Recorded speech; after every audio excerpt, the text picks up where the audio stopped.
Hello, you guys. How is everybody doing?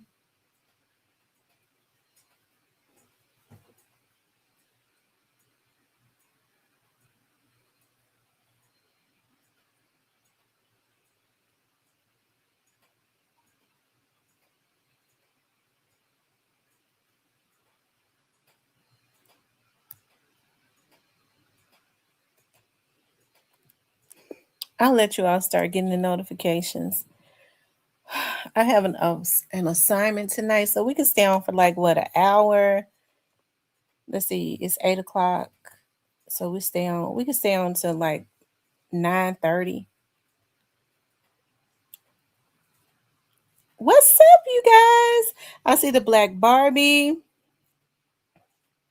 I see Actual Treasure, Clarinetta, Your Choice Towing, Tyranny, Zoomer. Hey, Albany.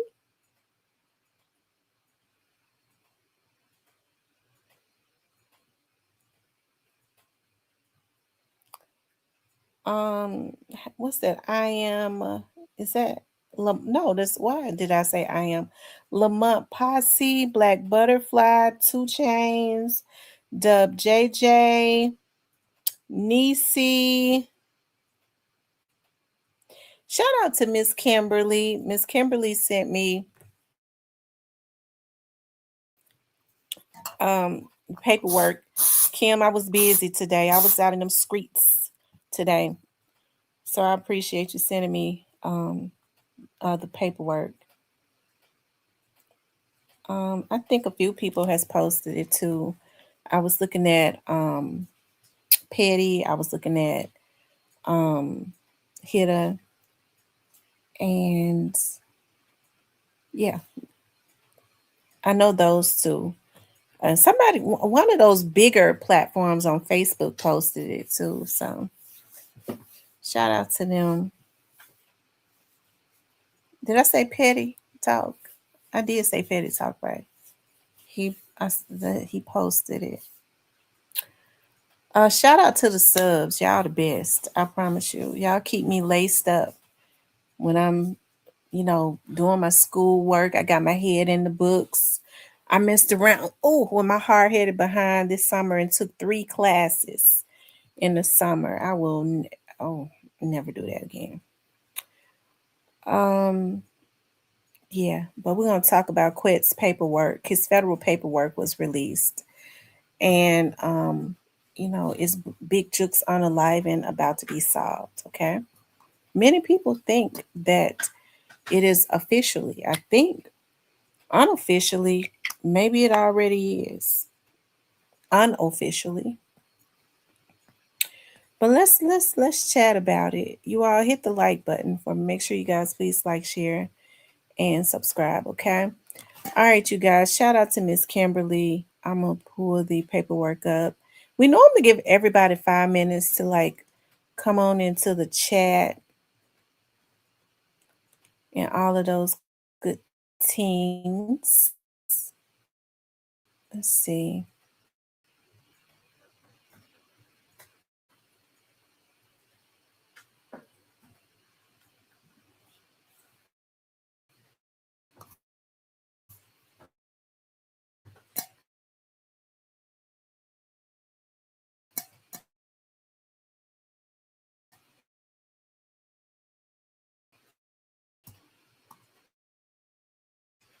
Hold on, guys. I'm gonna pull it up.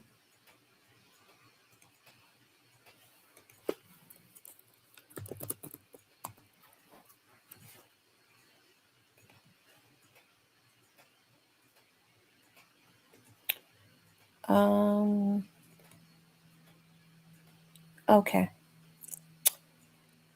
Now we're shaking and moving. Okay. Uh. Well, I hope nobody in pre gets jammed up for Juke. Sorry, but that was um. I don't know. For some reason or another, I don't really think it was anybody from Paper Route. I don't. I think if it was people from Paper Route, um, I think I feel like Quet would have alluded.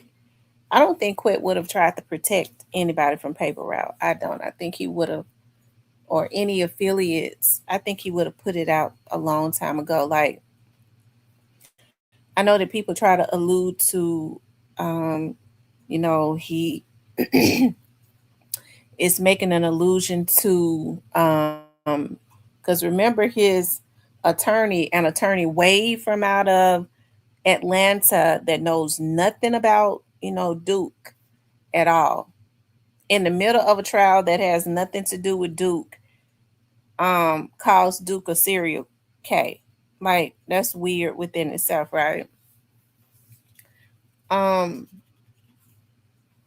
Me personally, I mean, I'm not in the streets. I don't feel like I mean, I don't think Duke and them had a reason to go, and Duke was in the street all of the time. Duke and them were in Memphis. I don't think they would have gone and took a risk like that, okay? Out in the open where everybody recognizes them, and I don't believe that. Right. And I think Quit would have told it a long time ago if that was the case. Now it seems like I don't know what's going on now where he's starting to mention it, right? And let me just say this, even with, that situation with Jug being involved with what happened to Young Dolph, I still don't wish that on him. I was very, Cypress laugh about that all the time. Like when Big Juke was killed, I mean, y'all know I be talking shit and stuff all the time. And I was like, I want justice, this, and that. And then, I mean, he was killed. And then I was on my live, and especially because the picture started circulating of him very quickly. I was on my live crying about it. It was like, dog, you were just talking shit about him yesterday, talking about young Dolphin. But I don't be wanting to see these men get slaughtered like this. That's why I wish that they wouldn't do this, right? I'm not an evil person. Yeah, I'm gonna talk shit. I mean, I be meaning what I say. When I say you run up on me, I'm up on you because I don't know what you own. I fear for my life, bitch. I'm up on you, hoe. Don't run up on me because I don't know you. Okay, but no, I don't be wanting to see um these men slaughtered like that. And I always said I felt like it was, I don't know who would have a determination to take a picture of him.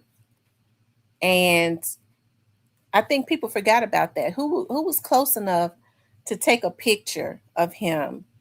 And it was very disturbing to me, with his mother kneel down over him, and you could see the desperation. I mean, the majority of us that's on here, we're mothers, so it was very hurtful to me to see that. I wouldn't wish that upon any mother, and you could see the desperation on her face. And with the picture that was going around, because I wasn't expecting to see that picture. Somebody had sent me a message like, check your Facebook, and by this time I saw it, like people were showing it on their blogs. I was like, oh no, that was very insensitive. Like, no, it was one thing his mother had to digest that she had just lost a son, but to see, him, um, you know, because when I looked at, you look at the picture and you see her kneeling down over him, you could look at him and tell that he's no longer with us, right? You could tell that he was no longer with us. And so, to me, that was that, I just didn't, I didn't like that. I didn't. So, I cry because I am a black woman, and I don't.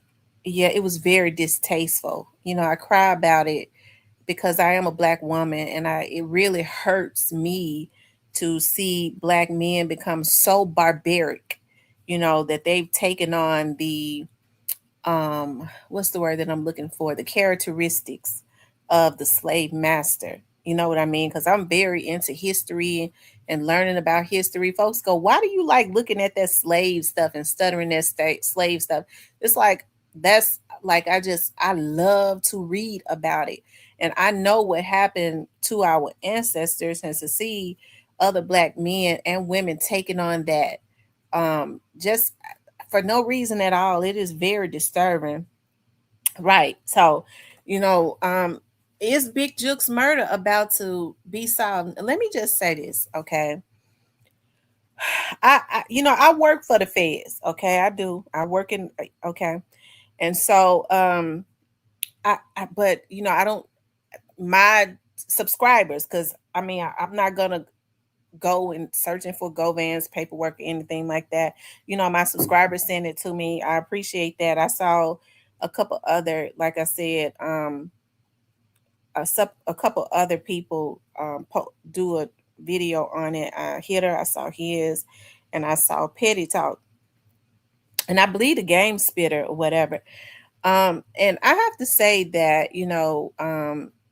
it, you know, how do I want to put it? Okay, so Govan was acquitted of what happened to that. And Kimberly, I said thank you for sending me. I saw you send it to me around noon, just like you said.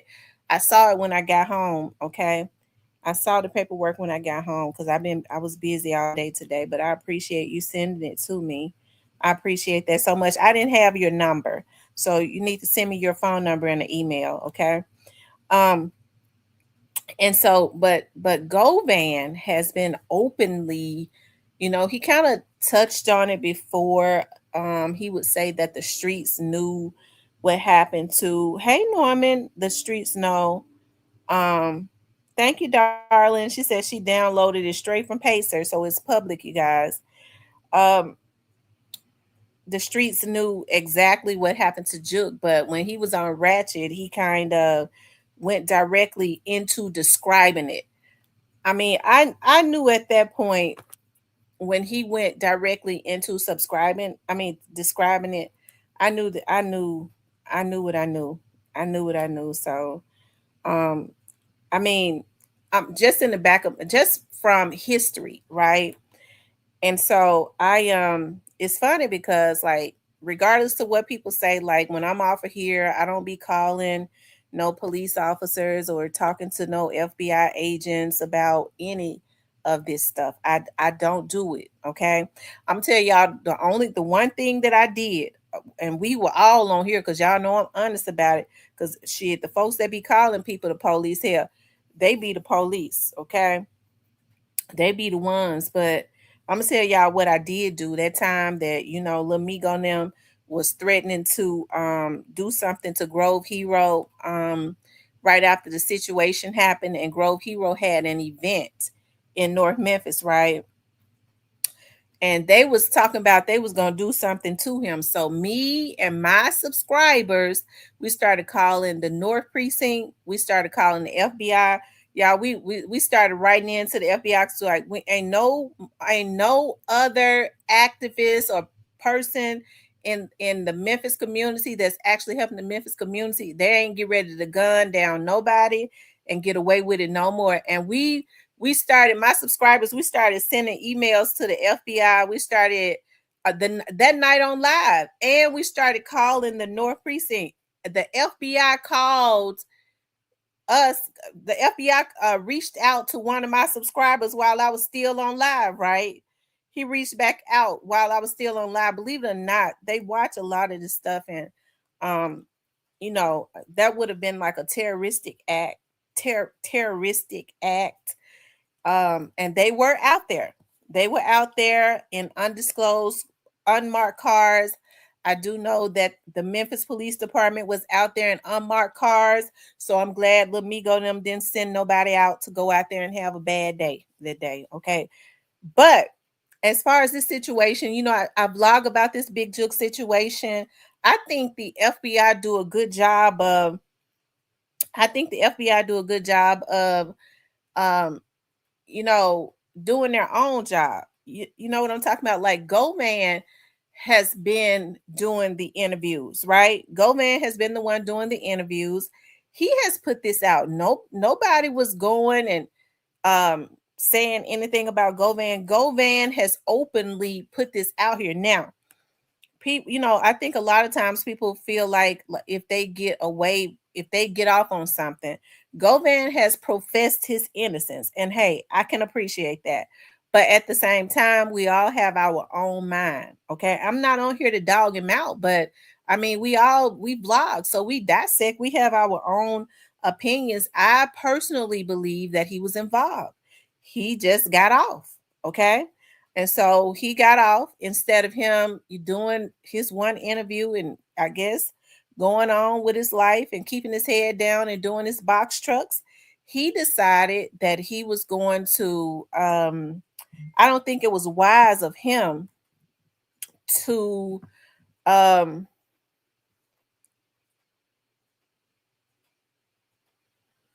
tell straight to the point, to go to my Real Talk with Tamara Facebook page and send me his put put the link to his page in my messenger so that I could click on it and go straight to his page and see if he was blocked. Because when I looked in my block list, a lot of times it don't show up. I didn't see where he was blocked. So tell him to send me the link and I'll click on it and I didn't block him at all, okay? So that I can unblock him.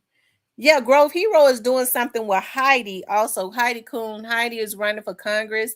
She was also running for mayor before. Remember, I had her as a guest on here. She's of the criminal court clerk. Grove Hero is doing something with her in the community. Okay, so I think that's a good thing. They're doing something for the children and giving back to the community. So we always want to, do positive things.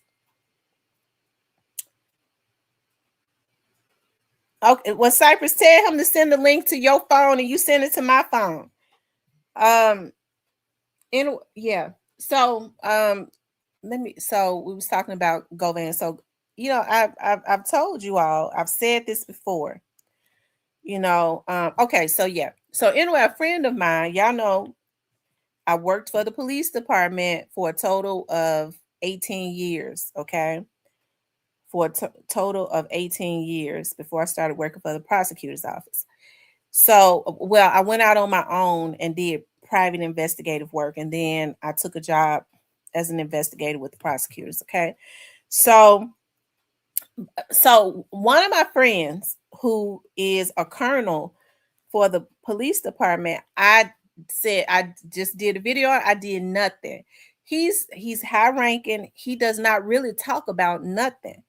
He'll say something, he'll bring up something, but he won't go into it. He won't go deep into it, right? So when the Govan did that interview with when Govan did that interview with Ratchet, okay? When he did that interview with Ratchet, he called me. He said, the guy that was acquitted of killing young Dolph, he did an interview saying that he knows who killed Big Jook. Have you seen that? I had just did a video on it. I said I did a video and he said, "Oh, okay." And that's all he said. He said, "Oh, okay." So I don't know, something in my mind said, "Wow, when he mentions stuff and he don't get into it, but he mentioned it." You know what I mean? I was like, I wonder, because I didn't ask him no question. I was like, dog, I wonder if something is shaking, because he saw it. He didn't say how it got to, he just mentioned it. So which was weird. So I was like, oh wow. So he didn't say anything about it, but of course he's on the state. He's with MPD. So I said that to say this, like, people have to understand, like, when I said before, I know people be wanting to discredit me, but you can't discredit somebody that work in this stuff all day every day. So I said, when he was acquitted of the situation with young Dolph, many people feel like he was involved, to include a lot of law enforcement. Of course, they were the ones that got the indictment on. Of course, they feel like he was guilty and he got off. Okay. So I told y'all before, even with the state laws, there are double jeopardy laws. Okay. double jeopardy laws is once you have been acquitted of a crime, you cannot be tried again. I told you all that, right? But I found out recently, okay, that the feds have a different set of statutes, okay? And I was talking to somebody about that because I was talking about the double jeopardy laws. I was asking them about that. I was like, wouldn't that be a double jeopardy law? This person was acquitted on the state side. They can fight it, but the feds have a different set of statutes and they have found ways to try you for the same thing under different statutes, and it's not considered double jeopardy. Okay, it's not. So in other words, if they want you, they will figure out a way to get you. Okay, you would think that it's double jeopardy, but then no, no, no, this is the feds and they have a different set of statutes, so it's not double jeopardy. But you basically being tried for the same thing, basically, but it's just up under the federal statutes, which is different, and they can do it if they want to, right? So, anyways, and I'm not saying that Govan is gonna be tried for that. I don't think they're gonna try Govan for that up under the federal statutes. Okay. I don't even think I don't think that they will, but I feel like when Govan went on to Ratchet and he was so detailed about what had happened to Big Jook, right? I don't really think that they wanted to pass on him anymore. I think it was the perfect storm. And the young lady, this situation happened with the young lady because how can a misdemeanor stalking charge that they gave a $4,000 bond for, they turn around and pick up and make it a federal situation, right? They turn around and pick up and make it a federal situation. Just happened to Lil Durk in his Atlanta case that was dropped. Okay. He says he could be charged with human rights. He says, I know he is being questioned about a whole bunch of stuff. He played in their faces too long. He ain't ever going home. Kimberly says, well, think about it. Big 30's been around, seen it all, and he knows a lot about what happened. And look, he got a bond. I'm not saying he talked, but people who are in the know are starting to get questioned. Says, but Govan says that the police already know who. Govan says that the police already know who took out Big Jook. He did say that. He said in several interviews that the police knows who did this to Big Jook, but they don't want to do anything about it. Now, that was according to him. He said that. He says that the police knows what happened, but they don't want to do anything. Okay. I don't know how he know that, but that's what he said. Okay. So, but that's what he said.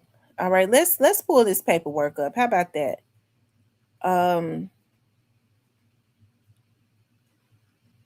let's pull it up.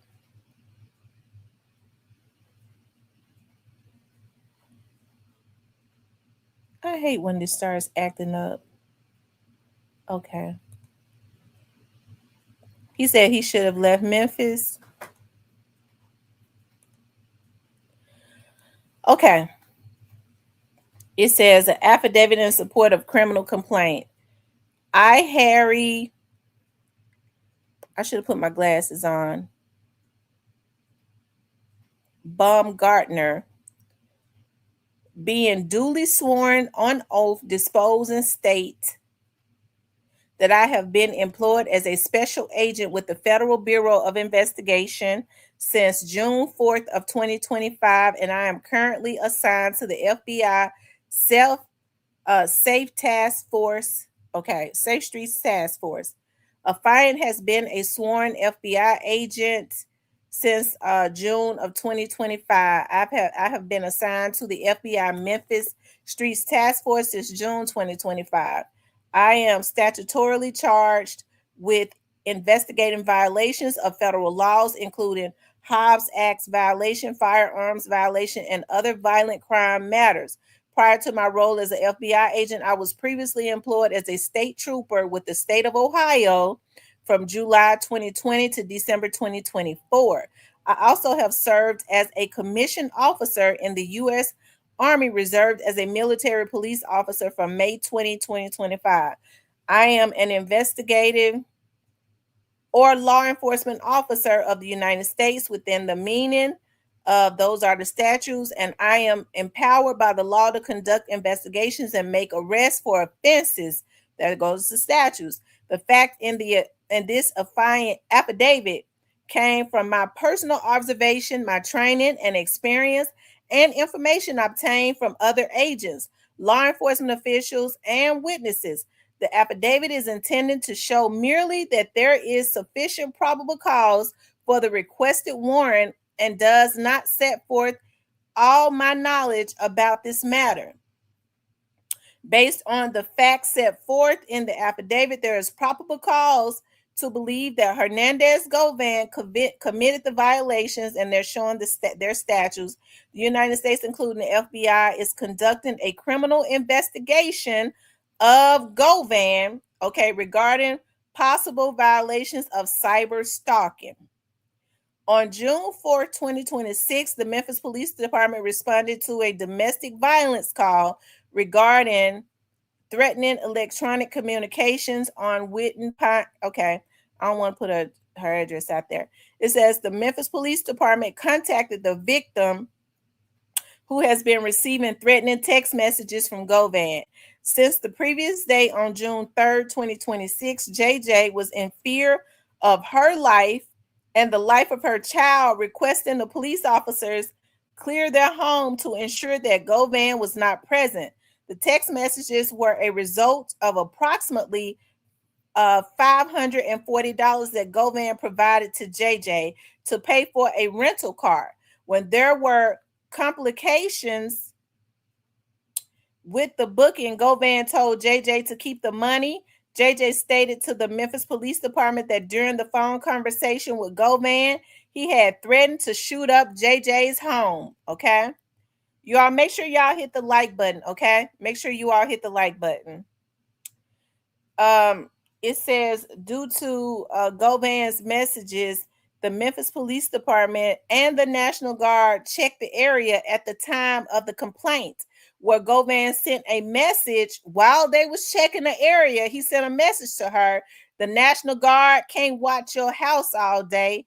And another message stating, I don't give a F about no police, National Guard, or nothing. See the reference. Okay, these are the text messages, you guys. I wish I could zoom in on them. Okay. Auntie ain't got her glasses on. Okay. So I wish it was some kind of way I could zoom in on it. Okay. But these are the, oh yeah, here it is right here. Lord, thank you. See, God made a way for me to be able to see it. Okay. I still can't see it. He said, let me tag you, man. Oh, okay. I don't want to show that phone number. He says, and I'm glad Carlos know is baby daddy. We about to. He said, you gonna hate you ran off with my money, ho, on my autistic son. Oh, I wish I could pull it up and see it more. Anyway, these are the messages. He said, I really thought highly of you, for real, for real. Never struck me as the type of person that would literally put their son in danger about $540. You gotta be on drugs to literally call me 10 times, beg me to send my money, and then you take it.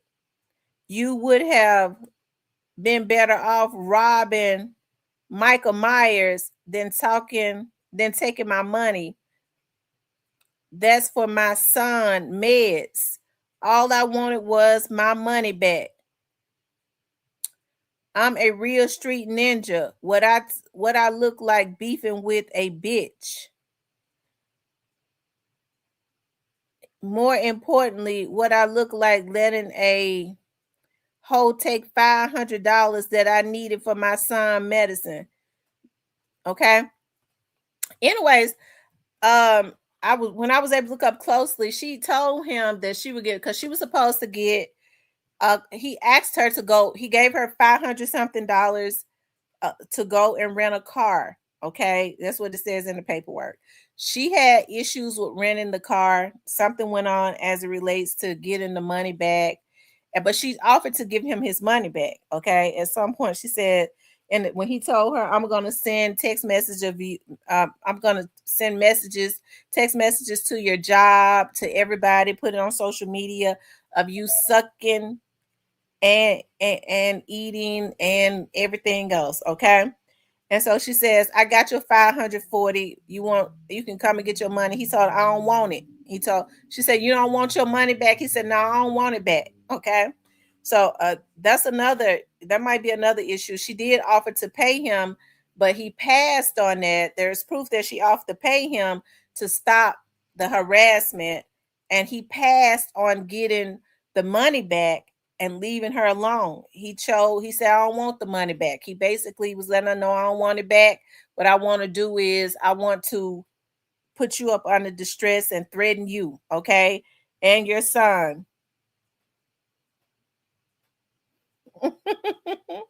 She said, it says JJ reported to the Memphis Police Department that his communication was not wanted and JJ was in fear of her life. JJ provided threatening voicemails and text messages to the Memphis Police Department associated with Govan and was able to positively identify Govan in a photographic display provided by the Memphis Police Department.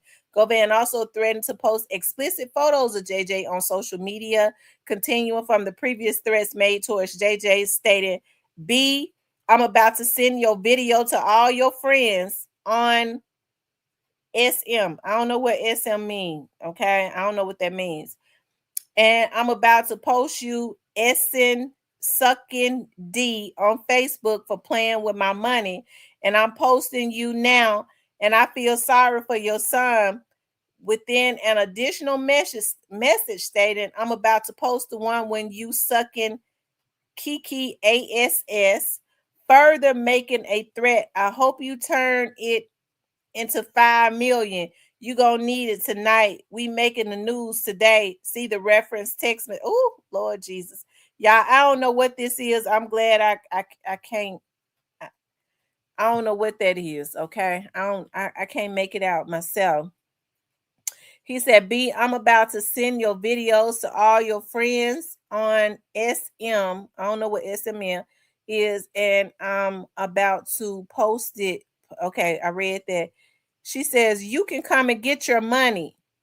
I'm not trying to keep your money. Come and get your money." He says, "You can keep it, B. You gonna need it." She says, "So you don't want your money?" He said, "Nope." She says, "I'm just trying to keep," she says, "I'm not trying to keep your money."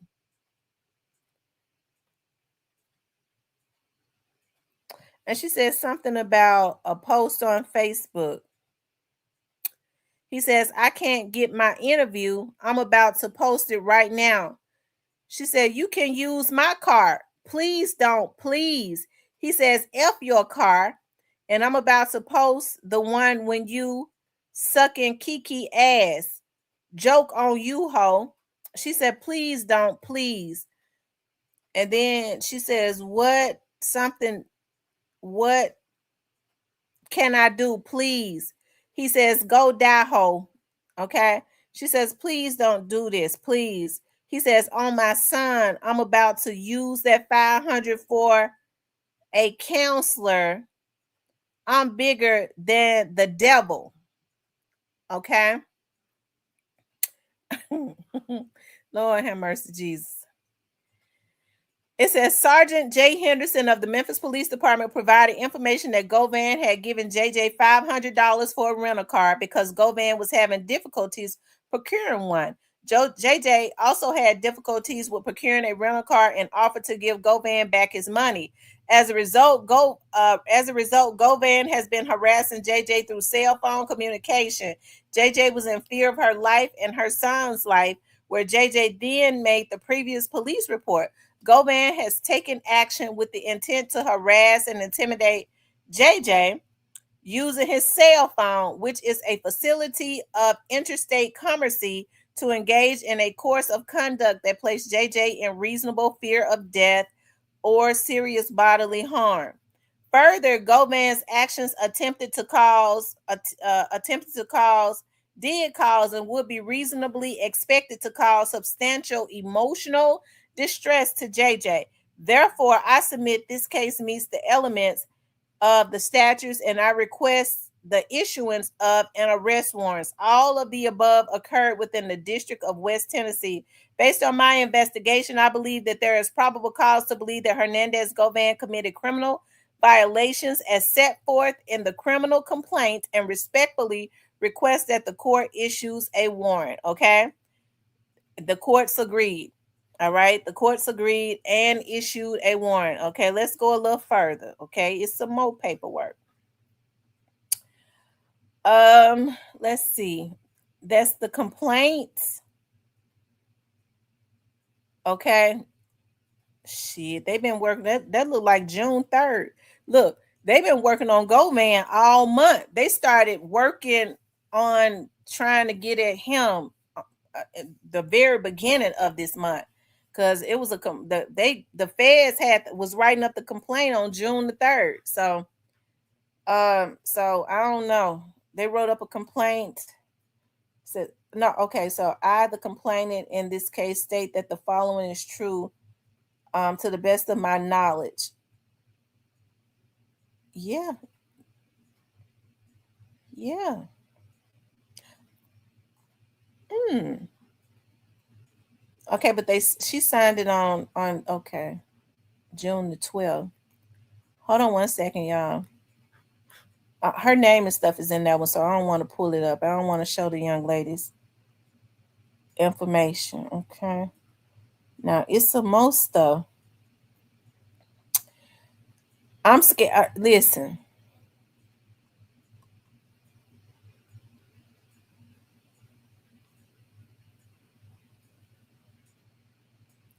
Okay, and so then there was his attorney's request to know.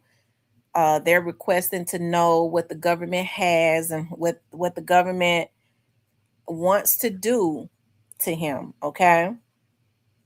It says the defendant further requests notice of government's intention to use any like and similar conduct on the part of the defendant or other crimes evidence should this case proceed to trial. The defendant further requests notice of any item seized by agents of the United States from the person or resident of the defendant, which may or could be the subject of a motion to suppress evidence.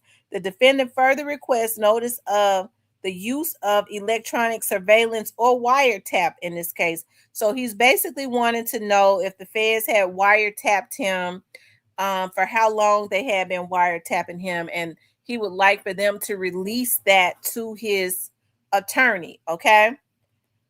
The discovery request includes the production of information contained in the files or otherwise known to any municipal or state agency, civil, administrative, or criminal in nature, which information has formed part of the decision to prosecute. This letter also requests the disclosure by the government of Brady type material. Prior to this decision, there are some questions whether evidence that the defendant might have used to impeach a government witness has been disclosed. In Bagley, the court held that the Brady doctrine covers not only evidence but impeachment evidence as well. Consequently, the defendant is hereby requesting any information the government may have that is favorable to the defendant and material either to guilt or punishment, including evidence going to the impeachment of the government witness. This Brady type evidence is defined by Bagley as being evidence favorable to an accused, so that if disclosed and used effectively, it may make the difference between conviction or acquittal.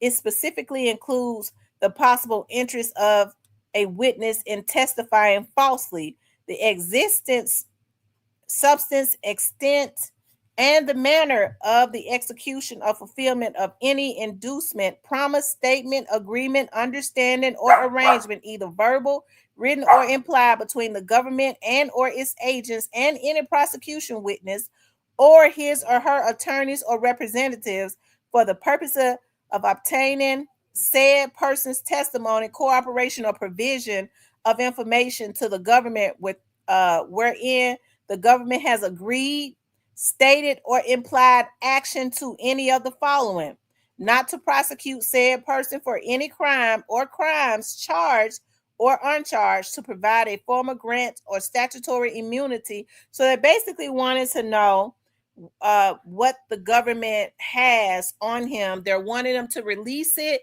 and they're wanting to know if there are any other witnesses against him, who they are, and what the government has promised them.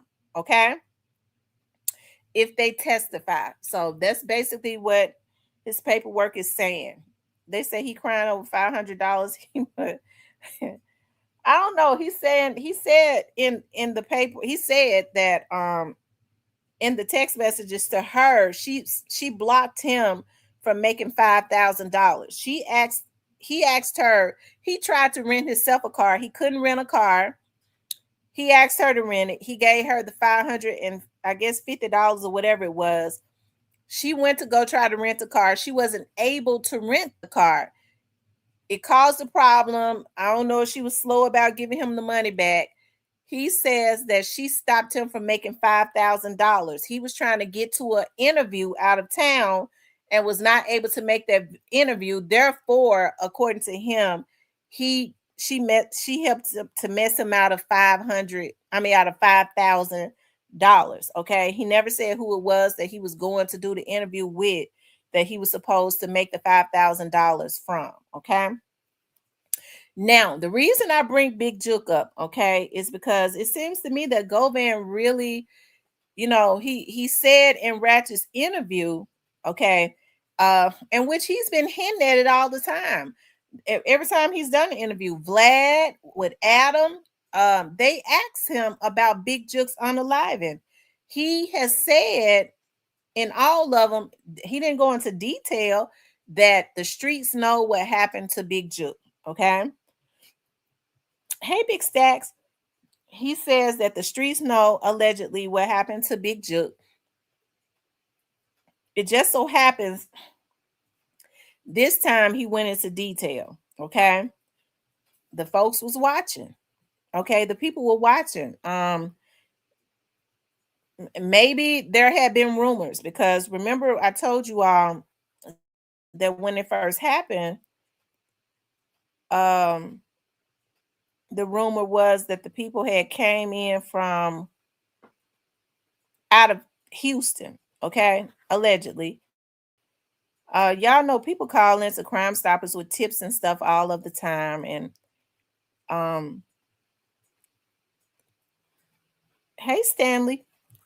So that was the rumor, and as far as we know, the people still could be from Houston. Okay, I think people that live in the people that live in Memphis and knows the streets of Memphis could share my sentiments. I'm sure everybody that has lived in Memphis has driven down the Winchester. Winchester is a busy, big street. Okay, Winchester is busy and big.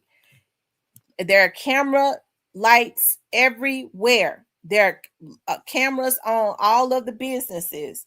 Okay, it's hard to believe that a SUV could go down Winchester and they lose a cent on it.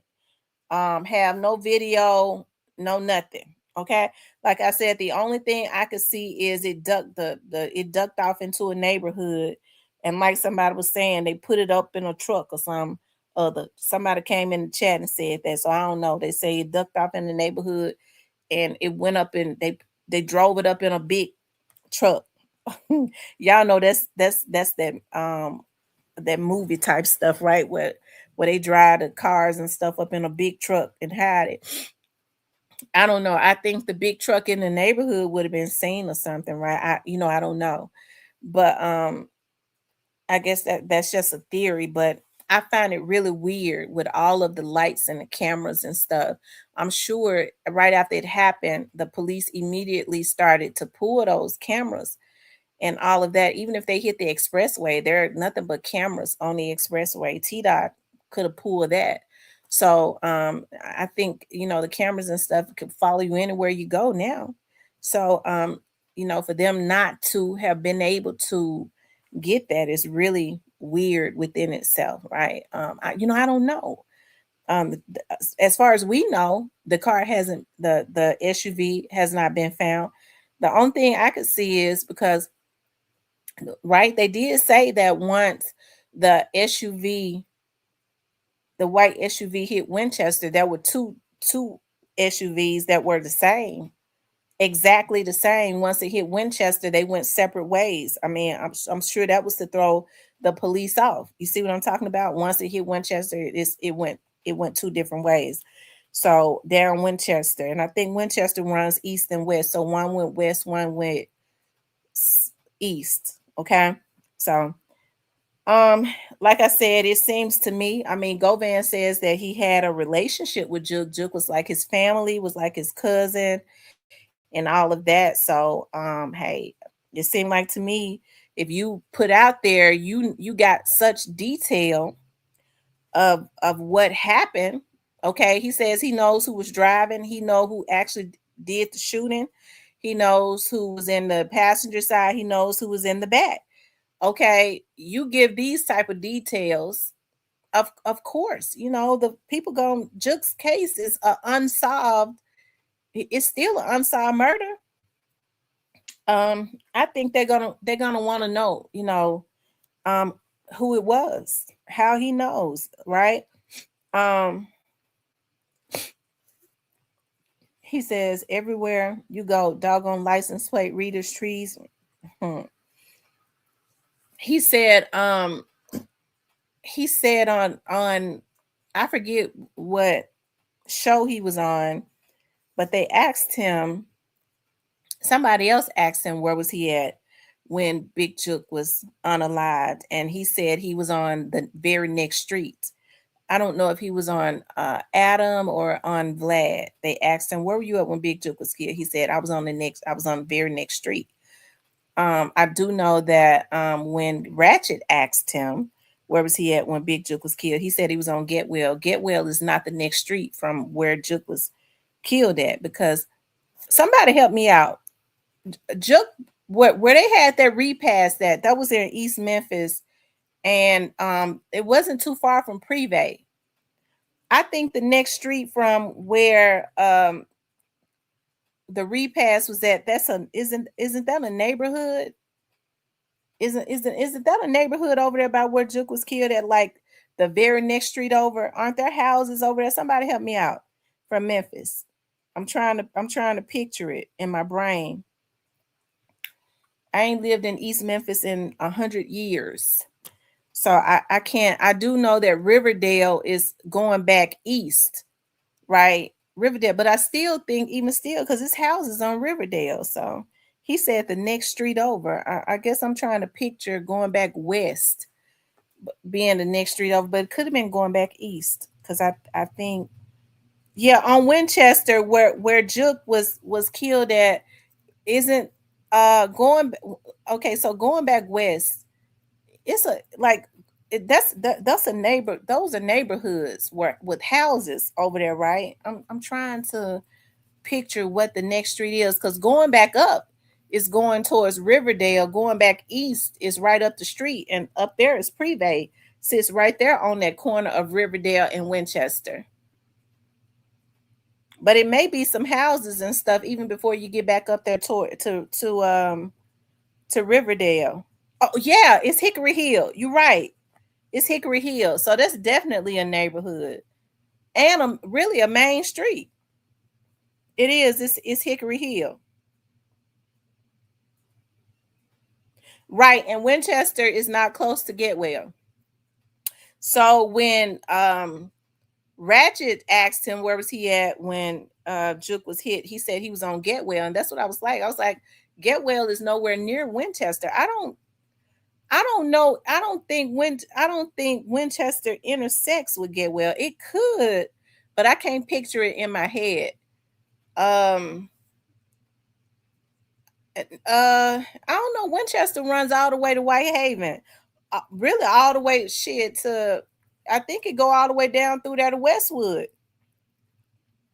So maybe Winchester intersects with Get Well. Y'all help me from Memphis. Hell, don't have me looking like a fool. Y'all know I'm auntie getting old. Help me out. Do Winchester intersect with Get Well?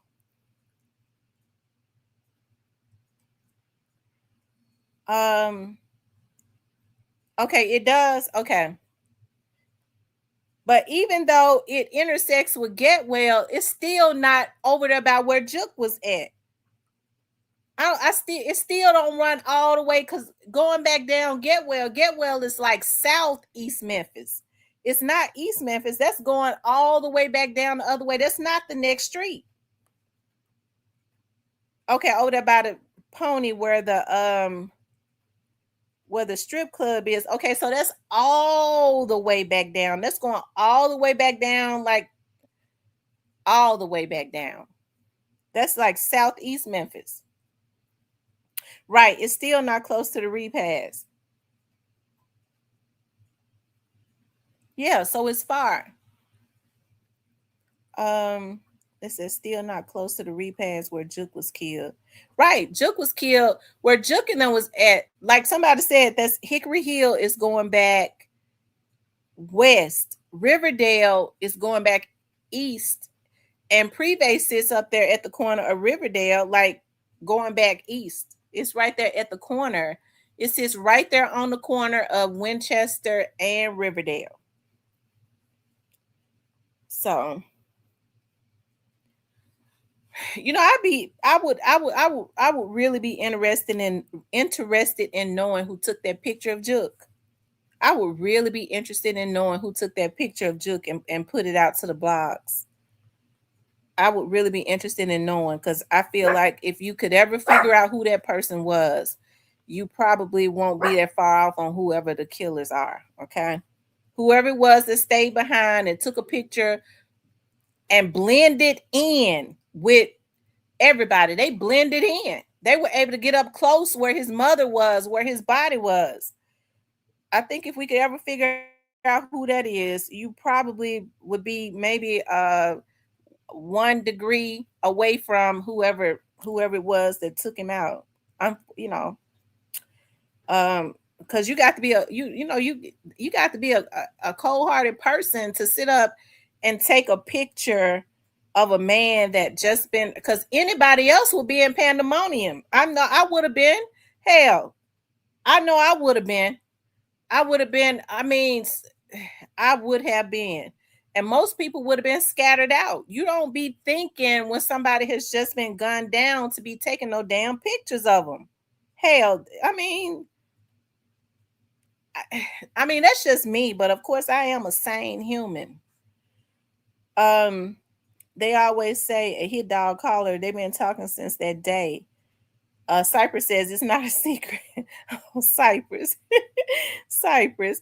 Hey, Kevin.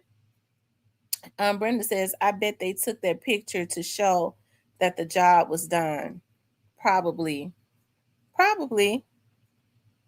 Because remember the same thing happened with Big Motor. That guy that was on the scene, and I don't understand these police officers. Because I went through the academy. I don't understand these police officers. Those officers asked that man to leave the scene. Okay. And he had his camera going, and they asked him to leave the scene several times when Big Motor was killed. That dude that was on the scene had a determination to get video of Big Motor. That was the most gruesome thing. When I looked at that video that they had out of Big Motor, of that blood and stuff they did him so dirty. He was not even dead. He was dying, and that damn fool that was on the scene had a determination that he was going to get video of it so that he could put it on on the Facebook, okay, on social media. I'm gonna tell y'all something. I'm not a low down person, but if I had been a police officer, I'd have charged him with everything I could have charged his motherfucking ass with, and made him get some attorneys to fight to get them charges off of him. Because he had a determination and he would leave the scene, and then they were so passive with it. That's cruel. He had a determination to record that man dying. He would have had every charge in the damn book. He wouldn't have got out the next day. Okay, because they taught us how to write up them damn arrest reports when you want to fuck somebody over. He wouldn't have got out the next day because that was evil. A bad way to say it. But those police officers were so passive. They asked him to leave the scene in a real nice way. They scared of him. Instead of demanding that he left the scene or calling more cars to get his ass hemmed up and put in the car and taken downtown. He one of those ungodly. Yeah, that was just evil. How could you have video of a man, take video of a man, and he meant he was gonna do it. He kept going around the car until he got to him, and the police officers act like they were scared of him. When they really, Lord forgive me for saying that, they probably should have flipped him. Okay, Lord, please forgive me for saying that, but he probably should have been flipped. Anyways, you guys. So it's Big Jukes on Alive and Close. Okay. I do. I believe that it is. I don't mean no harm, y'all. But the way that GoMan has been, I think with that interview that he did on Ratchet, I think he wanted it to be clear that he wanted for people to know he wanted it out there. He's ready to put it out there, and he made it very clear. He made it very clear. He made it clear enough that he had to have known that they was gonna wanna. He had to have known. He had to have known that they was gonna want some answers. Because you have to understand, like, who knows what, Big Juke was taken out, unfortunately, right before he was indicted. Okay. I mean, it's clever. I guess they thought it was clever enough. He was getting ready to be indicted for for what happened to Young Dolph. Of course, whoever did it thought they was clever. He's getting ready to be indicted. Juke knew he was getting ready to be indicted. Everybody around him knew. If we take him out, whoever it was that did it, it would look like it had something to do with what happened to Young Dolph. And which maybe it did lie in that world, but I absolutely 1000%, I don't believe that it came from any paper route people or paper route affiliates. I absolutely don't. Whoever did it knew that it would look like that. They knew if they did it at that point, it would look like that. But I don't think it. I don't. Thank you, I am She Johnson, for the $4.99 super sticker. So they knew it would look like that, but I don't believe. I hear the rumors of, I don't believe that the people that Quet has been alluding to, because if it had been them, he would have been said a long time ago. I don't believe that the people that Quet has been alluding to would have taken a chance like that when they, folks be around Memphis all day, every day. They, Juke was outside. So I just don't believe that it was them. Whoever it was just thought that they were being clever. They knew he was getting ready to be indicted. As I told y'all before, a couple months, Juke was supposed to be indicted in November of 2023. I think he was killed in November of 2024. Of January 2024. They didn't indict him. They left him out for a reason. They didn't indict him in November, but they was getting ready to indict Juke, and Juke knew it. And it's funny because, looking at Juke's wall, Okay, the day before, thank you, M. Rose, for the super sticker. The day before Big Juke had lost his life, Big Juke put on his wall, rather than face me, you would rather snake me. He was very clear. He wasn't into it with no paper route, folks. I mean, it was obvious that he was into it. If he said you're trying to snake me, he was clearly into it with somebody that was that was around him. He told them in the post, watch your back to stay alive. We put snakes on plates and eat great. He told them, watch your back to stay alive. I truly believe that whoever it was knew that Juke was going to get them. When he told them in that post, watch your back to stay alive, he was talking to somebody. Whoever he was talking to knew that he was talking to them. Before he could plot anything, they killed him the next day. They didn't give him a chance to plot nothing. They knew he was gonna get them. Okay. Did somebody you never know. They was gonna go ahead, they was getting ready to indict Juke. Juke and them got lawyers who tip them off on stuff right before it happens. They be knowing when they're gonna get indicted. They be knowing the circumstances of it too. I mean, I'm sure he was tipped off on some stuff, and who was talking, maybe somebody was talking against him. Okay. Um, and whoever he said, watch your back to stay alive. I believe that's what happened. Okay. And they knew that it would look like it came from this young Dolph situation, the world of, and people that was affiliated with Paper Route, when I'm telling y'all that it was not that. It was not that at all. Juke spoke the exact day before he was killed. He was letting you know that he had been snaked. He let you know he had been snaked by somebody that he thought was close to him or cool with him. And he said, we're going to put you on a snake. We're going to have your head and watch your back to stay alive. And whoever it was knew that he was going to get him. And they didn't give him a chance to gather nobody, no hitman, no nothing. They killed him the very next day. So, I mean, that's my theory of it, and I'm never that far off. Okay, I'm never that far off. I mean, it's obvious. It's there. It's out there. I'm never that far off. I definitely don't. Why would the people closest to Young Dolph knew that Juke was getting ready to be indicted. So, and they knew that the feds were trying to indict him. Why would they go and get themselves caught up while they knew that the feds and stuff were more than likely watching? No, they was getting ready to get their justice. It was somebody who was involved in, I believe, in getting him indicted. Okay. That's what I think. So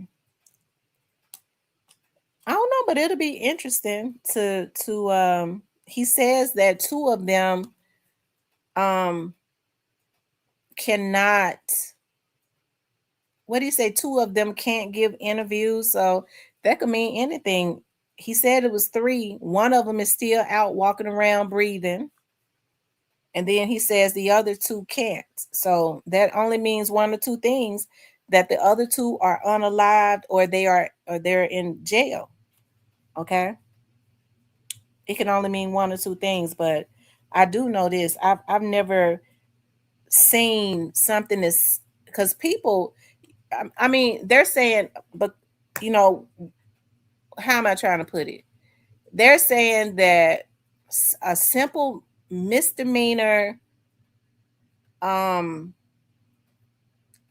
it wasn't even an assault. They're saying stalking, okay, harassment has turned into a felony, and it turned into the day that the interview comes out with Ratchet or whatever. But I think Ratchet started putting out snippets of that interview before the whole interview came out. So um,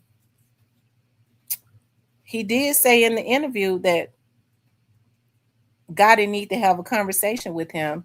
And I can't understand why if he does not know Yo Gotti, he's professed that he's never met Yo Gotti in person. Although he's good with Yo Gotti's mama, he's good with Yo Gotti's brother, Yo Gotti's first cousin, all of the closest people around Yo Gotti.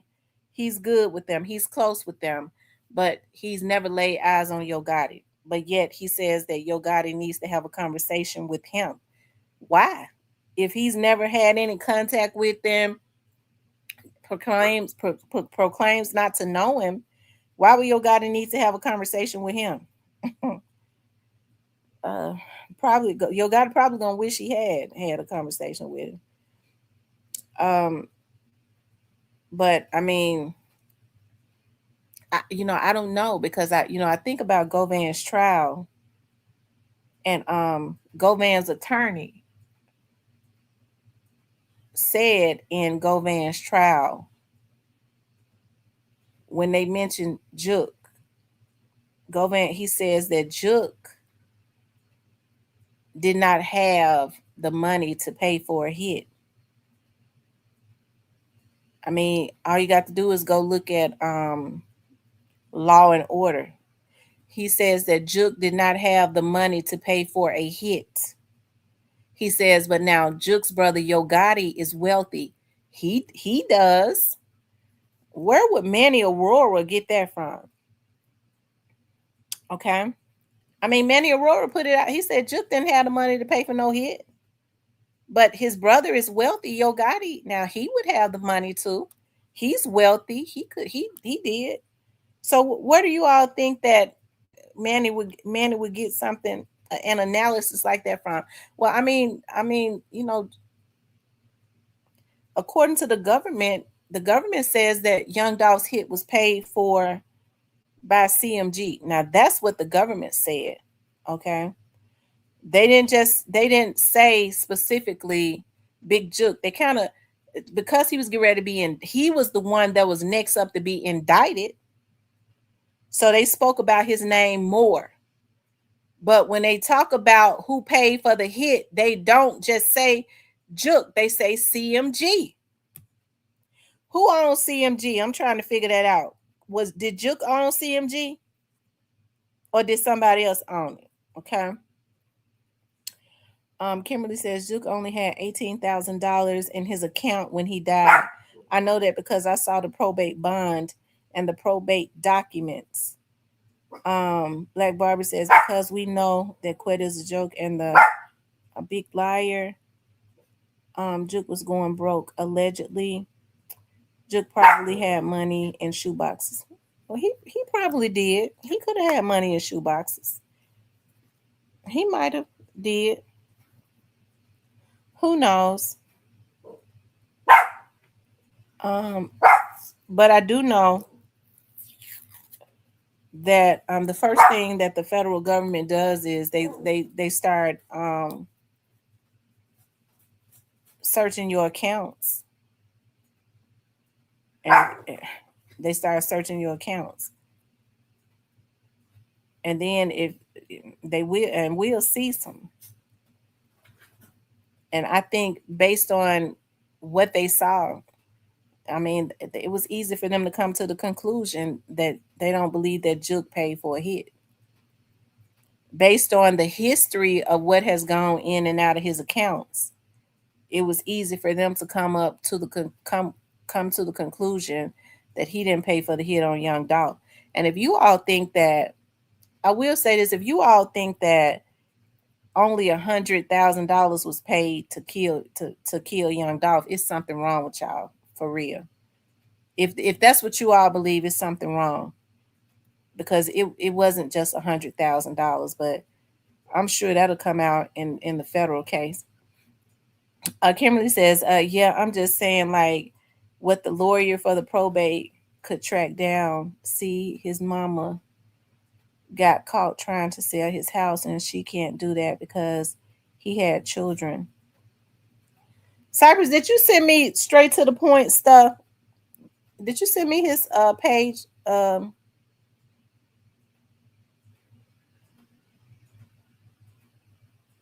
Okay, I don't see it. But yeah, like I said, I've never seen anything like this before. But I wouldn't be surprised if Big Juke's on the live, and um, if you don't start hearing about some suspects, or people of interest.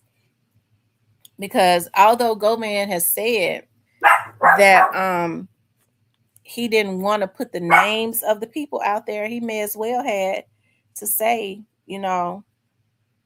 to say that you knew who did it and to name how many people it was. Okay. I mean, I just don't see them passing that up. Thank you, darling, for smashing the like button, and I appreciate that. I just don't see them passing that up. Where has Black Youngster been?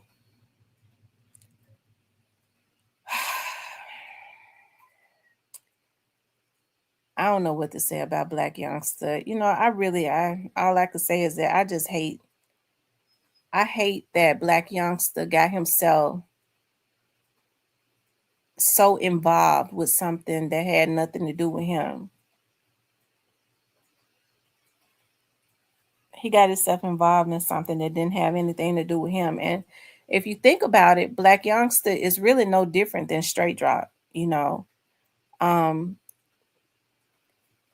um how do I want to put it? Like, we saw as soon as he was signed, okay, he was the first Straight Drop. He was the very first Straight Drop.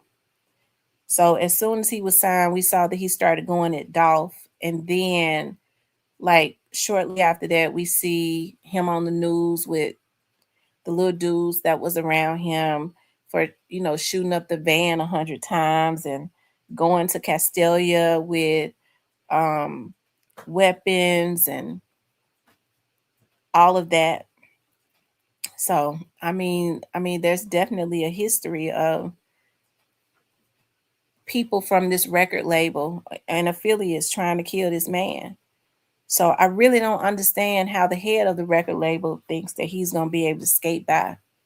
I just don't think they're going to let him. I just don't think they're going to let him because, as you all saw, I told y'all this from the very beginning, that the feds they like the root of the tree. They like to drain the swamp, and draining the swamp is getting to the person who passing that money out, right? That, because that is ultimately the problem, right? If they ain't got the money, whoever it is that's passing out that money to pay for the hits, that is the culprit. That is who the feds like to try to get to, right? Um, and we see people like, at first it was Black Youngster. They had him out there and his affiliates try to take him out. We see that Keon is doing time for, they shot him in um they shot him over in LA. Okay, they almost killed him because, according to the witnesses in the stores, when they shot him, he was able to get himself up, and he ran into a store that was connected to the hotel and asked them if they would call the ambulance. He had been shot, and then they said he collapsed. So they could have killed him then. They just got him help in time, right? So that was a Philly. I'm trying to figure out why Keon doing time for that, because it's pretty obvious that Keon wasn't the one that shot him. But Keon leaves South Carolina where they shot him or shot at him before. He do time out there. Now he's doing time in LA. Keon, I don't think Keon was the one that shot him in LA, but he is the one that's doing time in LA. But it was definitely affiliates of CMG that shot him even then, right? And could have killed him. And so it's like they had a determination. I just don't think, and I've been saying this from the beginning, I just don't think that the feds are gonna allow these record heads to play in their face like that, seeing where it's obvious that there was a history of trying to kill him. And so that's why you hear Govan said when they brought him in, and I believe he's telling the truth about that. Although I believe that Govan was involved. He said they told him that they don't want him. I don't think they told him that. I think they told him that we know who paid for this hit. Okay. Um, because I believe he was definitely involved, and I think a lot of other people do too. But he says when Govan says in his interviews when they brought him in, they told him we want Juke and Gotti. They told him that. He says that. He said they told him, we want Juke and Gotti. Now he said they tried to get him to lie on Gotti. I don't think they tried to get him to lie on Gotti. I think they tried to get him to tell the truth. Okay. But I think that just like Straight Drop, I think the exact same thing happened with Straight Drop. And I think that Straight Drop wanted to tell on everybody except for Gotti because he thought that he would be able to get out and then Gotti would still give him the deal for honoring, for going and killing Young Dolph for them. Okay. Because he killed him, right? So he feel like if he can get out of this and get Cornelius to take it, Cornelius said he asked him to take the blame, put it on Govan. He gonna get out. Gotti gonna make him the biggest thing on CMG. He gonna take care of his family. That's what Cornelius said. Straight Drop said to him. If you take the blame and say that it was Govan that was with you, I'm gonna get out. Gotti gonna make me, give me a deal. I'm gonna get big, and I promise I'll take care of your family. Okay. Then they killed Teasy. Okay. It was unfortunate because Teasy was killed. I know that Teasy was not like an innocent person, but Teasy was one of the ones that was out on the street that was they say he was very loyal to Straight Drop. Teasy was very loyal to Straight Drop. I don't think that he might have had an issue with somebody. I think he had an issue with Govan. But as far as um Straight Drop and the rest of those little Trula guys that was around him, I'm told he was very protective and loyal of them. Like he didn't want to he didn't I don't know, I guess he had a bond with those guys. He didn't want to give out no info, he wouldn't give out nothing as it relates to them. Now I don't know what was going on as it relates to him and Govan, where he had some issues there, that some things may have been said, but I think those things were said because he felt like Straight Drop was not being done right. Okay. So they're saying, when people say that Teasy was working with the government or whatever, I don't think it was against Straight Drop. I don't think it was against any of those other dudes because they say he wouldn't roll over and say anything about those other Trula dudes that he was around or Straight Drop. So I mean, I don't know why he was taken out. So and I don't know who took him out. As a matter of fact, I don't know. But I hate that too. They called me the crybaby. I cried when they killed Teasy. They was like, well, why you cry when they killed Teasy? I said, cause Teasy, um, I said because Teasy was a young man. He was in his 20s. He had children. These are young men. Like their lives are being interrupted and cut short for nothing. So it is hurtful to me. I know I be cussing them out. That's just how I am. I be cussing folks out, but I got a real tender heart. Chelsea says, "Hi Tamara, I had the wrong conception about you 2 years ago, and I was wrong. I just want to sincerely apologize to you for that, but you did let me have it for that." Thank you, Chelsea. I listen. When people used to come into my chat messing with me, I used to go South Memphis on them. I got so tired. I was like, "Where are these people coming from?" I was like, "Dog, I ain't cussed like this since I grew up in South Memphis." Um, but thank you for apologizing. I appreciate it. Aditro says, "Go and kill them. They the only ones that can evolve."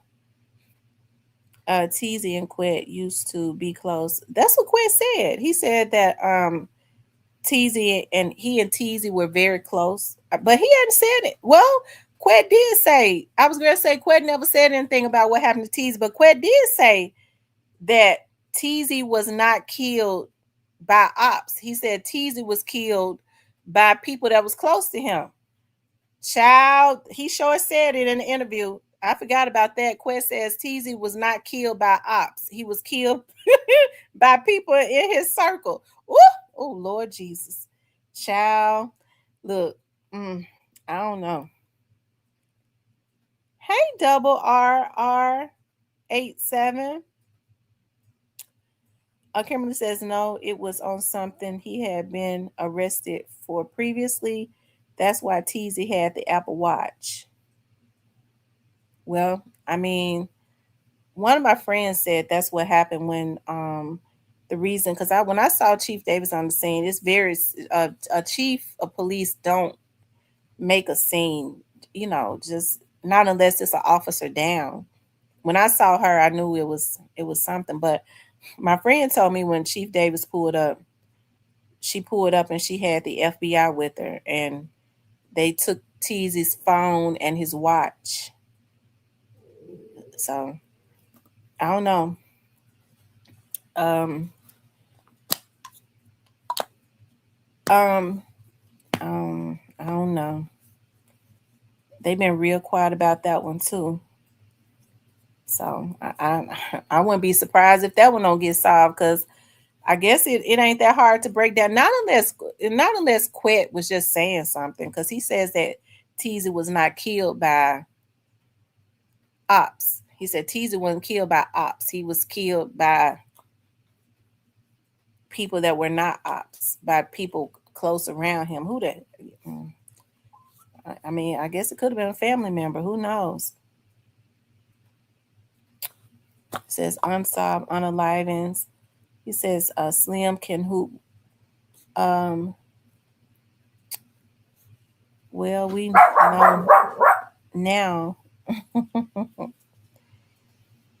Enrolls his phone as evidence and can be searched for evidence. I don't know. Somebody says that Teasy was being chased. He pulled up on that street. I don't know what happened. It must have been an element of surprise, because that's the street and a neighborhood that they hung out on all of the time. So he would have been comfortable on that street. He would have been very comfortable on that street. So I don't think any, and he's right. I agree with Quit. I don't think any opposition would have came into that neighborhood where the Trula Mafia guys hung out at, or teasing them hung out at all of the time. What they call that, out of bounds or something. I don't think they would have did that. But he, just looking at, like, that street is narrow and it's kind of isolated back there, and that's a church. So he was found in the back of that church, which means when they was, what happened? Did he pull up, or was he waiting on somebody? And whoever he was waiting on, they just pulled up and spent on him. But people said, it was said that, I guess according to witnesses, the to the police, that they was chasing him. Whoever it was chasing him. I guess when they popped, when they shot him, and they shot him, and he rolled to the back of the church. So I don't know, y'all. But you know what's so funny? Like I said, I don't know what happened with Teasy, but according to Quet, Teasy was not killed by, because he said in an interview, Teasy was not killed by any ops. That's totally out. He says that Teasy was not killed by any ops. He said folks was trying to take credit, opposition or people was trolling Teasy and trying to um take credit for taking him out. And he said Teasy was not killed by ops. Period. So I mean, that narrows it all the way down, right? He says it. Well, according to the jail staff, when they found the phone that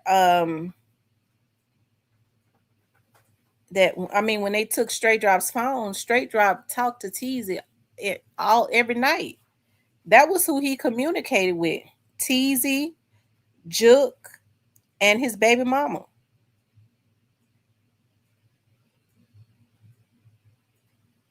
Um he's Oh Lord have mercy, Lord. Y'all something else. Yeah. The comments had me so tickled. Y'all had me tickled.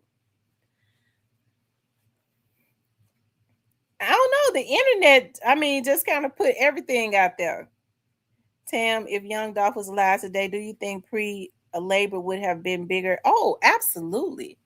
I think that's why Young Dolph was killed, because if you look at 2021, Young Dolph performed at the CIA, or no, not the CIA.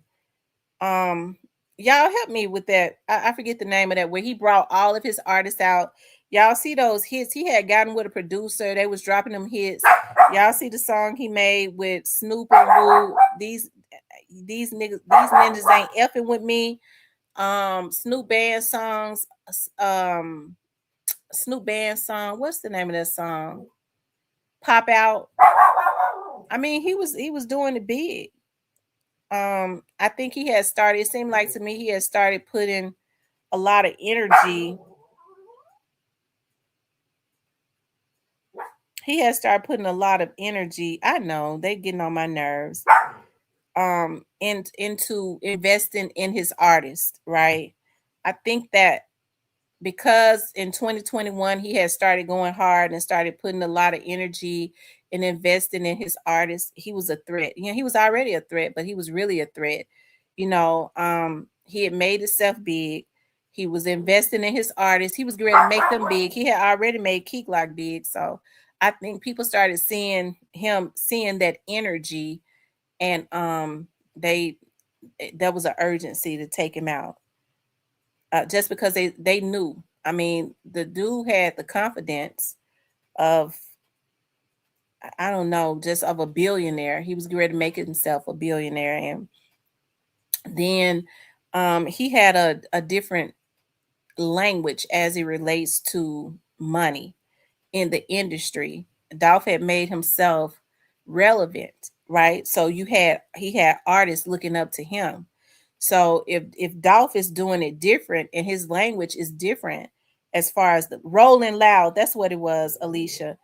And his language was different, as far as not signing with these big labels, not um being a slave to the industry. Of course, that puts in jeopardy those artists like Gotti, okay, that's signing them and putting them in these 360 deals, right? So Dolph is saying, if you work a little harder, all right, you go to independent routes, return is going to be better.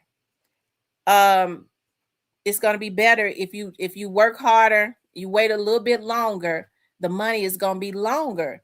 And Dolph was the proof that if you do it this way, look at me, I'm proof that if you do it this way, you can live this way. A lot of artists was going to listen to him. So I think that there was just an urgency. I know that according to somebody I was talking to with MPD, they said that there were people that wanted Young Dolph dead, that they knew why, that they found out that they knew why. And then there was some that they found out that wanted him dead, but they had not figured out a motive of why they had wanted him dead, right? So when I tell y'all this thing is big, it is. I think people are just, I think the police know, though. And sometimes it take, I think that's why you have, and Govan even told you that the feds have been involved from day one. Cornelius told you that.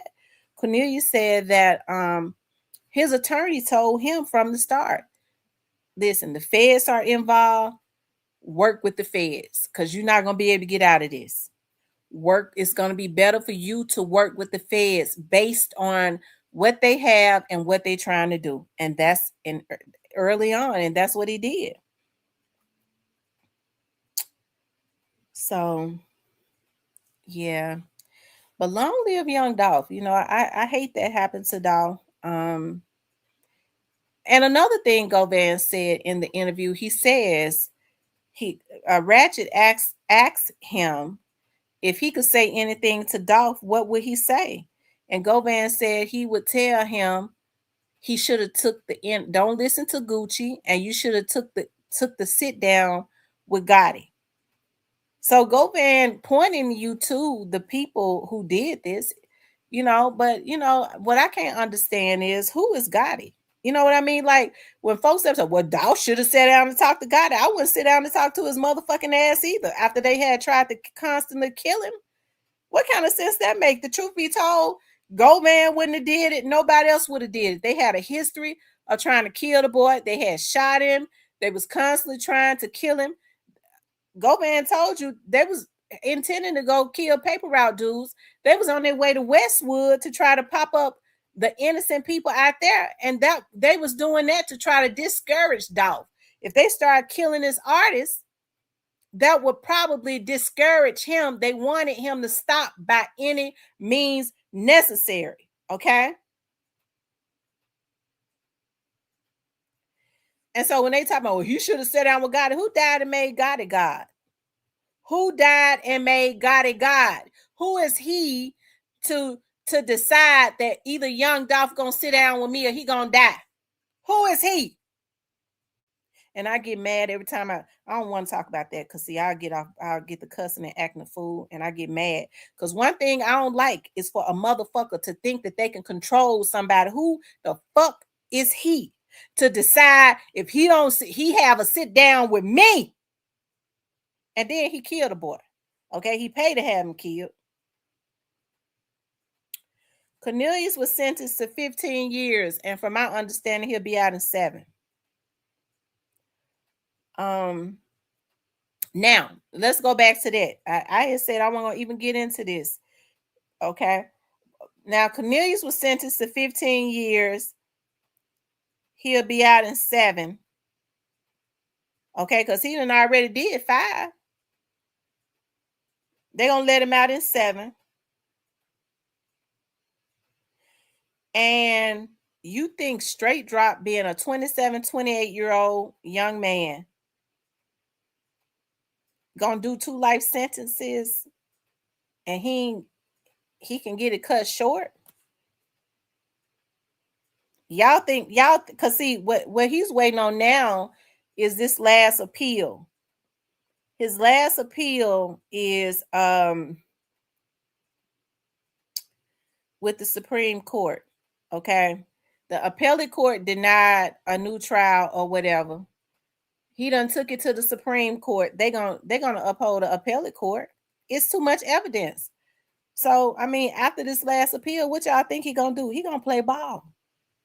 He gonna give them what they want to get one of them, because he got 2 life sentences. Really, he gonna give them what they want to get one of them reduced. Y'all, there's no honor amongst thieves. I'm telling you that right now. Hey, She Johnson, I didn't see you in here. Rodrika says, bruh say Hovan got beat in Feds. That's what I believe his name Munchie says, that Govan allegedly was somebody beat him up in what's up, Stan G? That somebody beat him up in the Feds. Although I can't put it past him. I'm not gonna say it didn't happen. Because when that stuff happened with Straight Drop, it was hard for me to believe. And it happened to Straight Drop when Straight Drop was at 201 Poplar. I think they got at him 3 times. I know they got at him 2, and they tried to get at him 3. Okay. And they had a determination that they was going to get at him because when the inmate got into 186 and popped the doors, he started popping all of the doors in 186. They said 2 inmates ran out and ran around to the lower level where Straight Drop was at. I said, Lord, out of all the things, they weren't they ain't try to run out the jail. You got 2 inmates that decided this is our opportunity to run around there with Straight Drop. And they said Straight Drop, when they got around there, Straight Drop had taken his sheet and tied his cell closed so that they couldn't get in there and get him. I said that's something. They ran around. I guess they was going, I don't know what they was gonna do to him. I don't know why. I don't know what was gonna happen. They said Drop would have to get protected custody, and he couldn't go back to Memphis. Well, I mean, he probably if he could get out, he probably wouldn't even want to be in Memphis because as it stands, he's never going to see the light of day again.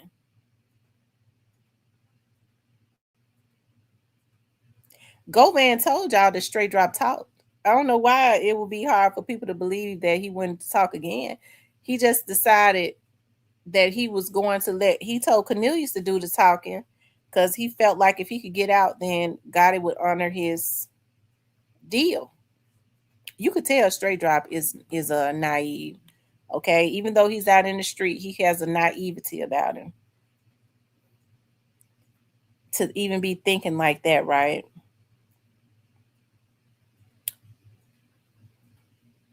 You say your gangster get tested in jail. Yeah, it does. It does. It gets tested.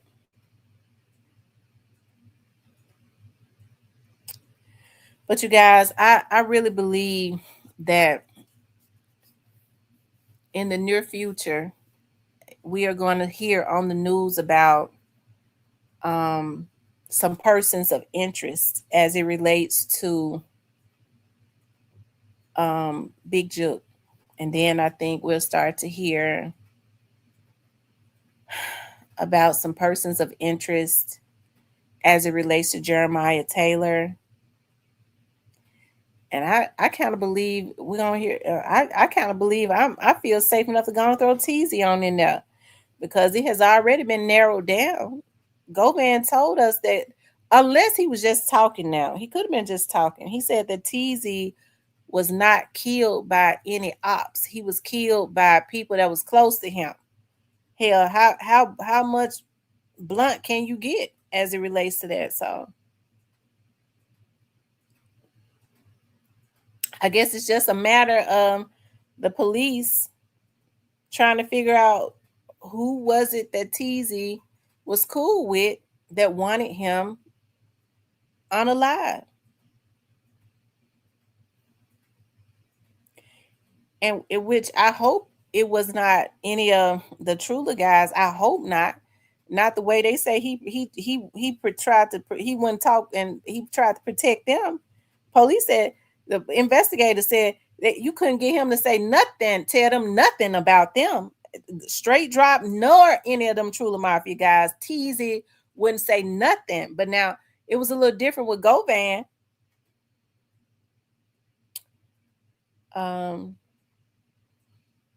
They said Govan be capping. Y'all think he capping? He might be. He might be just talking. He could have been just talking. He might have been just talking. Just for clickbait.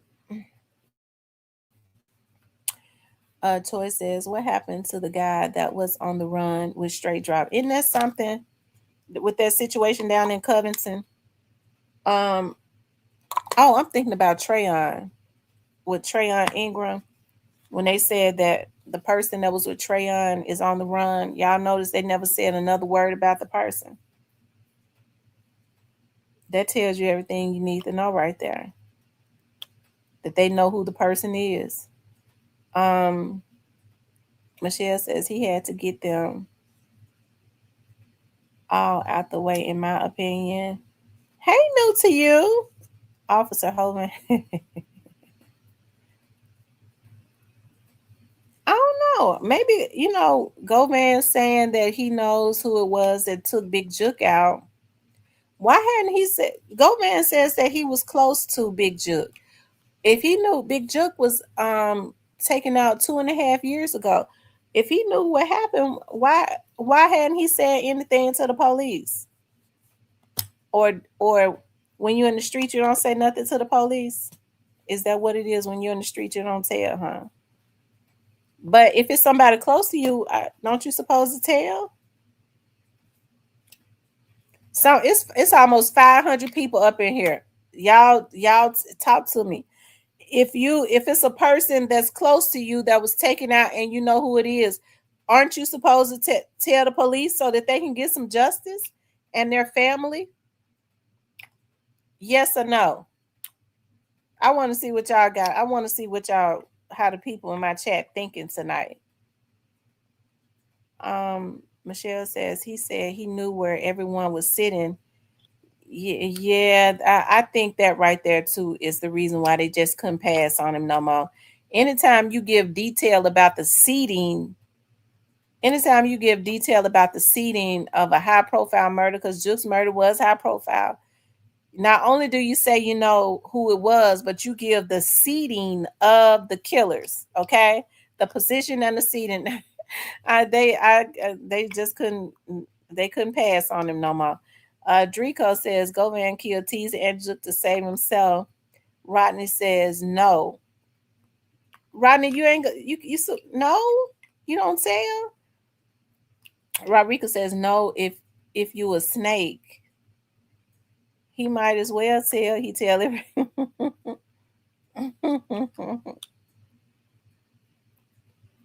Well, maybe he just found out. Maybe he didn't know in the beginning.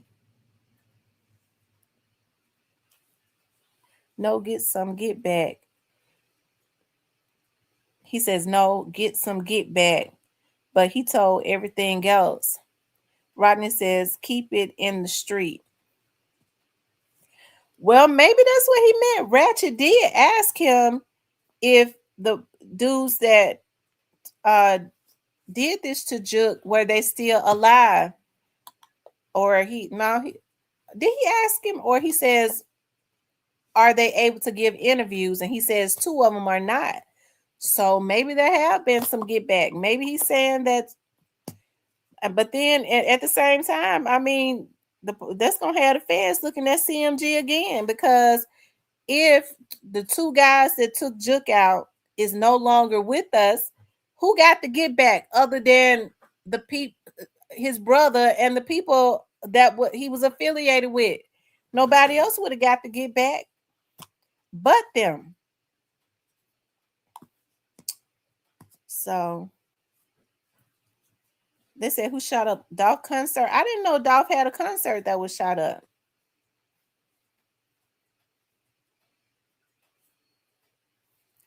Right, he said dead one is. He said one of them is dead. Is that what he said? Did he say that? Did he say one of them is dead?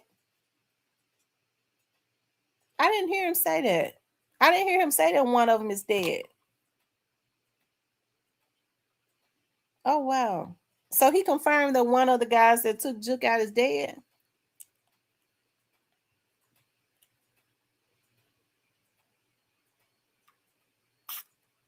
Two alive. One alive. Okay, so two is dead and one is alive. Okay, now with him saying that, who he think that with him confirming that two of them is already no longer with us, who did it? Who would have wanted to do that other than the people closest to Juke? So, I mean,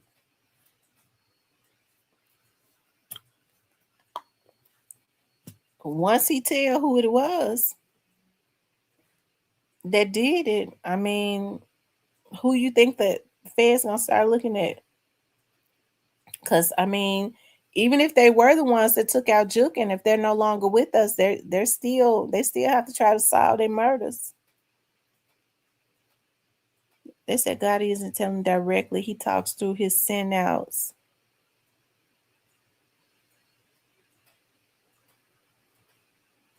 That's how I took it, because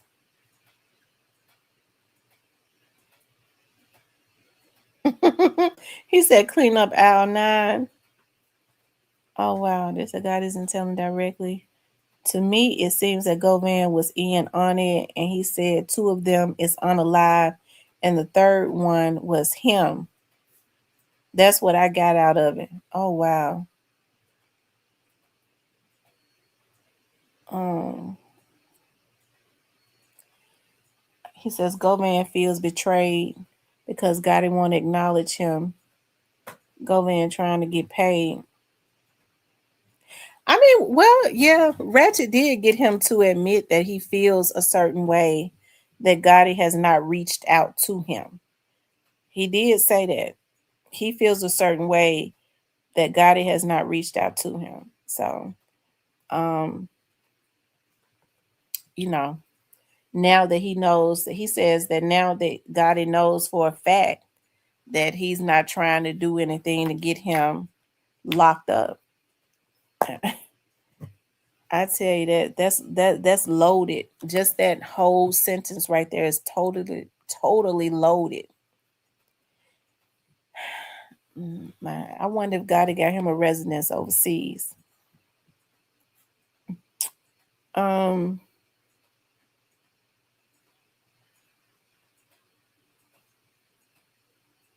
he says,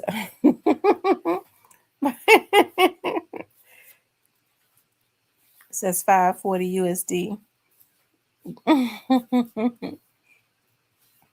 I don't feel like he was one of them that did it, but he knew of the plot on Juke. Hey Shantae, shout out to Richmond, Virginia. Well, he might have known of the plot too. But I wonder why he would bring it up. I'm trying to understand the logic though of bringing it up. Don't you know that if you bring it up, the folks are going to hear it, going to see the interview, and and you make yourself a target. I refuse to believe that they're going to allow him to lead the feds without questioning him about that. I refuse to believe it. It's not going to happen. I can almost bet you, I can bet you that he's not leaving the feds without being questioned about what happened to Big Juke. It's not going to happen. It's not going to happen. He has already put out there that he knows what happened. He knows who pulled the trigger and the seating of the people in the car. How the hell he know that? It's one thing to know who did it, but you know the seating arrangements. They're not going to let him leave wherever he is at without being questioned about that. And he put that out there. It's too detailed, but they have an obligation to question him about that at this point. They have an obligation to do it.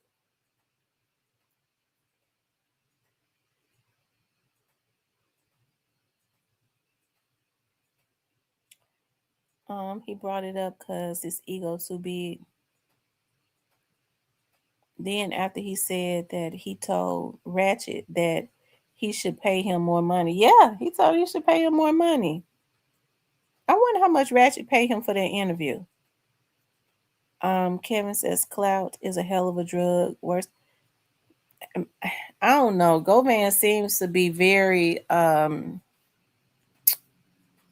what's the word I'm looking for? He's not dumb. I believe in, I don't know. I believe he wanted it out there. He ain't dumb. He had to have known the domino effect that would come behind that. I don't think he would feel like it would come this quick though. He would be in breaking fold to need some money. If the other side did it, how would he know? Don't think they mess with him. Absolutely. I agree with you on that. He said if the other side did it, how would he know? Don't right. He wouldn't know if the other side did. He wouldn't know, period. if the other side did it. You absolutely right. That was an astute comment. I'm telling you. Tamara, did you see the video with Govan ranting about why nobody was talking about Key Glock party being shot up? Now I'm feeling like he shot.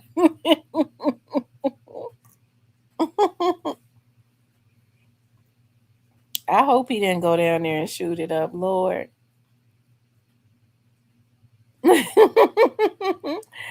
Courtney says, why would the third person still be alive if they wanted the other two dead? Seems like he implying he was the third person. Right. It seems like you need to be trying to get rid of all of them. If you're trying to get, you know what I mean? Why would you leave one alive and take out the others?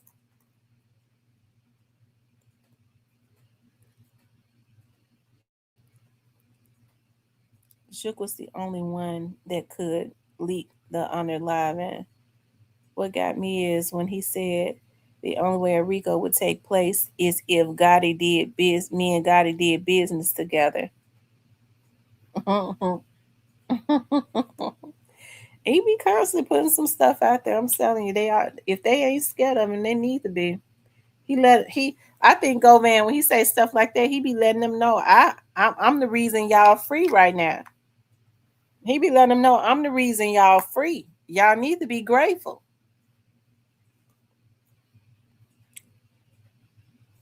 So I think on their Ratchet interview, I just gotta go on and say it. I think Quet did a Keefy D. I think Quet did a Keefy D. And then who knows? Like the young lady, how long has he been with this young lady? What has this young lady seen? What does she know? You know, what has she seen? What does she know? Has she overheard him talking to some people? I mean, ain't no telling she's scared of him. Ain't no telling what she ain't done told the folks. I do know that you know to turn a misdemeanor a misdemeanor. You don't ever hardly see that. The criminal justice system, General Sessions was a federal cyber stalking case. Y'all know it's something clean that is something that's not clean in the milk. The General Sessions Court is loaded with misdemeanor stalking cases and what is this? Cyber stalking, harassment cases. It's loaded with cases like that. The feds don't never try to pick up those cases ever, but they pick up Govans.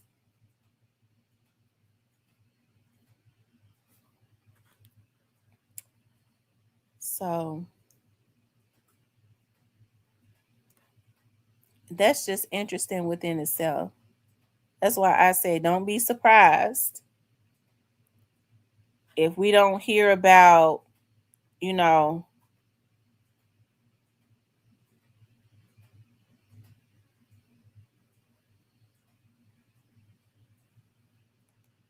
we don't look at the news one day and we see persons of interest in Big Juke's case.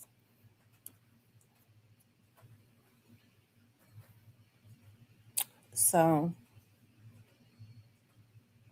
and we don't see persons of interest in Teezy's case, because anytime you say that Teezy was not killed by ops, that means you want it to be known who it was that killed Teezy.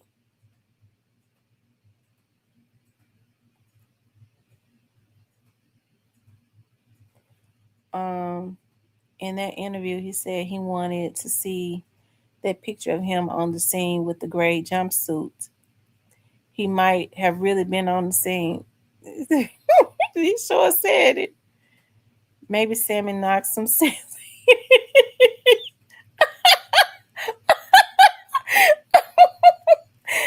Baby Sammy did, I tell you.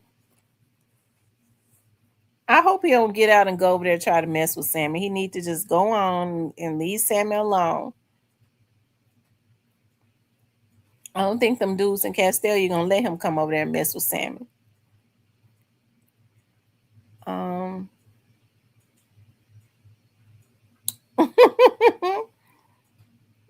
you got to be a damn fool to even fight Sammy. Ain't nowhere in the world they could have got me to fight Sammy.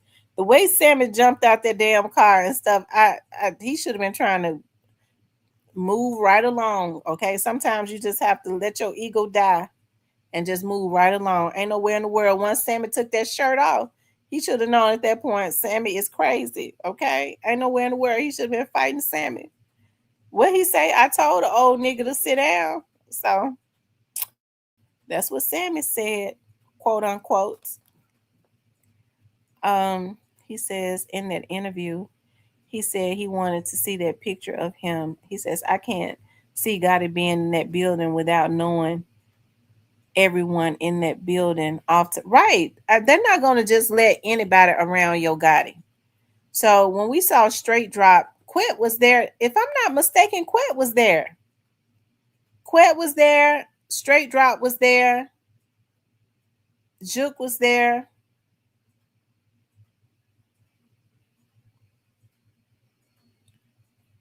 Um, they said Sammy pulled up smoking black and mild. That was the time right there when when he when he pulled that shirt off. They should just go ahead, got back in the car and pull it on off. He should have known once he hurt himself on the four-wheeler, the young wood smell blood. These old men need to stop trying to fight with these young boys. They ain't swift like they used to. Their knees and shit bad. They got arthritis in their fingers and shit. So they back and stuff hurt all the time. I'm telling you, I know. Okay. Because I mean, the guys my age, that's all they ever talk about. Oh, baby, my back hurt. They back and shit hurt. They done threw their back out. So why is they out here trying to? That's what get me there. Be out here throwing up gang signs and shit with arthritis and stuff all in their fingers. Ought to be ashamed of themselves. Just embarrasses me. Um, they need to leave these young ass boys alone because these young boys is swift and they crazy. Okay, they crazy. All right, they runs real fast. Hell, these men with these bad, they asses get old, their knees and shit bad. Hell, they can't run. How they feel like they gonna by the time they get a lick off, them young dudes them hit them 3-4 times. They just need to leave it alone and sit their asses down somewhere. Go in the house. Um, they say he should have known once. Yeah. They said who got killed in Castelia? Somebody done got killed. It better not be Sammy. Somebody done got killed in Castelia.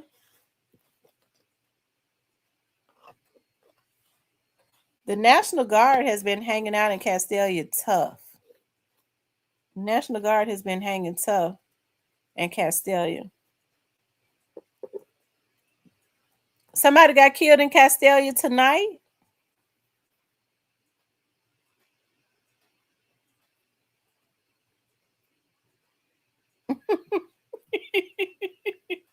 A cinematic kid, you wrong for that now. You ought to be ashamed of yourself. Let's see. A murder in Castelia. Yeah, I'm interested in just seeing how this is gonna turn out. I'm willing to bet you all. I'm usually never far off that we're gonna have a person of interest. I don't know if his case is gonna get solved. They could remain persons of interest, but I'm willing to bet that before this year is out, we're gonna see some persons of interest in the Big Jukes unaliving.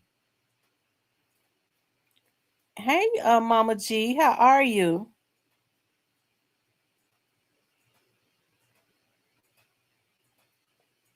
Blackwood News. Let me see. Y'all make sure y'all hit the like button. If you all haven't hit the like button, please do.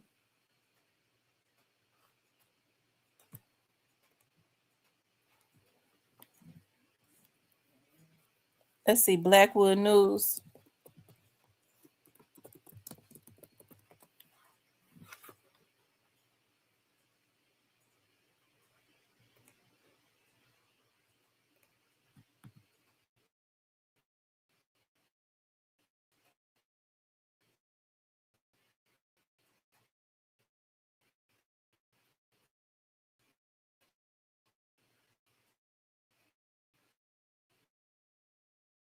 Facebook page, Blackwood News showing something.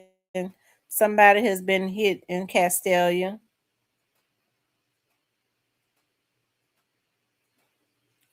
Y'all make sure.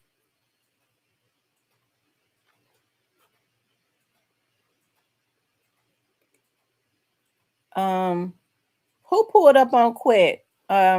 Stanley. Who pulled up on Quet?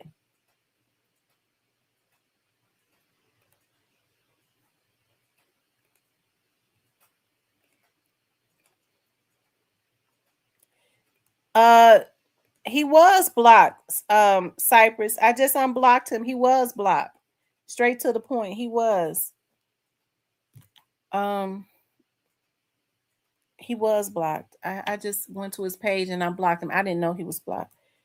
Neo says, "You're right, Miss T. I've been going through it physically. So some going back to the old me. I'm back to the gym. Real talk. My goal is to add 25 pounds of muscles."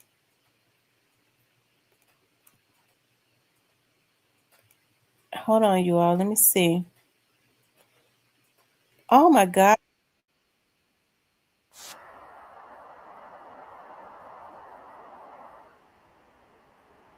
Tell you. Back in the caves for fucking actors, man. And we live, hey, and he just push my ass up these steps right here, man.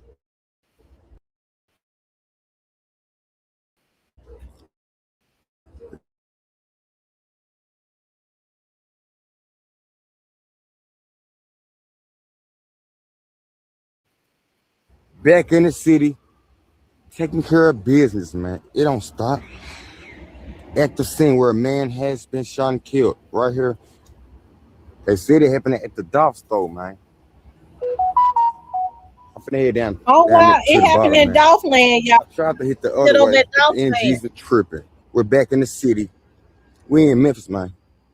Somebody was But killed they in done just let Dolphland. it off at the Dolph store. Only on Black News. Hey, y'all know I've been here before. I was here about a couple of months ago. Not too long ago. And we back with it. Come on. I'm finna head down to the bottom. Damn.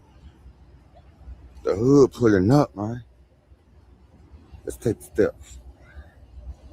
We in Dolphland.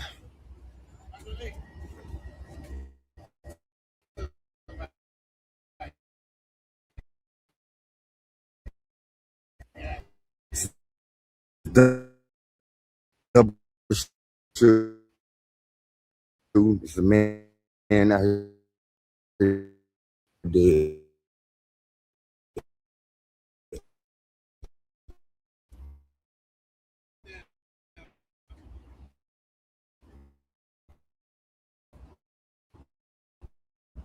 Man, I'm like, what did take county? But yep, we back with it. We in Castalia. We in the city, Memphis, where it does not stop. Only on Black News. Y'all, somebody has lost their life over in Dolphland. And I'm gonna tell y'all something that's weird because the National Guard has been hanging out at Dolphland over there at the store. And he said, you heard him say, they say that they was killed over at the Dolph store. I mean, those dudes be hanging out there deep, and I mean, only the people that live around that area be out there in Castelia. So, I mean, that's something. It'd be interesting to see. They said 2 people was hit, one of them has died. So it's gonna be interesting to see who it was that lost their life over there in Dolphland. Wow, Lord have mercy, Jesus. I sure hate that. I don't even know who it is, and I hate it. They said that he said that the family of the victim, the guy's still out there. The family of the victim has started pulling up. So that's why I took it off, because I can't. It do something to me when when the families pull up and see that their loved one has been hit, and they start hollering and screaming and crying. I mean, I can't take that, because whatever it was very unnecessary. And it had to have been, in order for 2 people to be knocked down, it probably was a drive-by. So that's so unfortunate. That is so unfortunate. But rest in peace to the young man that lost his life. I hate that so bad. I do. I hate that.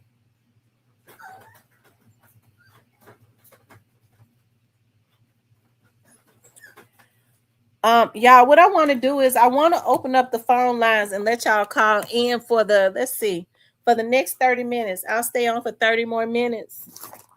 Do y'all want me to open up the phone lines so you all can call in? I'm getting ready to put the phone number up there. You all can call in and talk about the topic. Okay, what do you all think as it relates to this Big Juke situation and this Govan situation? I'm getting ready to put the number up there. Be quiet. I'm getting ready to put the number up there. My puppy want to show out because they so freaking spoiled. Let's see if I can find the number, and I can put it up here for you all to call in.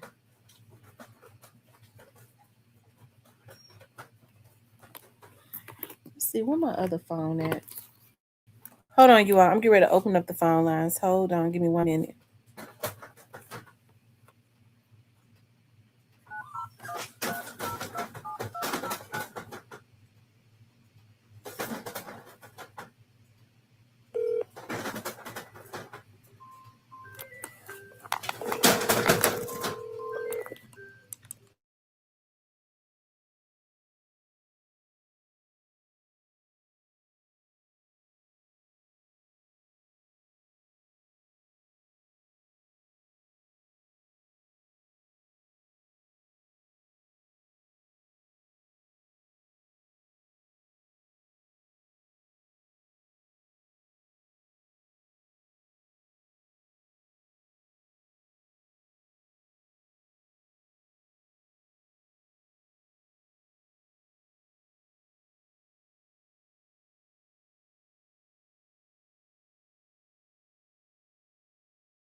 Okay, you all. I'm back.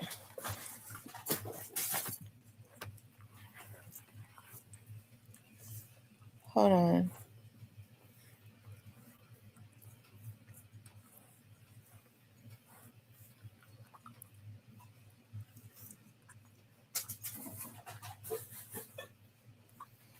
All right, y'all.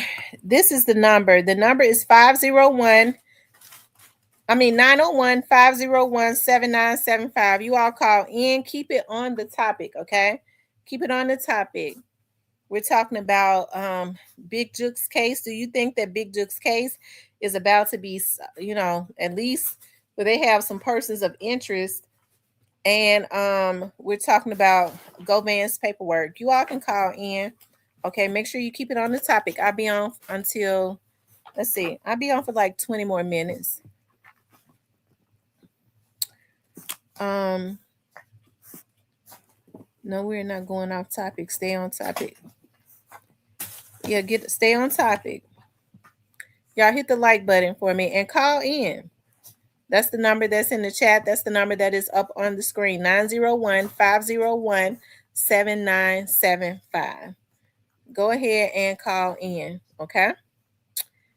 Be interesting to see what you all have to say about this, because I know a lot of people have a difference of opinion.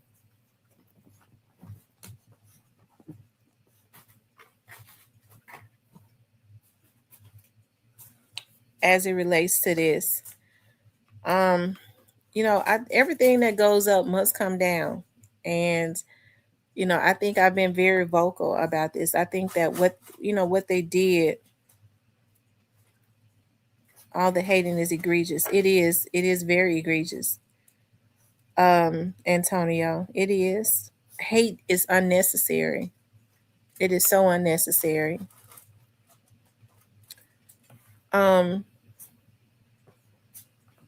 But I think I've been very vocal about this from the very start. Like all of this was unnecessary. Young Dolph was a young man, 36 years old. He's supposed to still be with his family unless God called him home. Them going and interrupting his life, that was not God's will.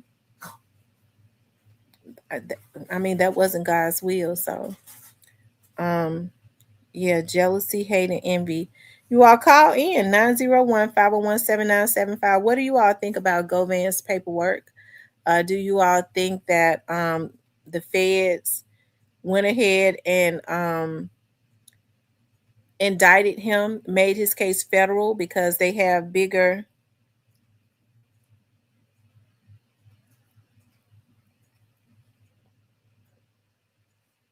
He says, what does Young Dolph has to do with right now?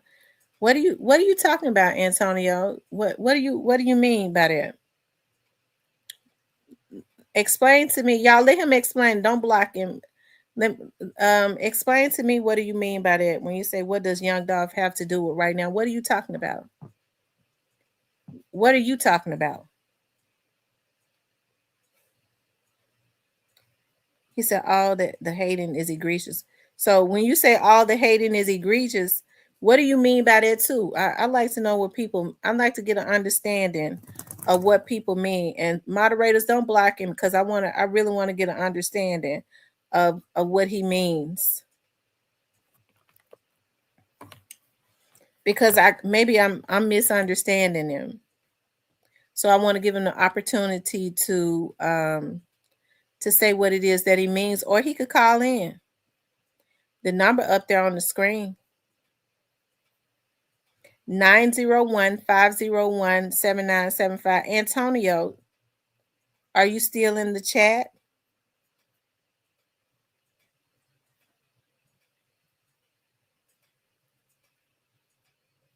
Are you still in the chat?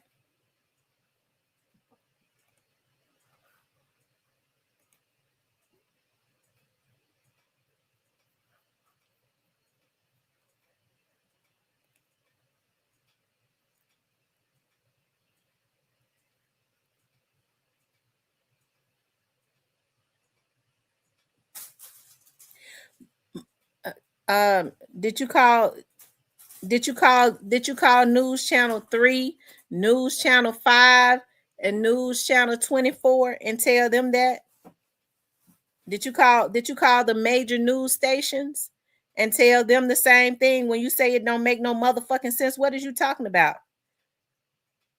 Did you call the major news stations that's really making money and say anything about it? Did you tell them that? Because I'm interested in knowing, did you?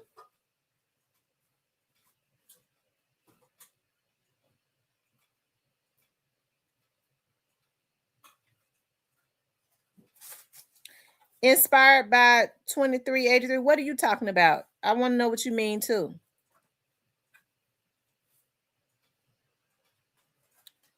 Did you call the major news stations and tell them that? Antonio, or did you come in here trying to clout chase on my channel?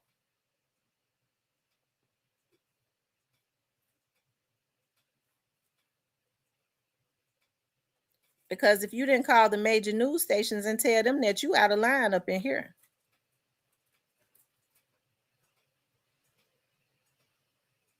You talking about somebody trying to clout chase y'all funny. If he was acquitted in court, why are y'all still attacking his character? So you saying that people can't have opinions? Govan put himself out there. So what are you talking about?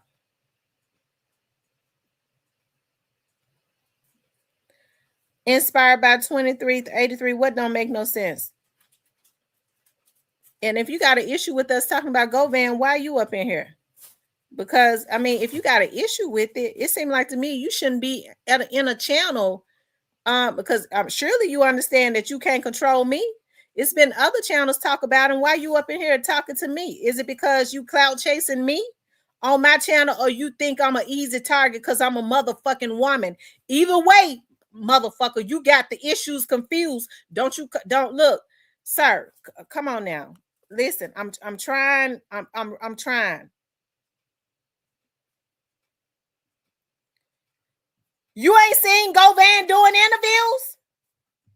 So you selectively see what you want to see. You haven't seen Govan doing interviews? Hell, just like I guess you haven't seen. I ain't no motherfucking angry black woman, but I'm gonna tell you something. I can't stand for no motherfucking black man to think he could come up into my channel. I wouldn't give two fucks where you from.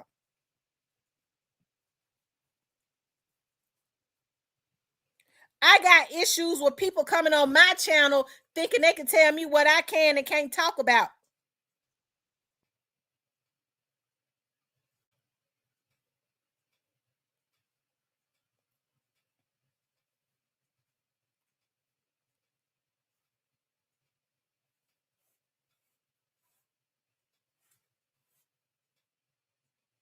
Hell, Govan been doing interviews. Well, maybe. Well, I'm unladylike then, sir. Maybe I'm unladylike. Let me be that. Let me be that. Because I don't think that's man-like to come into a lady's channel and try and start a beef with a lady. You trying to beef with a lady. You already knew, sir, what you was going to get when you came up in here. And I'm doing it lightly to you today. But you already knew what it was going to be when you came up in here thinking you could tell me what I can and can't talk about. Why would you ask me coming to my channel and ask me, why am I talking about Govan? You seen all these men talk about Govan. How come you ain't go up in their channel? See, I don't like a bitch for a man, period. Why did you think that it would be safer to come up in my channel, the lady channel, when you done seen all these damn men talking about Govan?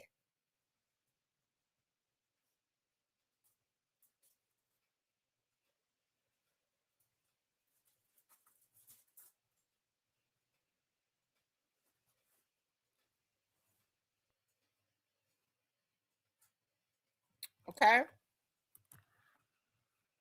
You talk about you from Orange Mound. That's cool. I'm from South Memphis.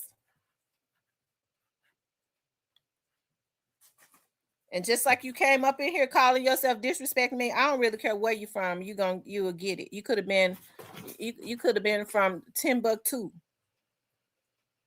If you ain't went up in these damn men channels and said anything to them, why you coming up in my channel?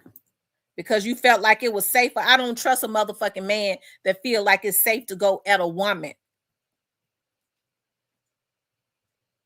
Because bitch, anytime if he in the news, we gonna talk about him on this channel, just like the main medias talk about him, just like everybody else talk about him, motherfucker. Don't no man ever come up in this bitch thinking they can tell me what I can and can't do.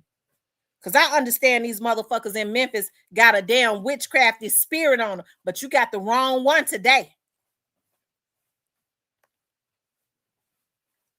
I got issues with that. I got issues with that. You ain't been in nobody else's channel because they a man. See, I don't trust men like you, okay? Men like you go to jail and get effed on and then get out and want to try to go at women.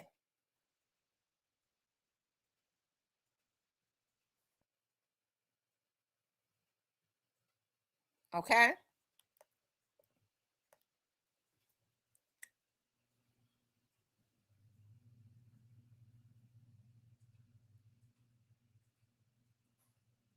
All these men been around here talking about Govan, but a fucking sissy would bring his ass up in here and come at me. How come you ain't been on these men channels? You scared of them.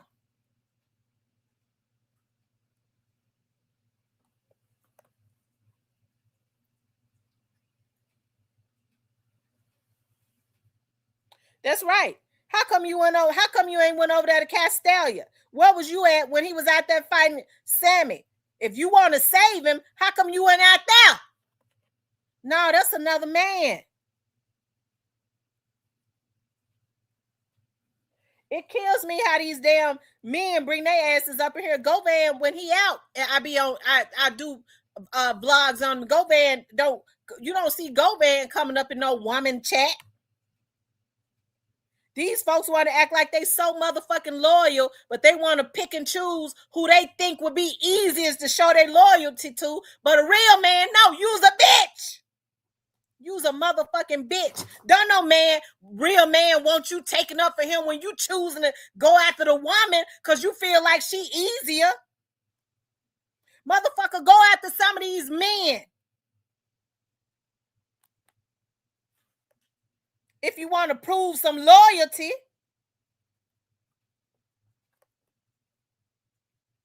Don't get me started. Okay? Don't do it.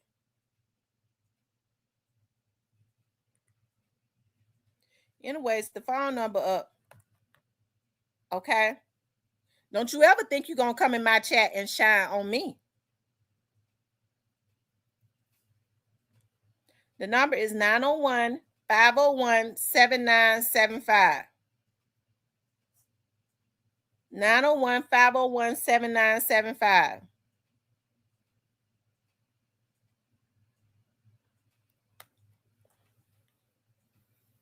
Okay?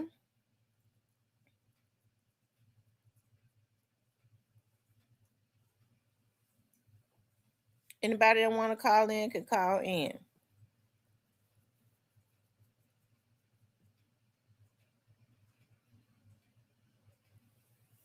Somebody just had to come in here trying to tell me what I should be talking about. They scared to go up in these men chats.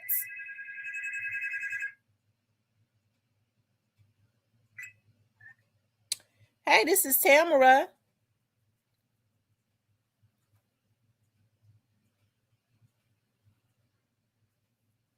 Okay, they hung up. Antonio, if that was you, you could call in.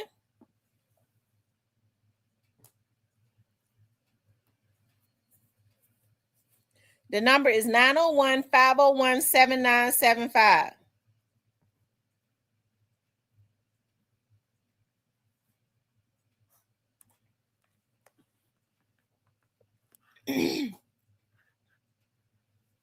We talking about Govan. Okay, just like News Channel 13, News Channel 5, News Channel 3, News Channel 24. They was talking about him yesterday, today. Okay. You had all the big medias, all of the big bloggers. They was talking about, but see, they were men, though. They dare not go up in a man's chat.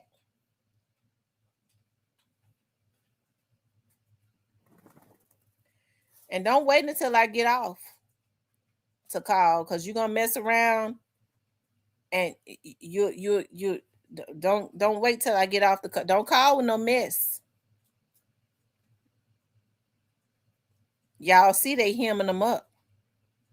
Okay, for calling and with harassment. So you better think well with your sick ass.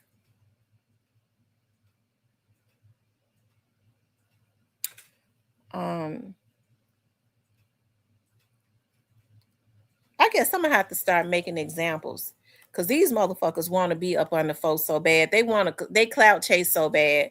They want to clout chase. They want to prove their loyalty, like they really down with these folks. They don't even be knowing these folks, but she seemed like she easier though. I'll go after the woman to prove my loyalty. You's a motherfucking bitch, hoe.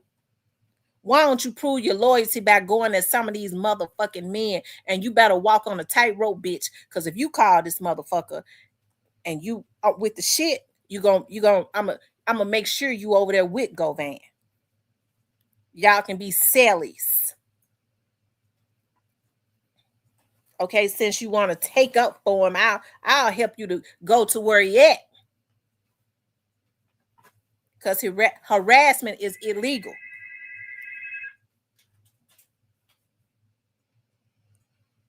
Hey, thanks for calling Real Talk with Tamara. Just get on with the program. What you say? I said, quit bitching. Get on with the program. Were you the person? Are you Antonio? No, I'm not. So you felt the need to call in and tell me to stop bitching? Yeah. Why? Because, one phone ain't got to mess your show up, right? Well, that's true. But do you think that he was wrong? What do you think that he was wrong for coming into my chat trying to tell me what I can and can't say? Yeah, he was. Yeah, you can't. They don't know you by now. They can't do that to you. You know that. Okay. All right. Well, I appreciate you calling in. Okay, you bet. Take care of it. All right. Thank you, darling. Okay. Whoever it was, they disguised their voice and told me to just keep going with the show. So I guess I'll take that. Okay. It could have been Antonio. Maybe he wanted to try to make peace. I cussed him out so bad. Lord have mercy, Jesus.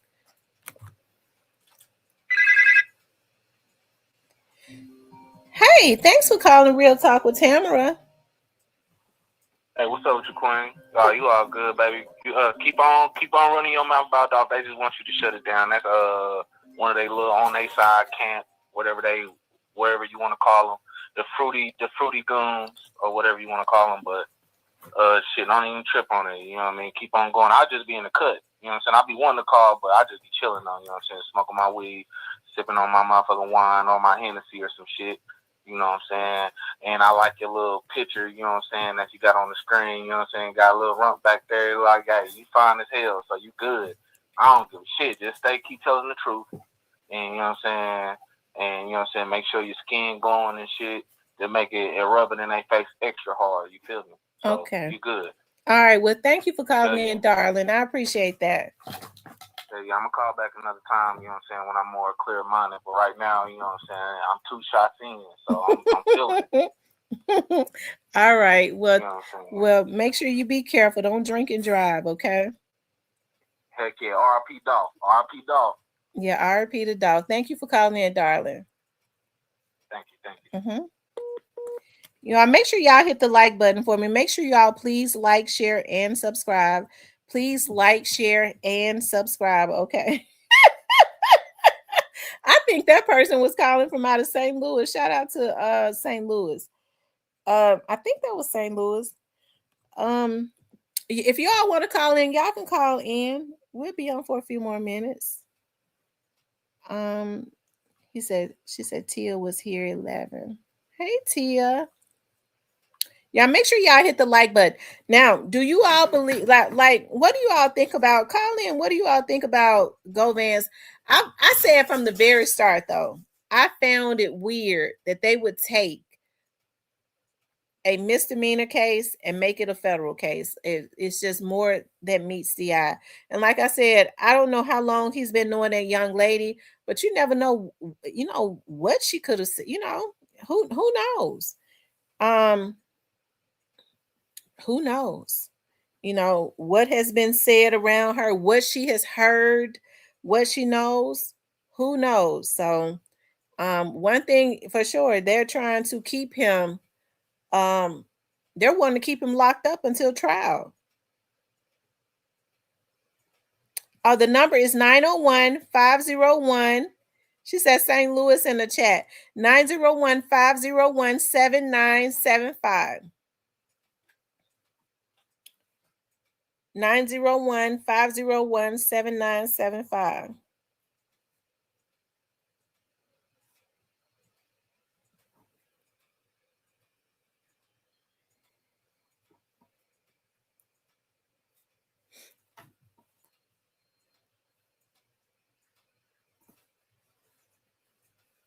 He said, whatever they said Govan did, I believe it.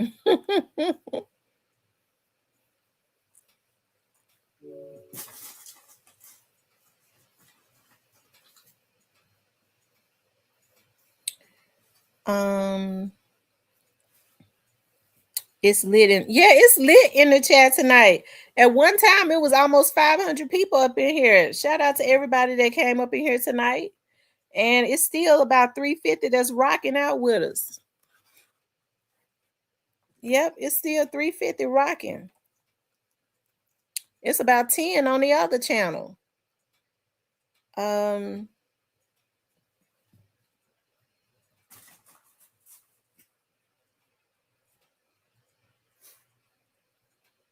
He said, hi and down. That man was smooth with it. Yeah. Yeah, he was smooth with it. He was. I couldn't even get mad at him. He was so smooth with it. He told me I need to get back on topic. He was so smooth with it. I couldn't even get mad at him.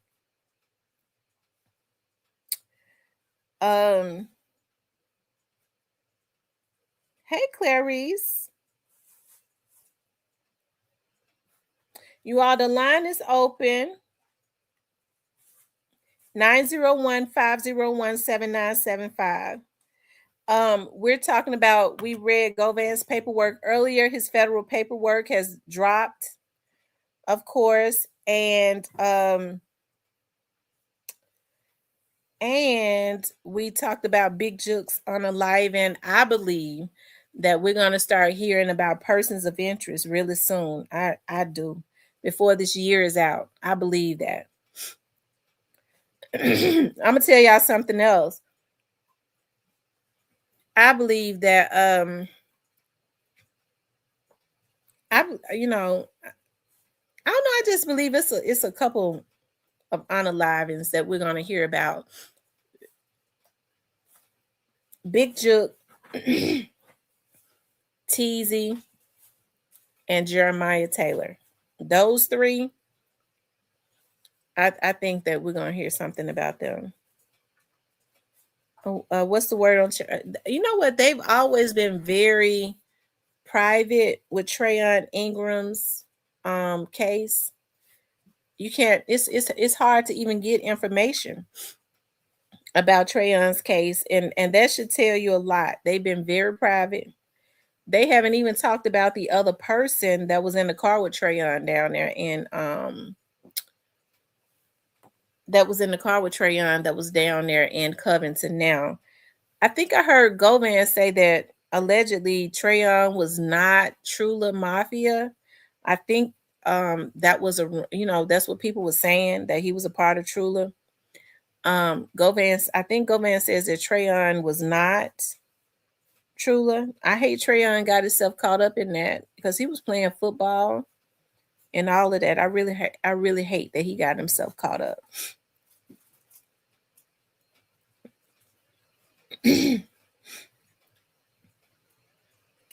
Yeah. They haven't really said a whole lot about Trayon's case. I think Trayon goes to trial in October. I think he goes to trial in October of this year. I did hear Hernandez Govan say that Cornelius is supposed to testify in Trayon Ingram's trial. So that tells you everything you need to know, because the rumor they said that the person that was in the car with Trayon, the news media said he was on the run, and I'm sure they said that because the police told them that. But the police didn't give a description of who the killer, the other person was. That was in the car with Trayon. I'm sure Trayon has told them. They have not released that information. We haven't heard anything about anybody being charged. They didn't put out a bolo for the person. There has been nothing said about the person that was in the car with Trayon. The rumor has been that the other person that was in the car with Trayon was allegedly straight dropped. And when Quet said, when Hernandez Govan said that Cornelius is supposed to testify in their trial, I mean that sounds about right. I mean that I could see that, I could see that. Why, because otherwise, why would Cornelius be testifying in Trayon Ingram's trial?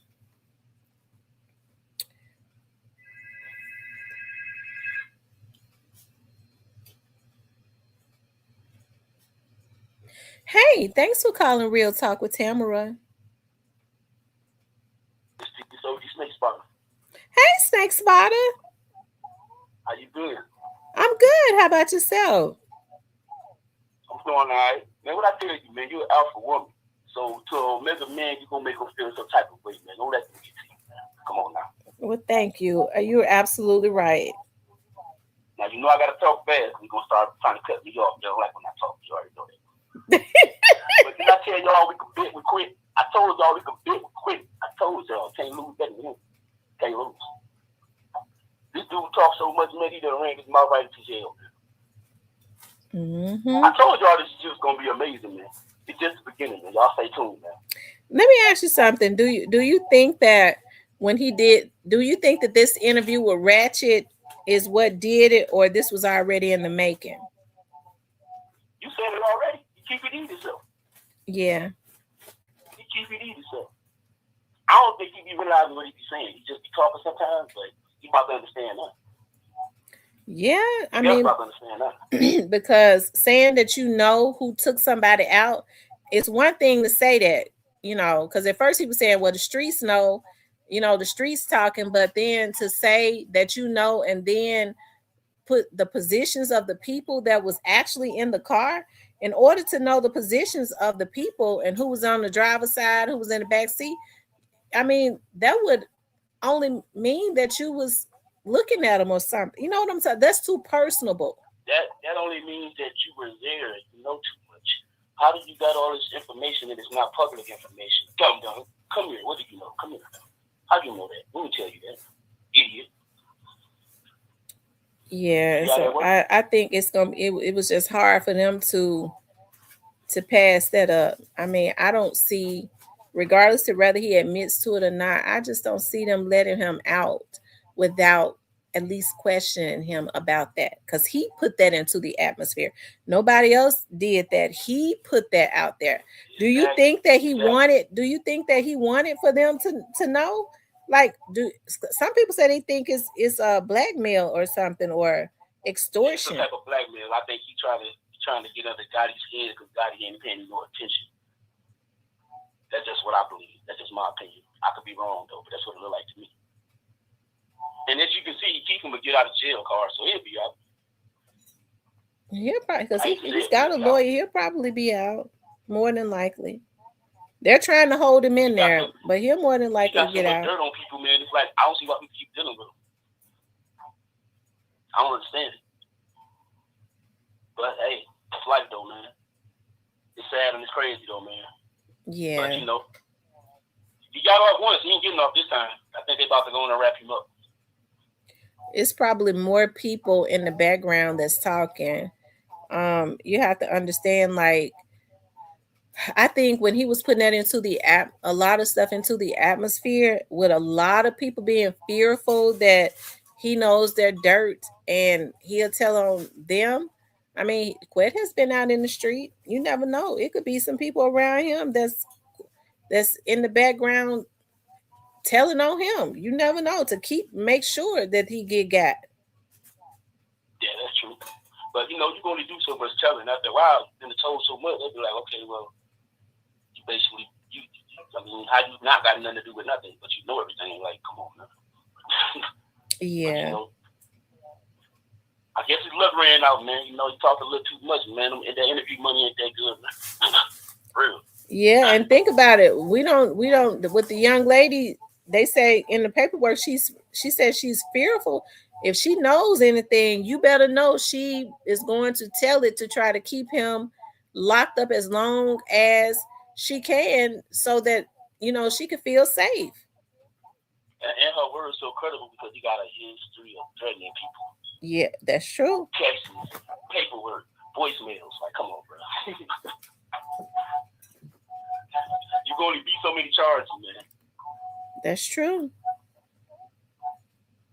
But I don't want to take up too much time. I thank you for letting me on. I'm surprised they ain't cut me off. Everybody be blessed. You know what I'm saying? We ain't gonna never stop talking about quick. It is what it is. We wrong. Talk about what we want to talk about. It is what it is. Got your feelings, man. Turn your internet off. Turn your internet off. All right, chat. All right, thank you, darling, for calling in. Shout out to OG Snake Spotter for calling in. Shout out to Detroit. Emerald says talking too much, especially speaking on dog. Shit gotta stop at a point. Look, Kenny Money says he's working. It seems like Kenny Money and them have been, really quiet as it relates to this. They don't do a lot of responding. I think they have been sitting back for the longest and just watching everything play out. I think they've been kind of sitting back watching for the longest. New to you says, "Why on earth does he need to have a conversation with you?" Yeah, he says that he's surprised that Yo Gotti has not reached out to him, or Yo Gotti needs to, to have a conversation. If he says that he does not know Yo Gotti, why would Yo Gotti want to reach out to him to have a conversation with him? And he says that they don't know each other. They says they know Govan spoke, Drop spoke, Teasy spoke, even J Money spoke. Mm.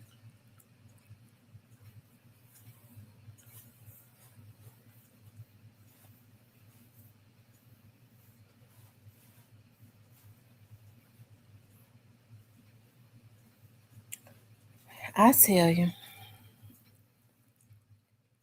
Anybody else gonna call in, you guys?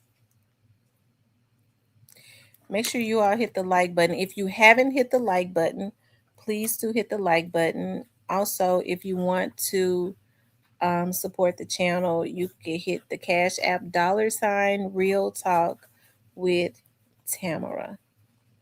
We'll put it back up. $ Real Talk with Tamara. He said if he was Gotti, he would have a conversation with him. Right, he did say that. He said if I was Gotti, I would have a conversation. I said Gotti probably. Well, Gotti probably feel real naked right now because Gotti is used to having his brother to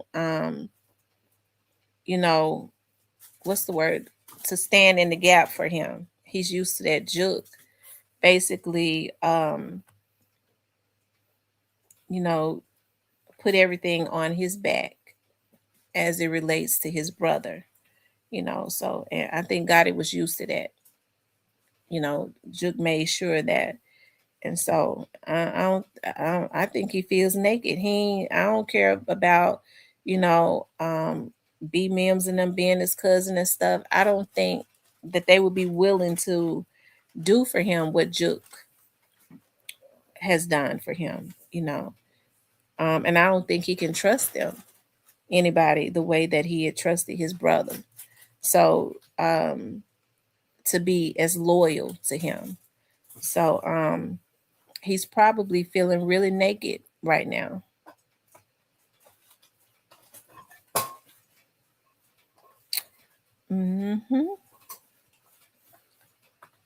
Because nobody else could. I do believe if push came to shove, Lord Jesus, this man done went and made another channel. This man done went and made another channel and came back But you didn't change the picture. You kept the same picture. You need to change the picture. Okay, and I let you rock out in here. Y'all ain't gotta block him. I mean, you really love the channel. You go make another channel, but you keep, hey, as long as you don't come up in here trying to tell me, being disrespectful to me or the people in my chat, you could rock out. I ain't got no issues with you being a fan of. This man got to determine. Y'all let him rock out, but the moment I'm telling you something, what was his name? He was showing his name because he done changed his name and everything. the moment you come up in here, the moment you try to tell me what I should and shouldn't say, we gonna get you up out of here. Okay, because see, he went and made another YouTube channel just so he could come back up in here. He didn't change his picture though. Antonio, you didn't change your picture. That's how I was able to recognize you. You went and you changed your name, and it might be Yo Gotti. Okay, but I don't think Yo Gotti would come up in here taking it up for quit. So it's a fan. Okay, so I don't know. Actually, those words sounds real familiar, so I ain't no saying who that is. Okay, somebody that like to be messing with women and that's scared of men.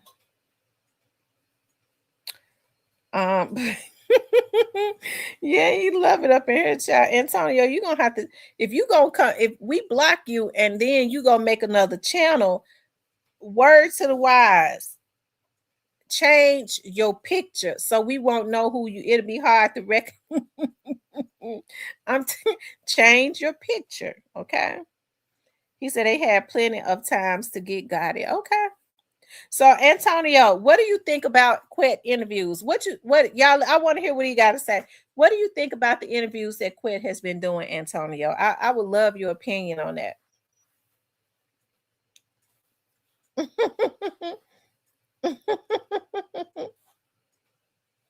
Antonio, what do you think about the interviews that Quet has been doing?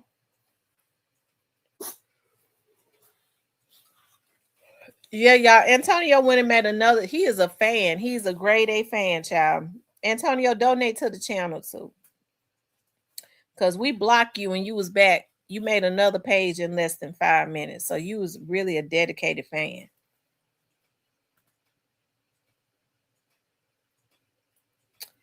They said, I think he be saying too much even when he not trying to. Probably be high and everything else. Because I think when he be on live, he been getting high. I remember like when I would wake up late nights, sometimes he would be on. He would be getting high and drunk, and he would say a lot of shit on those lives. And I remember I told y'all, I said, let Quet keep talking. When he get drunk and high, he tends to talk a lot. And sometimes he probably don't even be drunk and high. I said, let Quet keep talking. He gonna tell what happened to Juke. Sure enough, he did. He was on he was on the verge of doing it.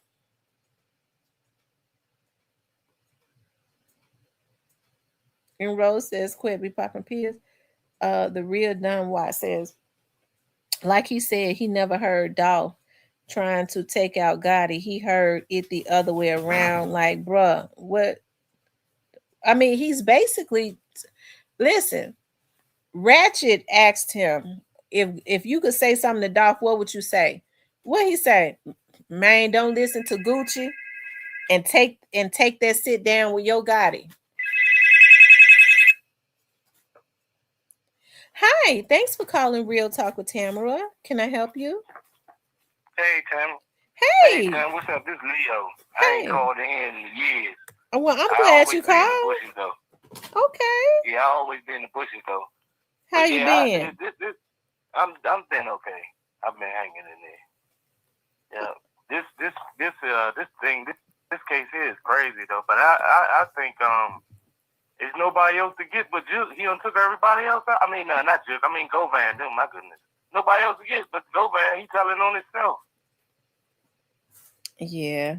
Why do you He think telling why himself. do you think that he's been talking so much? Why do you think he's been talking a lot? Well, first of all, I watched Hitter earlier today. Hitter kind of like made it a comment that kind of makes sense. That every interview he going on, the money running dry. So every interview he going on, he adding a little bit more so he can keep getting interviews. That's, you know what I'm saying? That made sense to me. Oh. But the more he keep talking, the more he keep implicating himself to me. Because everything in that video, everything that he said about the Juke thing, it just seemed to me that he was talking about himself. That's what I said in the chat. It just seemed to me like he said the guy's right here amongst us. You know what I mean? Like, that means he's talking about himself to me. Yeah. Mm-hmm. But yeah, I had to call in because people was acting crazy, and I had to come in and let's calm it down. Yeah. That's true. But I'm always in the bushes, Miss Tam. I love the channel here, and long live Dolphin. I'm a Dolphin fan. Well, I'm glad you're a Dolphin fan, and I appreciate you calling in. I really appreciate you being, because you've been with us a long time. I appreciate that. Yeah, and everybody, hey, I'm gonna go ahead and drop back down and get back in the chat. All right, thank you, darling. Thank you for calling in. All right. Bye. You all, if y'all haven't hit the like button, please do. If you haven't subscribed to the channel, please do. Now Antonio putting up the dog signs. Lord have mercy. Antonio, you is a mess. The real Don Watt says he said he never met Gotti. Antonio a Memphis man for real. I'm gonna tell you how. I just cussed Antonio out because he was acting a fool. And that's what the Memphis men do. They make us women cuss them out like damn dogs. And then after we cuss them out, it seemed like to me that they get some act right and go on and tuck their ass and go on somewhere. He said, but that's the same picture though.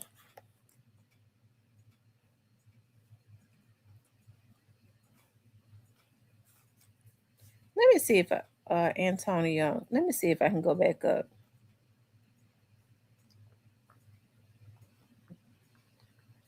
I know that's the same picture. I'm trying to find Antonio. They done blocked him, so I can't see that picture. I know that's the same picture.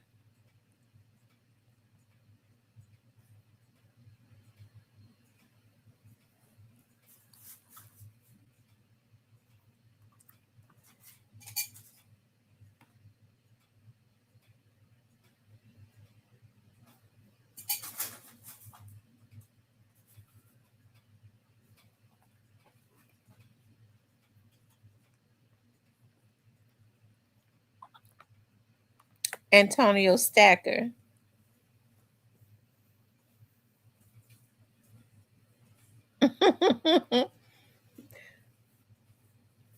He said he don't want to interrupt the show. Okay.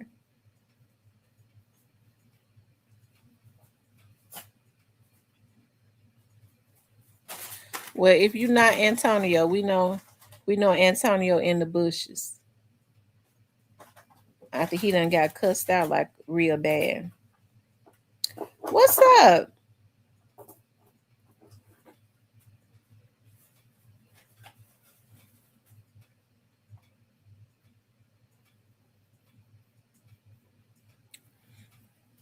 Y'all hit the like button for me. Make sure you guys please like, share. Y'all, the phone done died. The phone just died. I got to put it on the charger.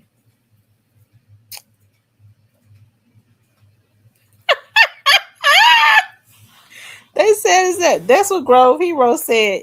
Is you Lil Migo? That was a meme forever. Is you Lil Migo? You think Govan trying to get your position at the label? I don't know. I don't mean no harm, but I don't think Gotti would hire Govan over there at that label. If they was gonna hire him, they would have been hired him. I don't think Gotti would even sign an artist that Govan when it got at this point. And the reason I say that is because I think he don't want to have no types of associations or affiliations with him.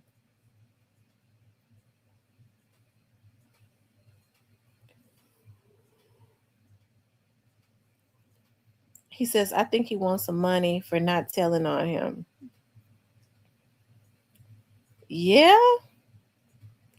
That's probably basically what it is. They said the last caller was Joe Gotti. He talking about ain't nobody left to get but Govan.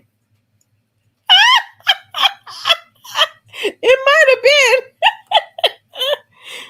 been.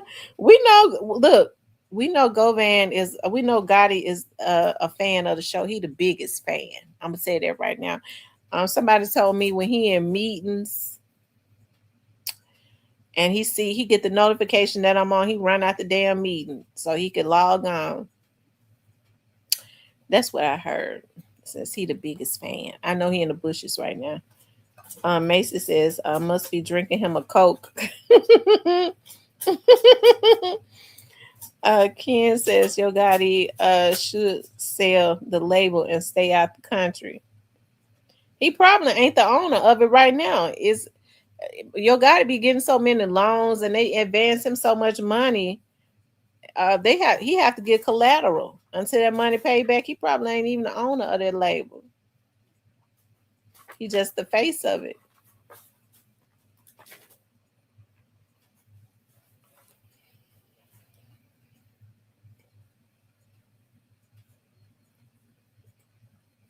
Oh, they was talking about Leo. They were saying Leo is Gotti. Oh Lord.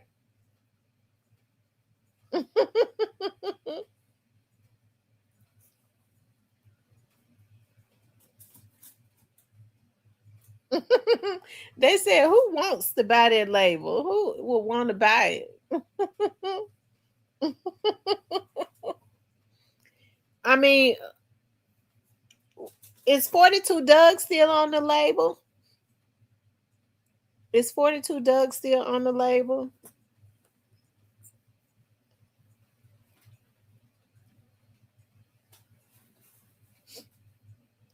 Jock says, is CMG still a label? They too quiet.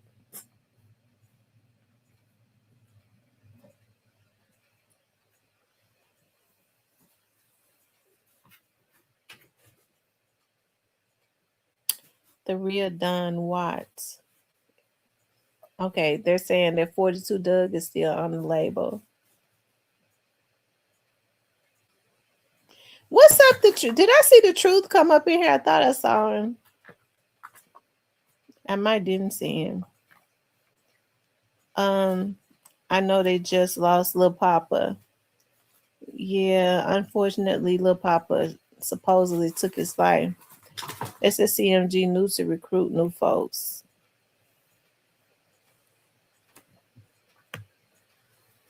I mean, you don't see a whole lot of people doing a whole lot over there. He got Glorilla, but I'm sure he spent millions of dollars trying to promote her. So he might not be he ain't making that big of a profit off of her. And I like Glorilla. You know, I want to see the sister do well. She came from out of Memphis and she came from like the trenches, so I do want to see her do good. So I just don't think her contract would reflect having generational wealth. Yep, I'm late. Been gambling and lost track of. Oh Lord, what you gambling? The truth. What in the world is you gambling for? What have you been gambling? Amari says my main page was put in timeout or something. One of the moderators said they was blocking people for trolling or disrespect. I was only trolling and disrespecting the ops coming into the chat. Oh, okay. Well, we apologize. When they get the they didn't know, Maurice. They didn't know. It says ESTG, Glorilla, Moneybag Yo, Mozzie, Boogie, the top artist, and he gonna get Pooh and 30 if they beat this case. Is Pooh still signed over there to Gucci? Is Pooh still signed to Gucci Mane? Because the way Gucci Mane is was talking, he ain't gonna release Pooh. He don't have to release him.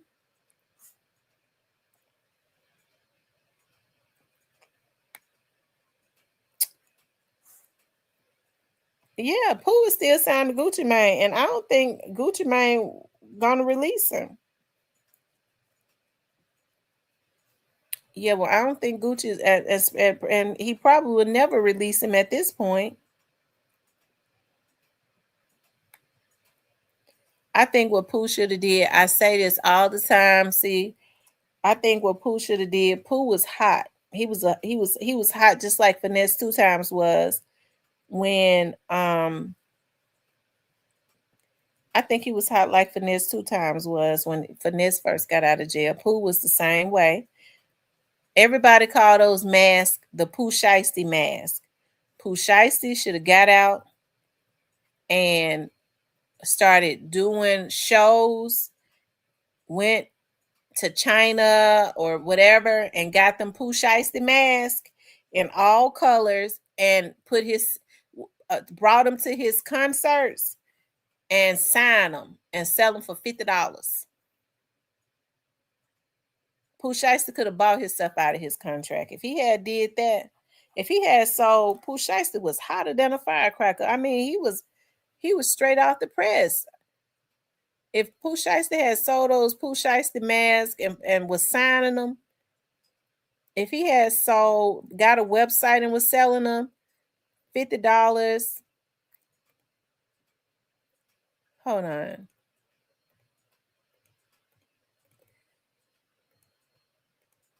Pooh Shiesty. Hold on. Times 50. Ooh, child.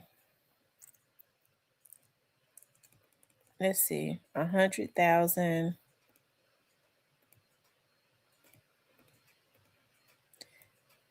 Okay. Pooh got more than 100,000 followers. See, that's why I say these little dudes gotta have people around them that want to see them win for real. That's in their ear. Cause I mean, Pooh Shiesty could have got out with 100,000 fans. If he could have got 100,000 of his fans, and it would have been easy for him. And got those Pooh Shiesty masks in all colors, pink, purple, black, red, all of that with his signature on them. Every time they saw him, he wearing the Pooh Shiesty mask. Get him with the rhinestones and stuff on him. His concerts, he could have charged 100. If I come backstage, hey, you could sell them for $50 up front with my signature on it, or come to the back, come backstage. I sign it for $100.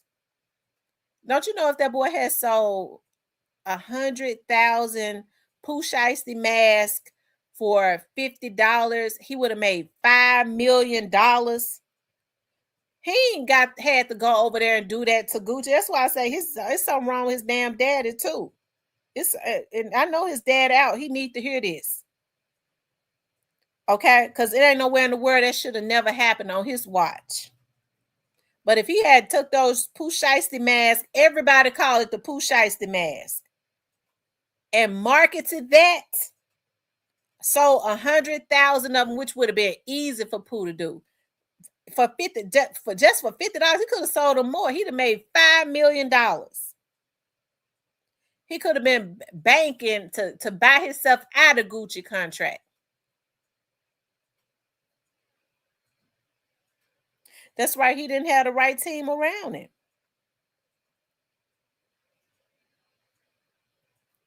Yeah, I think they're gonna sit him down for a minute. I do. I believe they're gonna sit Pooh down for a minute, and I hate that because I really want to see Pooh Shiesty do well. I really hate that, but I think they're gonna hide him just like they get ready to do Dirk, and which they need to hide Dirk. Okay, because Dirk did a lot of evil stuff. I really hate to see them do that to Pooh Shiesty.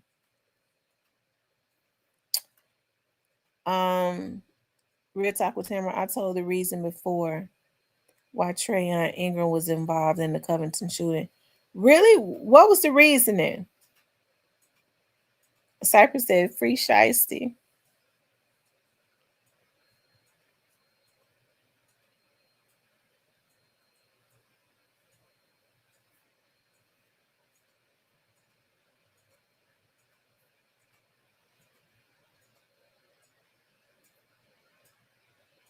We had a good show tonight, except for when that guy came up in here, and I can always tell when it's a hater. They go and make fake pages. They be other vloggers come up in here trying to disrupt the show.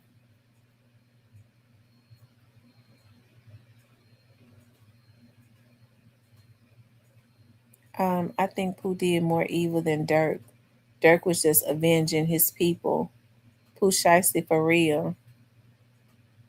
Divine says Cypress TV, he might have a chance to just get a violation. Well, I'm happy that Pooh wasn't crazy enough to go in there and kill them people. I'm glad that he wasn't crazy enough to do that.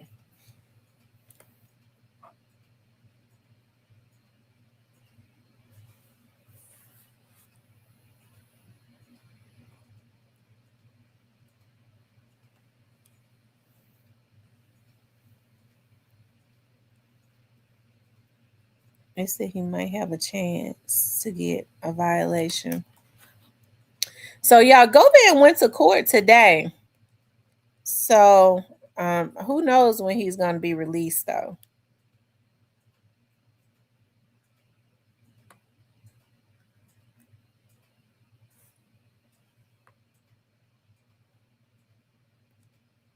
Or if he will be.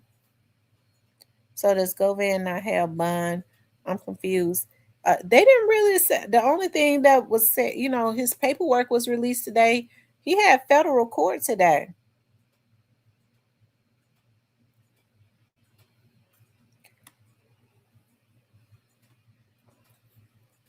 He had federal court today, so I'm sure it seemed like to me in the paperwork his attorney is more so trying to get paperwork to prepare for a trial. Surely they said a demon is a demon. They both own that. Who might as well get the mask made now and sell them? Can take that money and run it up for lawyer fees. Well, that's true. You're right. I agree. It seemed like to me that's what his team would be doing. Because he definitely going to need it for them lawyers' fees. Because Gucci, not unless got it back, pay for his lawyers. Because I don't think Gucci will.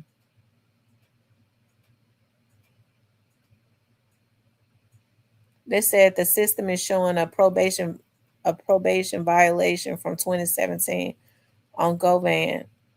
If he was still on probation,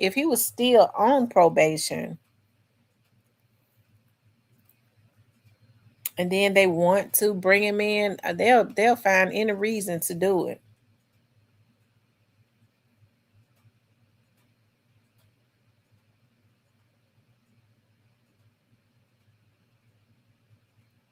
He says, read by 2 messages I just sent.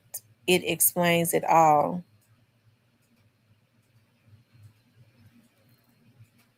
Hmm.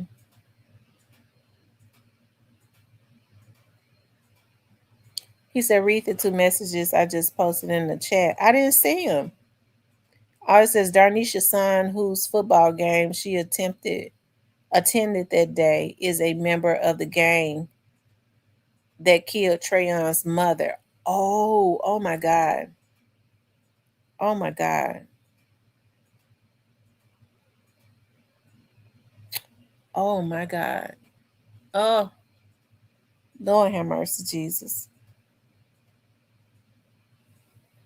So that's what happened. Oh, Lord Jesus.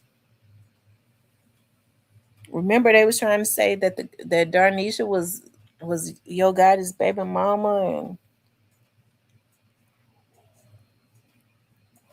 and all of that.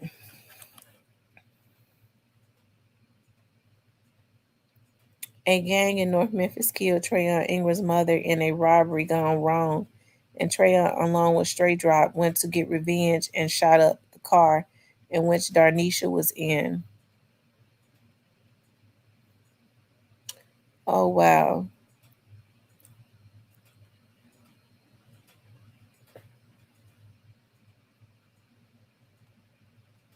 Oh wow.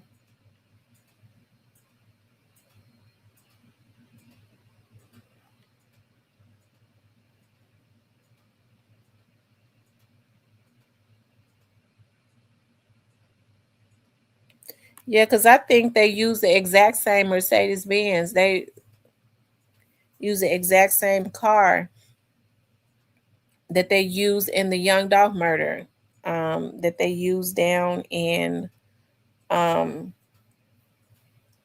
Covington, in the Covington murder. Trayon was a part of a stolen car ring, maybe. When did that happen? During the time Drop was on the run. Remember when Trayon Ingram, when they asked about the person that was in the car with Trayon, they said that the person was on the run and they ain't said nothing else about it. So they didn't give a description. They didn't say anything. So that right there should tell you everything you need to know. That the person really wasn't on the run. They just didn't want to reveal who it was at the time. Read what Divine said about Govan probation. Okay, I didn't see it. Let me go back up. It says the original charge from 2012. Why would he still be on probation if he got 84 months? Oh, wow.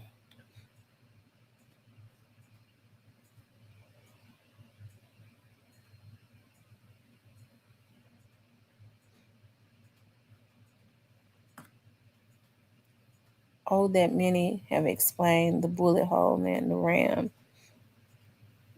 Review mirror, he was trying to trade in when he got caught.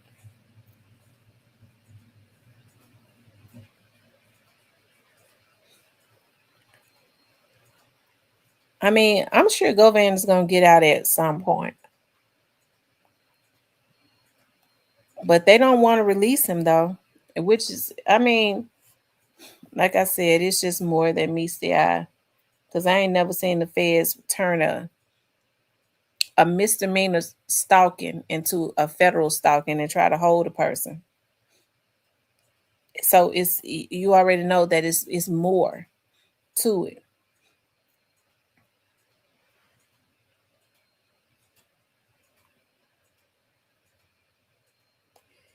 And Govan's attorneys are trying to see if the government got, they requested from the government.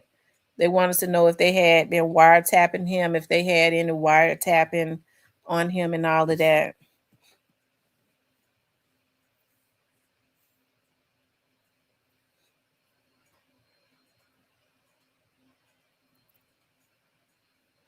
No, I didn't watch it.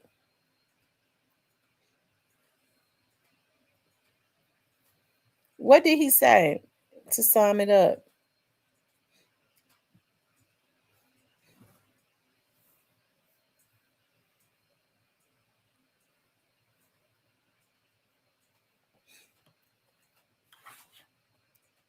If Govan crashed about 540, what would he do if 20K was in play? I tell you.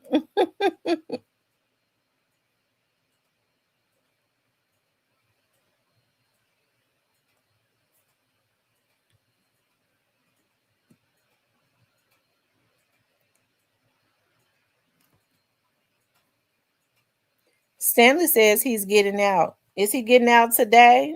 Tonight, Stanley? Y'all know that's Govan's brother that's in the chat. Stanley, is he gonna get out today or tomorrow? OFCB is out of Raleigh fast cash boys. Who is that? What happened? The True. Who is that? Did they ever find out who it was that got killed over in Castelia tonight? Stanley says that he is getting out. When is he getting out, Stanley?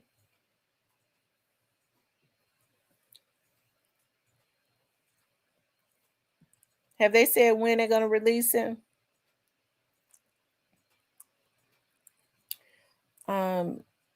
Lee, a nurse says Govan gonna tell if he got to. He is too old.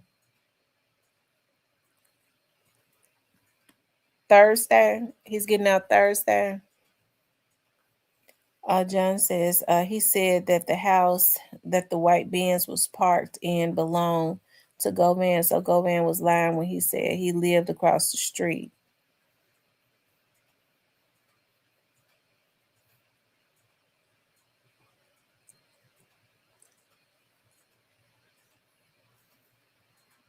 Hmm.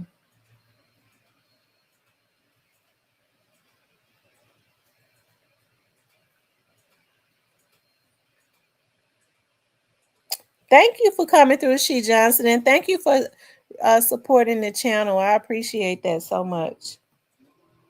I really do.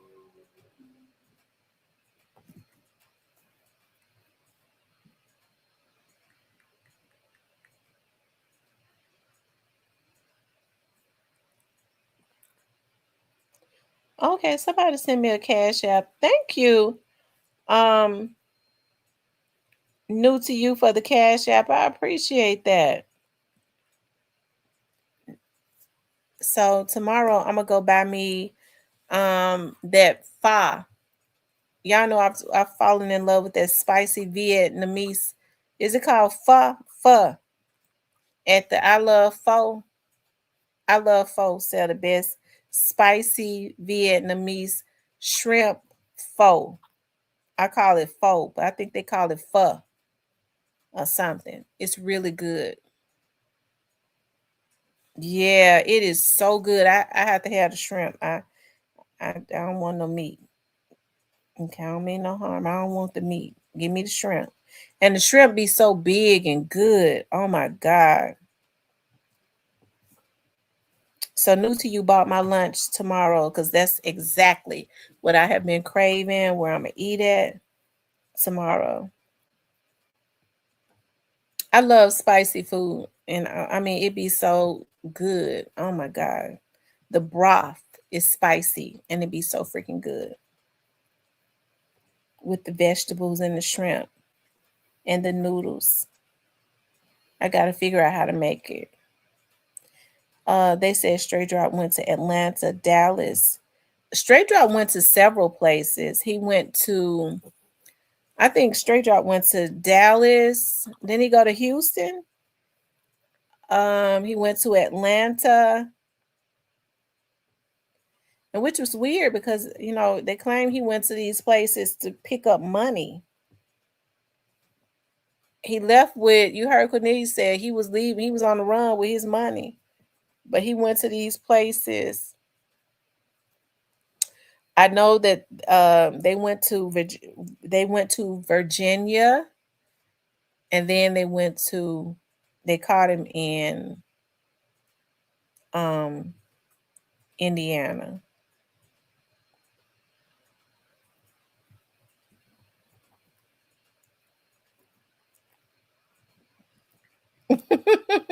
Cypress said they need to ban seafood.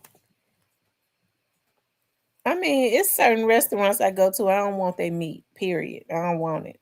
I'll eat vegetables, but I will eat the shrimp. The shrimp is so freaking good. It's really big and it looked like shrimp.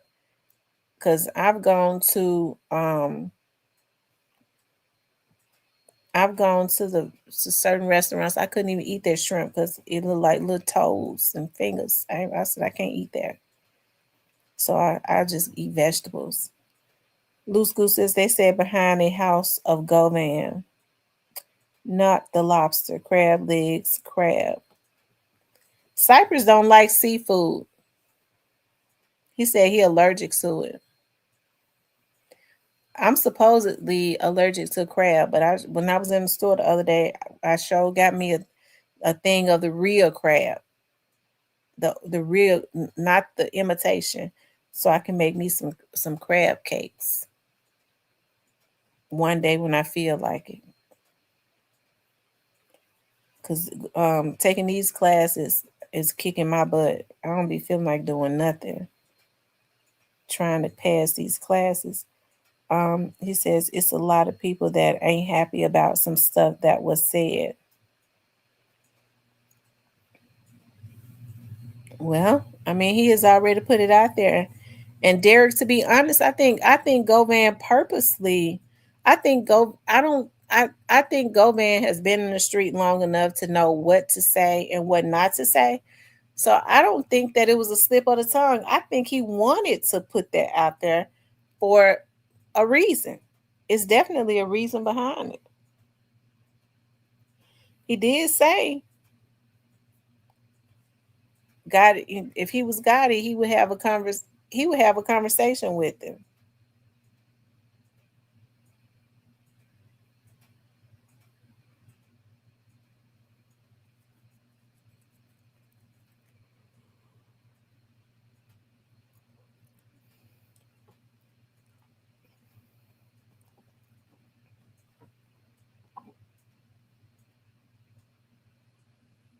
He said Raleigh stand up. Shout out to Raleigh. Shout out to Raleigh.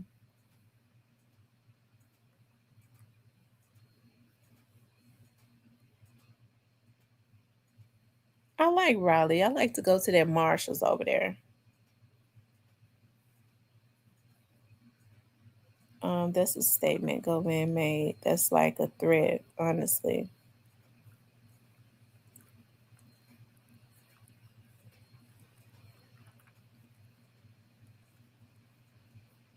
They say he tried to get back to jail for safety. I don't know. According to Munchie, that he done got the fighting in the jail, Lord.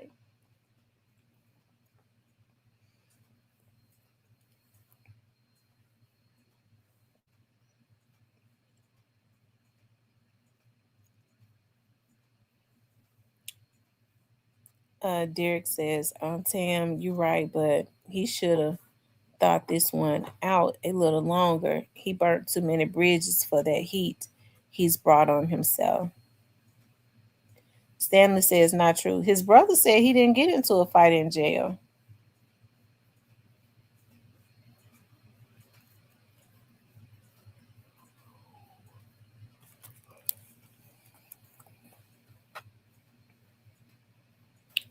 Lucifer says, Derek tell Ed John Brown he had multiple houses on Bradley.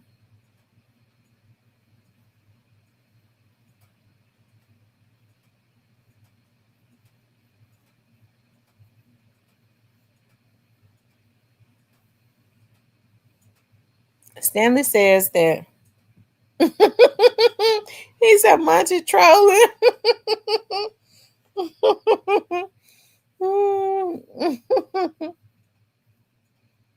Divine Black Rose is Stanley Govan. What's not true?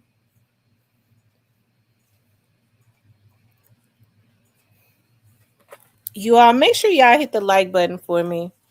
Make sure y'all please like, share, and subscribe, okay?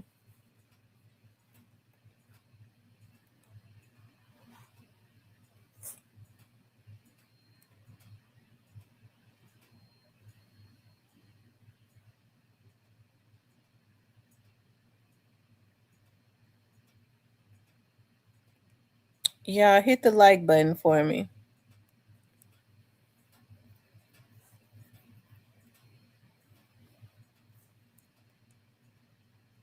I'm looking at my real time, and it's 634 people in here.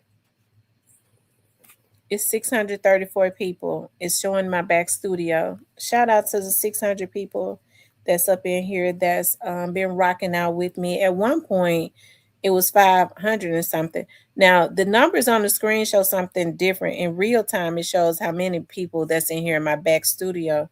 And it says 637 people is on this live. So I appreciate that. Make sure you all hit the like button. And it's pretty late, and y'all been rocking out with me all night. So y'all make sure y'all hit the like button. Y'all Hernandez Govan's brother is in here, and he says that his brother didn't go to jail to be safe. He said his brother does not run from nobody.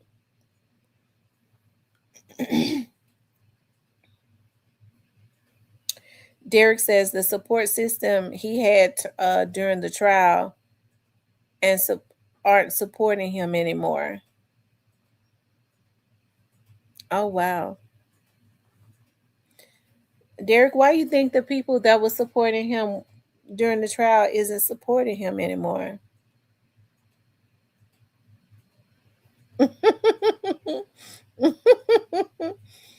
Lord have mercy.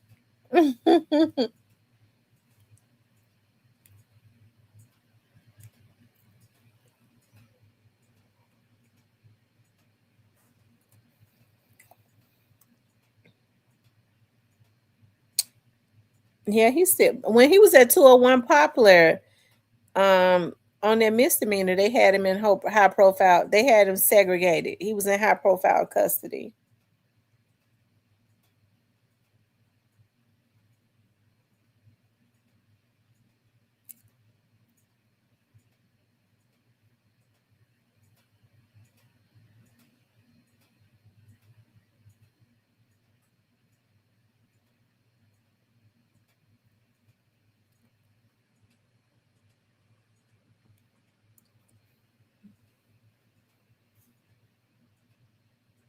You allergic to shrimp? I'm supposedly allergic to seafood, but I be choking it down every chance I get.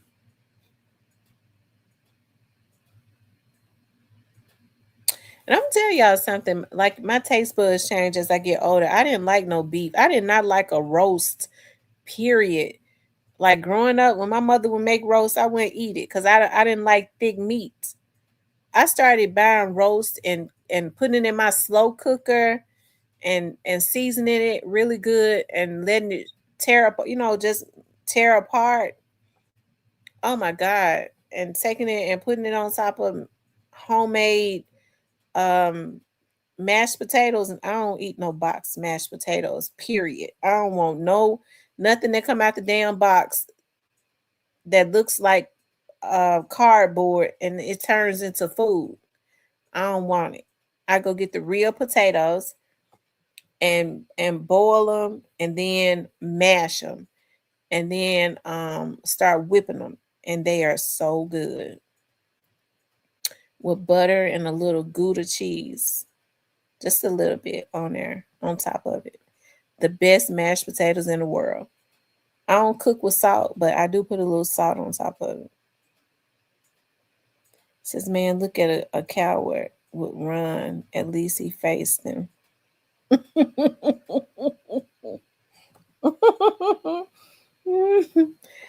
Oh, Lord have mercy.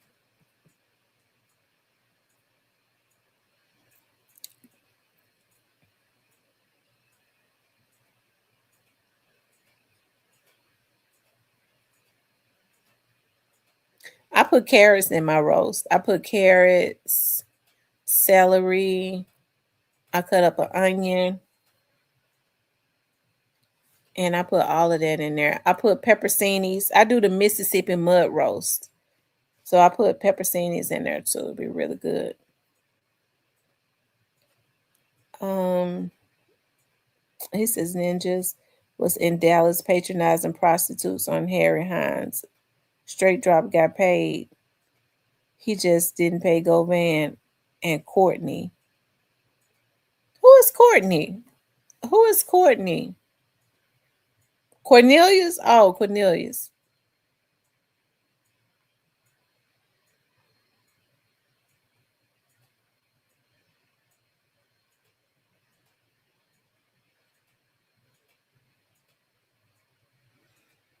He says face with the ground man once. He mad.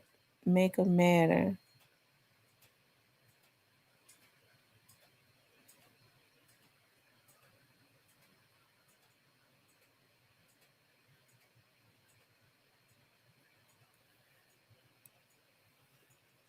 He said Govan can't be out here challenging people to fight.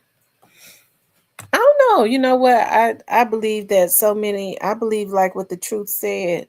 So many people have turned against him.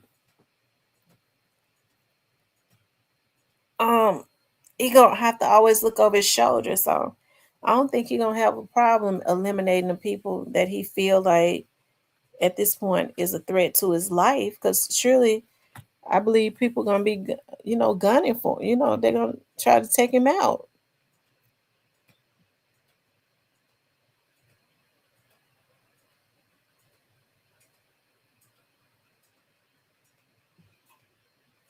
Mm-hmm. So, yeah, I think that if I had to guess, I think that we'll be seeing some persons of interest really soon in Big Jook case. Big Jook, Teasy, and probably some more people we didn't even know about.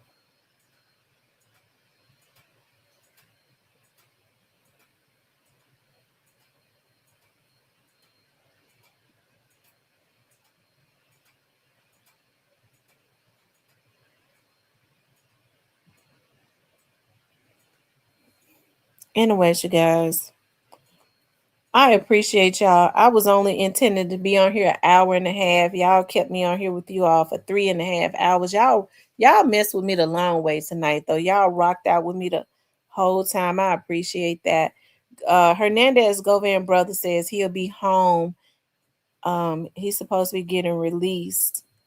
Derek says if he was wise, he would leave and start over somewhere else. Well, I believe he's gonna do that. He probably ain't gonna have no choice, but to do it. I think he's gonna end up leaving the state and changing his name too. I believe he's gonna leave the state and change his name and stuff.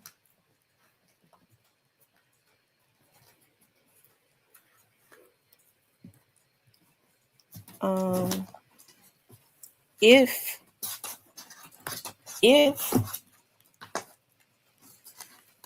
some people don't decide to tell some things on him.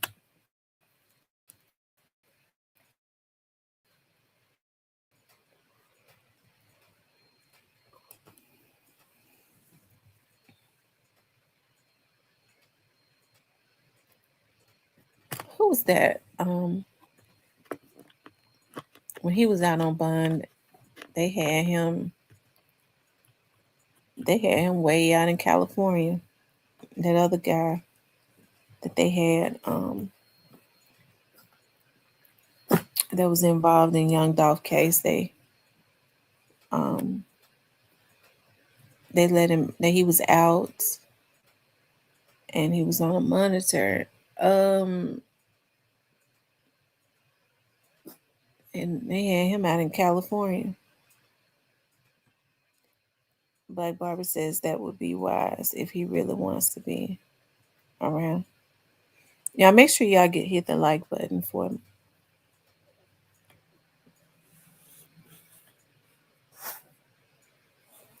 So tomorrow I'm gonna drop some videos because I got some assignments that I gotta do tomorrow.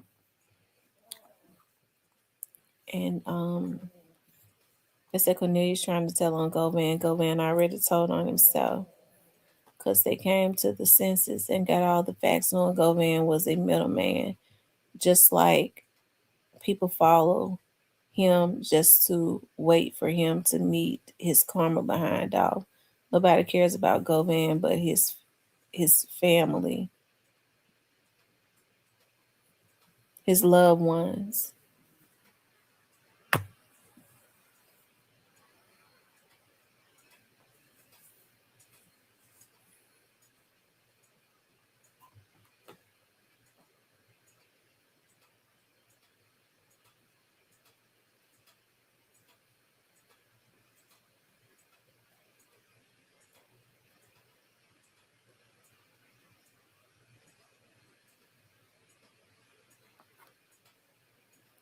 You came into my chat to say that this was some old news.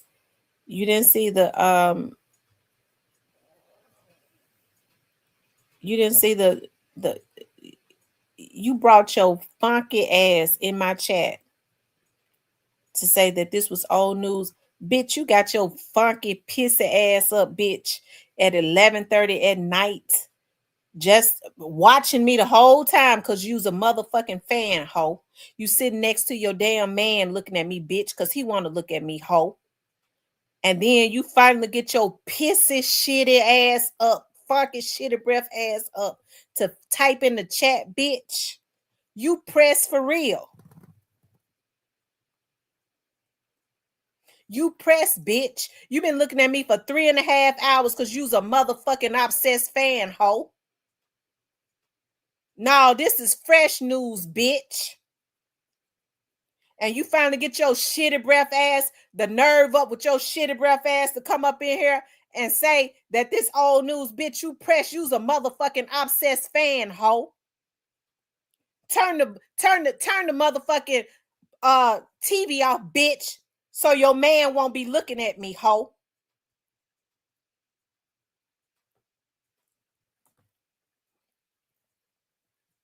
Talking about old news, bitch, evidently it's new. You up in this motherfucker and you've been up in here for 3.5 hours.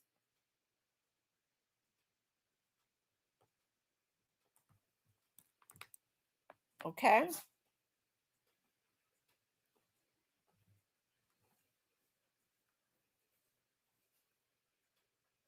And bitch, hit the like button on your way out. Hit the like button and the Cash App hole because you's a fan, bitch.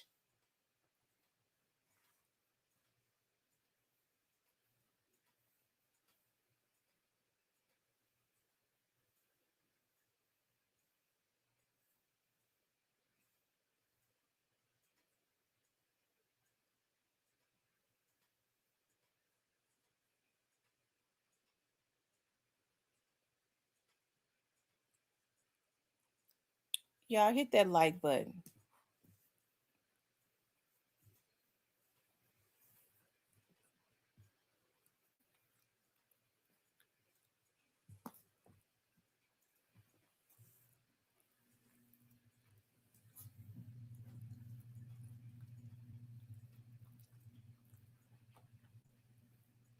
And the minions, it's a damn shame. I be getting scared of the people that's obsessed.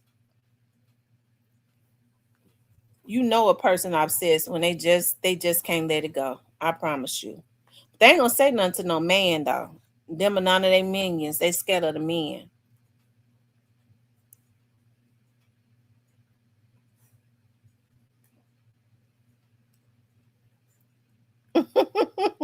She said Trolls was out tonight. More like probably some vloggers. When it made fake pages because they sick.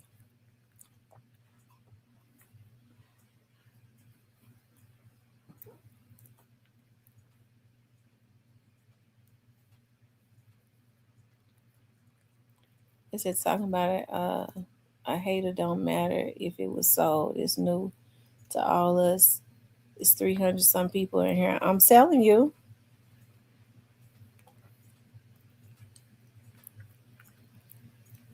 Yeah, they really fans. They really love me.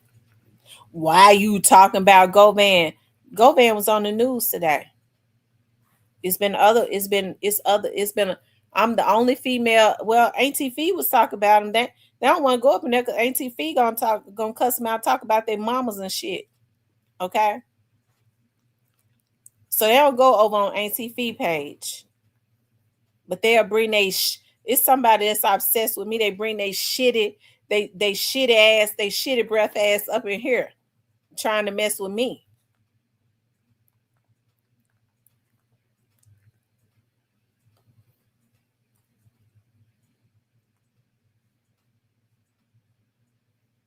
And late at night too, they couldn't take it no more. They done looked at me all night. And I still got over in my back. Let me see what my back chat say. It went down some, but it'll tell me and how many people really up in here.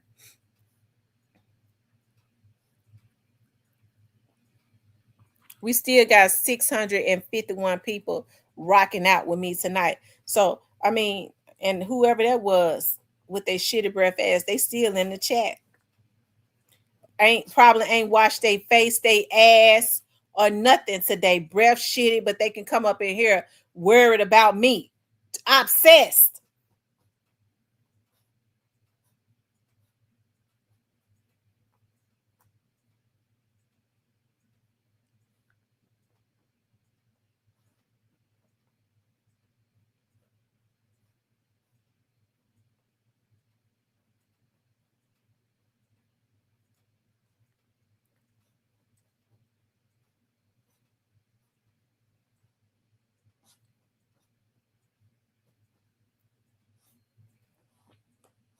Oh.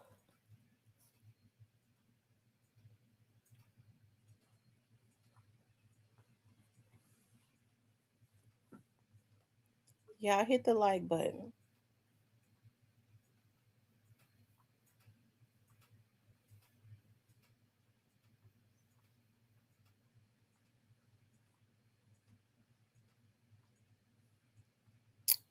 It said, what was the prayer line? Oh, yeah. Let me show y'all. It's on my face. And y'all make sure y'all go like my Facebook page. Real Talk with Tamara.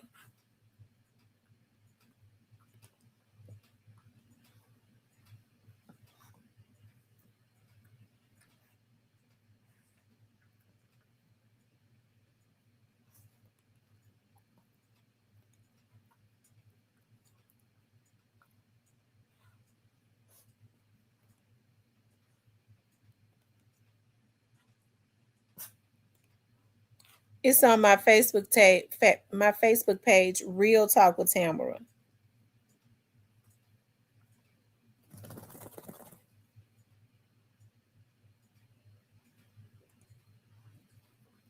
We get on every morning at 7 o'clock a.m. and we pray for 15 minutes. 7 o'clock a.m. to 7:15. We're off by 7:15 a.m. every morning. So go and follow me on Facebook. I got a YouTube. I got a Instagram. It's Real Talk with Tamara, WIT Tamara. And I got a TikTok. So go follow me on TikTok. Go follow me on Instagram. It's Real Talk with WIT Tamara on Instagram. And it's Real Talk with Tamara on Instagram, on TikTok. Okay. So y'all follow me on there too.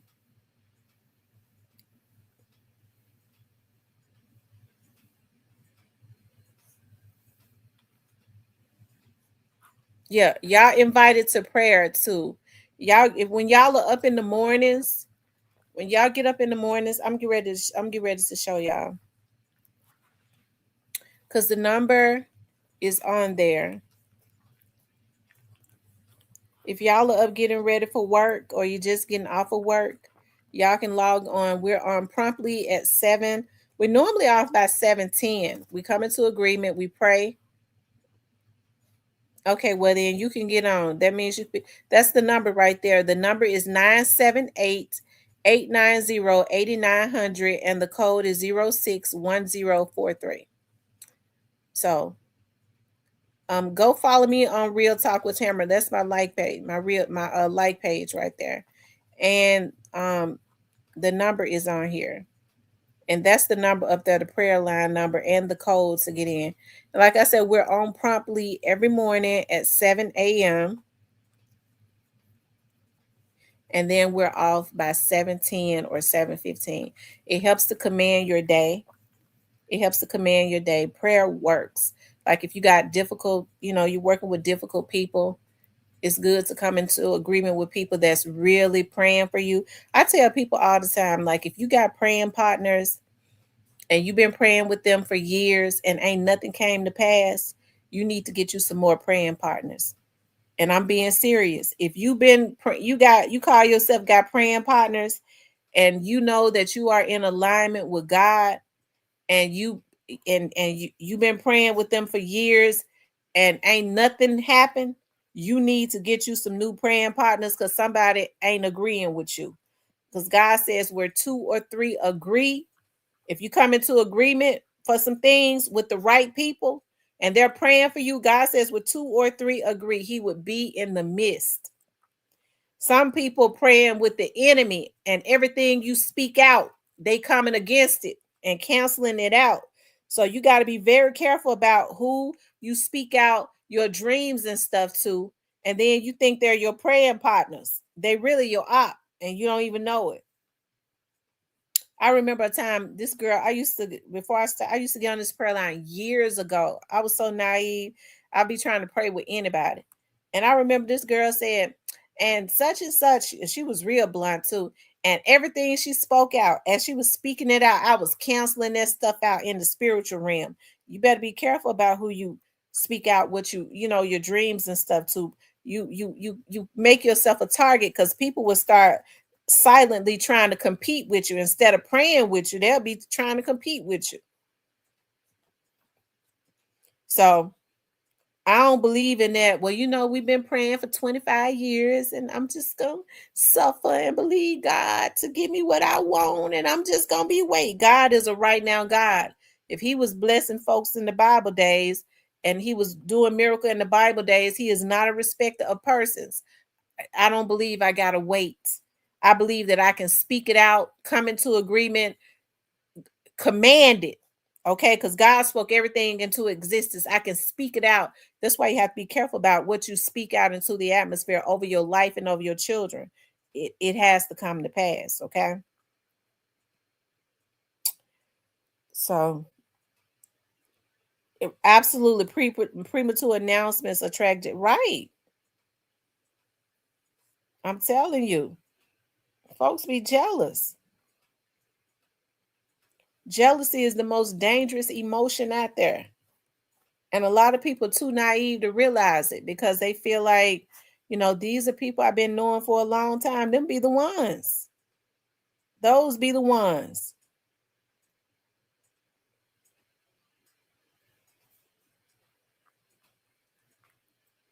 So y'all make sure y'all get on. One thing about me, that me too, Stanley. I know the power of affirmations and speaking things out, speaking out the right things to come to pass. I don't believe in no lack. I don't let nobody speak that out over my life. I don't believe in it. I don't. If God says I came to give you life and give you life more abundantly, all the money that's out there in the world, you think, and they constantly print it up, you think I'm going to lack?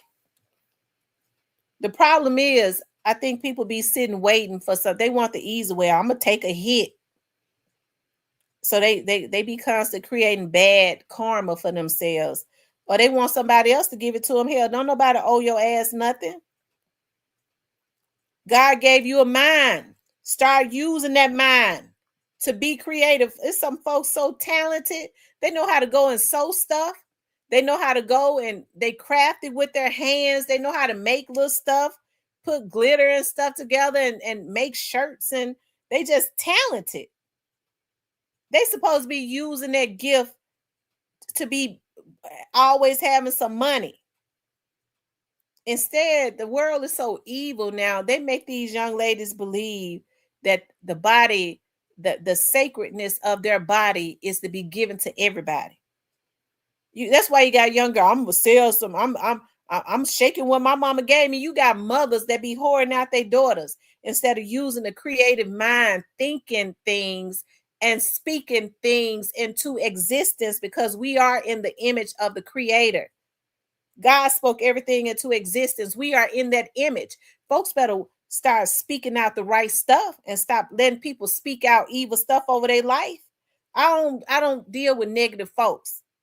If I think something, if I can think it, then I can conceive it. If I can conceive it in my mind, then I can bring it to pass. You have the wrong people around you, all they want, because they ain't got the mind to go and do what they want to do. They want to put doubt in your mind. And the moment you start having doubts, it's over with. So I don't allow pessimistic people to be around me, to be constantly putting doubt in my mind. I don't like no jealous women, period. Women and these men turning into women now. I ain't never in my life seen so many jealous folks. It's a damn shame when you have men competing with women. I didn't grow up around stuff like that. I grew up around real men. They were real hard legs. They didn't compete with no women. They was out working to take care of their women, to take care of their households. But now women are it's so many women that's damaged that they hurting. They want to see other women hurting. They ain't trying to go get no healing. They need to get their asses to a damn counselor. They need to go sit on somebody's couch and get some type of deliverance. Instead, they carry them evil spirits. They don't understand. All they got to do is think it. Faith without works is dead. Folks they think I want me some money, but they don't put no plans together. They be getting about trying to put a plan together to try to take what somebody else get out and work for. Ain't nobody gonna give you what they got. God gave you a mind. Create what you want. Start speaking life into your kids so that they can be successful. Instead, you got folks that speak death over their kid. You just like your no good daddy. Well, that don't say nothing about the child. That says everything about you. Hell, why you gonna have a baby with a man that wasn't no damn good? And now you speaking that curse over your child. It's a lot of women that's sick. It ain't the child's fault. You chose that man, and now you speaking death over your damn child instead of speaking life over him. I don't deal with women like that. Because I got to be dealing with women that's got more than me. They got to be winners so that I can learn something from them. The problem is folks want to be the smartest somebody in the room, and they crazy. I want everybody to look up to me. They don't want, she thinks she's something. That lady got it going on. You ought to be trying to learn from her. Instead, they want to be the smartest person in the room, and they ain't even got no damn sense. A bunch of damn fools. Ought to be trying to learn and get some sense.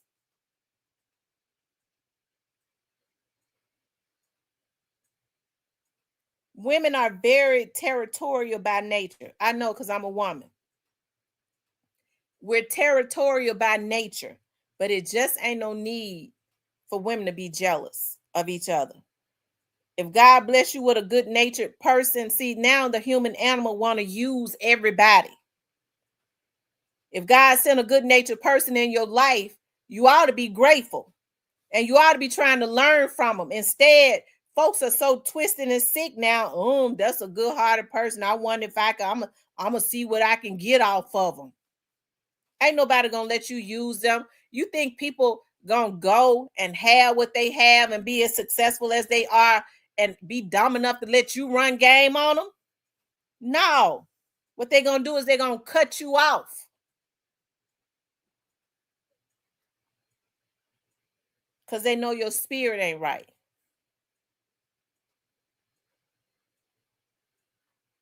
So a lot of stuff that go on, it is because people are not in alignment. They're not in alignment, and their mentality is screwed up. Okay?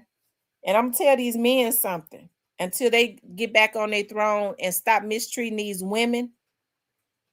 Okay, because God says the woman is the blessing. That's the reason why a lot of these men can't win, because their number one thing is to try and mistreat women.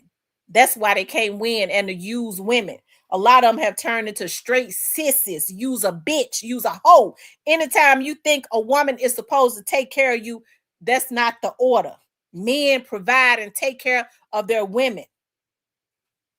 Okay, anytime you see a man looking to come up off of a woman, use a bitch. Excuse my French, but that's what you are.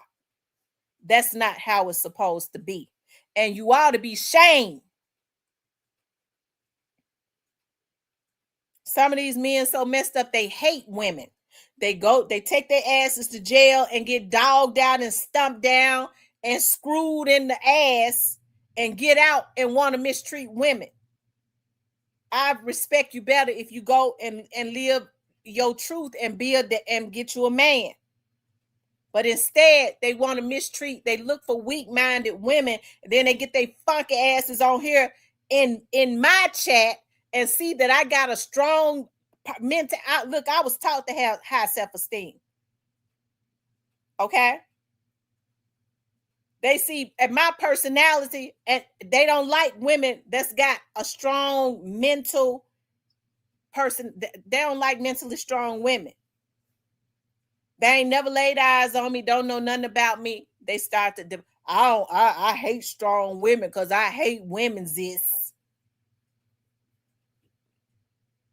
That's why you don't see them going after men. You can't get them to go after a man, but they sure will try to come after a woman. A lot of them done been to jail and got their asses tore out the frame, and then they get out and want to mistreat women. Okay? I don't care if a man is, because I grew up around street dudes. I grew up around them. Every one of my cousins and stuff was out in the street. Street dudes get money. They don't try to come up off of women, and they don't fight women. They ain't got time for that type of stuff. They don't even feel right if they ain't taking care of their household. How in the hell you think a woman gonna respect you and she taking care of your shitty drawers ass? Okay?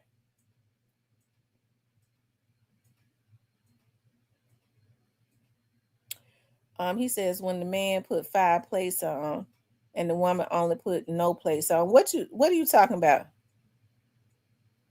I mean, he's supposed to bring home the bacon. I'll cook it. I ain't got no issues with cooking it. I'll cook the bacon, but he gonna bring it home.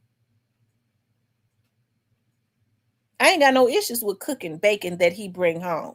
That's what I'm supposed to do, but I ain't gonna bring home the bacon and cook it for his pissy ass.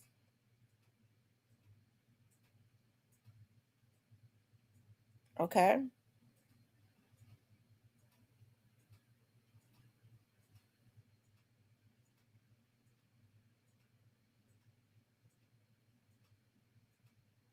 I don't like men that mess with women, try to mistreat women. I don't respect no man that do that. Try to pick on women, disrespectful when they saw their mamas and stuff struggle. I don't like men like that. I have a real strong disdain for men like that, and they have to have the police put on them. Okay, especially when they won't leave women alone. It's an obsession.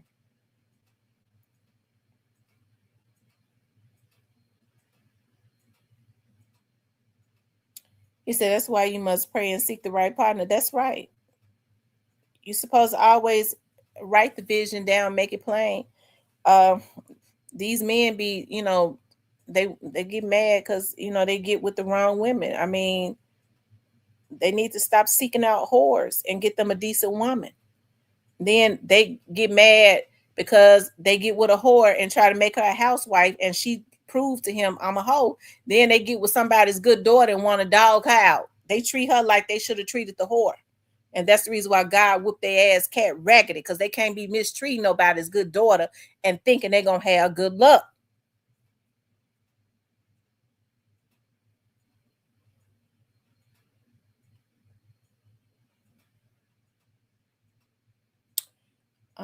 Mother never called the police on me.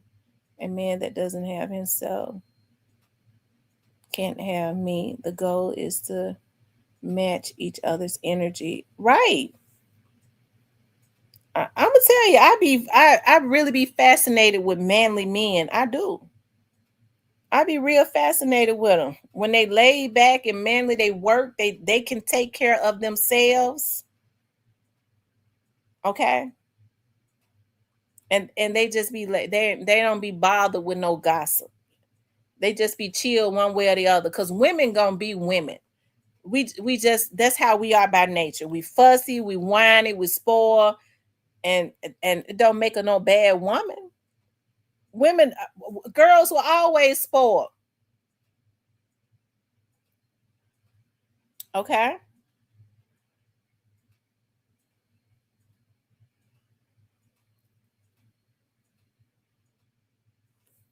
But I can't stand no man that be trying to match the energy of a woman and then want to compete with her. Oh, you's a grade A bitch. You could trying to compete with a woman. You want to argue with a woman. You want to beef with a woman, and you want to be put up like a woman. You's a grade A bitch.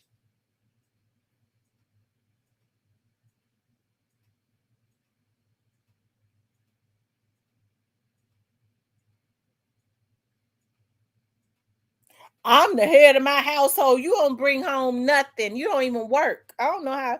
I don't really know how. I don't understand that one. You don't work. I don't even know how a woman get wet for a man that can't bring home no money. I don't know how she get wet for him. Cause I can't lay up with nobody. I done worked all day. I'm taking care of everything. What I need him for? I ain't gonna need him because I don't want him. I ain't gonna have him neither.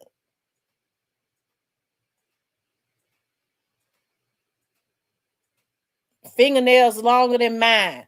Can't fix nothing. I get real suspicious about men that have them long ass fingernails.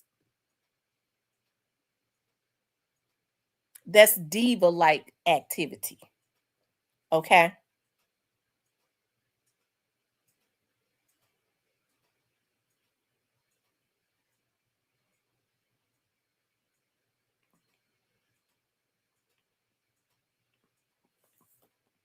I ain't got no issues with giving my man a back rub, especially when he been out working all day. I sure don't.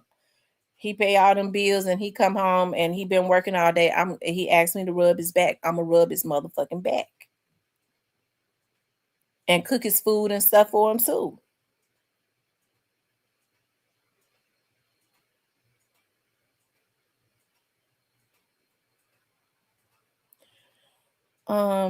If a woman does not, y'all, we don't cuss like this on the praying line, okay? We all praying to try to be better. I never said I was perfect. But I bet you we get together and come into agreement, and it has been testimonies on that praying line because that's what we put into the atmosphere. We command and we speak it out, and we ask, believe, and receive, and we come into agreement. And it's been testimonies on that line.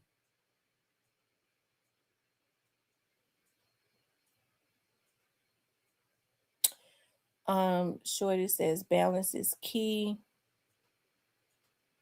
I mean, nobody is perfect. I wouldn't even want to be with nobody that's perfect.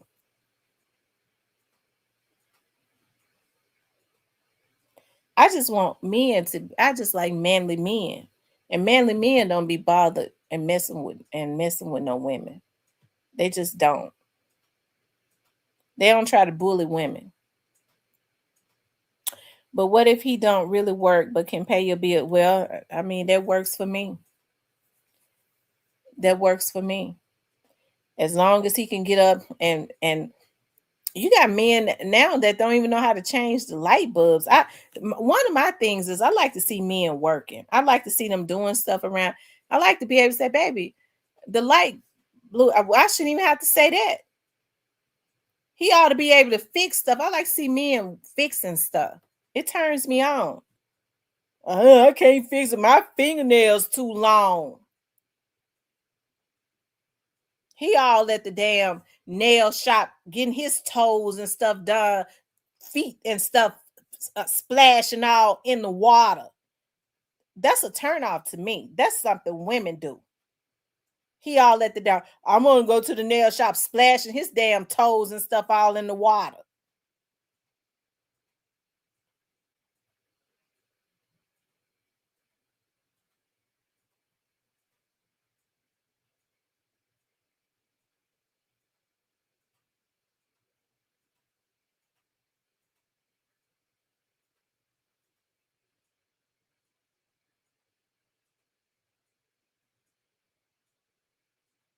Because if he doing it right, he paying them bills and stuff right, his woman will cut his toenails.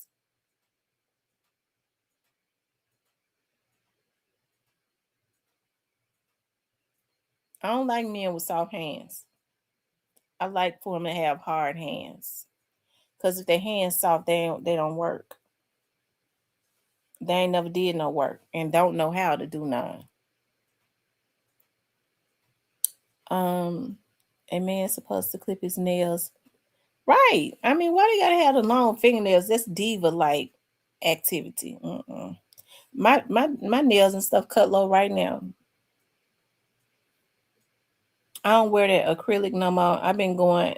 I'm so happy, y'all, because I like going getting my nails and toes done. I wasn't able to get my nails, my hands done, my nails, my fingernails, because that acrylic, my fingers were breaking out. So when I went to the shop and got I was getting my toes done. So the lady was like, "Well, why don't you just try like the gel nail without the acrylic?" I ain't had no issues at all. I went and got my fingernails. My toes is a vibrant white, and my fingernail polish is a vibrant white. It is so cute. I've been getting so many. Y'all know I've been wearing them toes out. I done lost 26 pounds. Because y'all know I had gained that weight. Sister, I was still fine. I just had gained weight. And my mama looked at me today and said, "Girl, you ain't big back no more." I gained that weight. He was like, "You getting too small now." I said, "I ain't got no problem with that. I be stepping in them heels." Now, y'all know I got like over 500 pairs of heels because that's one of my vices. I love heels. They all over at the studio and stuff. I be stepping in my heels with my vibrant white toes. It's a classy white. And my gel, I wear my own fingernails now, and that looks better. And I'm trying to decide. I'm every 10 days I go get my nails and toes done, and I'm trying to think of the color I want to get the next time I go. It's summertime, so I want vibrant colors. I think I'm gonna get that lime green when I go back.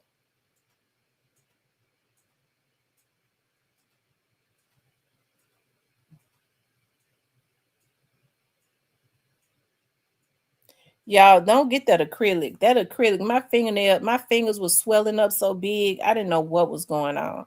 I am allergic to that acrylic. And evidently they changed because I was going to get my nails done forever. They must have changed the chemicals because my fingers and stuff started swelling up so big and it was itching and hurting. We really brainwashed with the Americanized version of what role poster. What's the role? What's up, Cypress? What's going on? My child got me on the confess and settle down all that shit, y'all.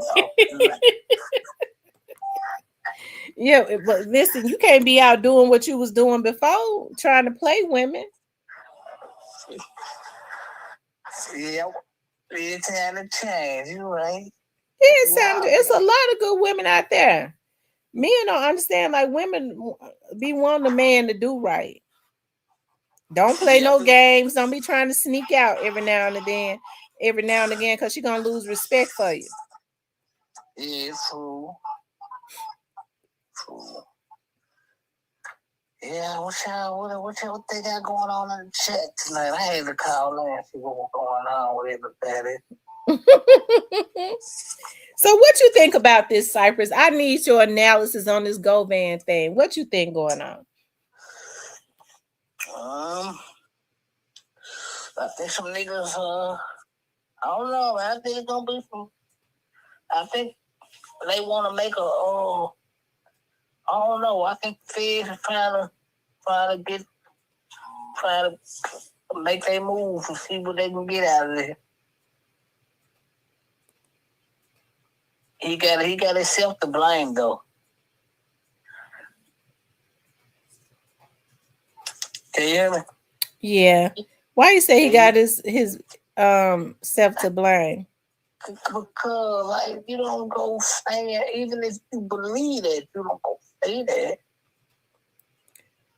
He seemed very conscious though of what he was doing. I mean, I think he wanted it out. I think he wants it out for some reason. He was the bad issue with that. What if these two cats ain't around no more? And you put yourself into this, you gotta take the heat for it. Oh, they said his bond has been revoked. Oh yeah, his ass never no way. Did y'all see that? Y'all, they just posted that. The person who was mad at me, the news channel 3 just posted that an hour ago. Hernandez Govan bond has been revoked.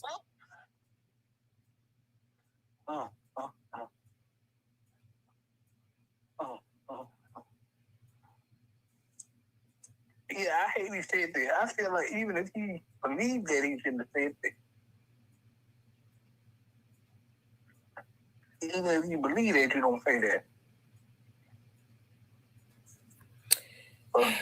But it seemed like to me, he said, Derek, you see that? They revoked his bond.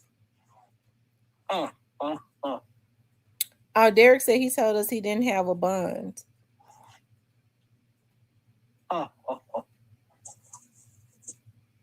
So that man like the state, let the Fed pick up the case then.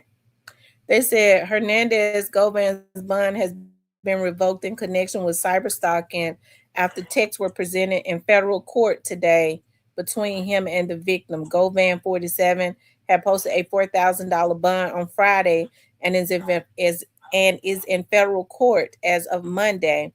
U.S. Attorney Michael Donovan says Govan was brought into federal custody under a complaint by the FBI on Saturday. A judge unsealed those records, though the court clerk says those documents were unavailable. Wait a minute, is this they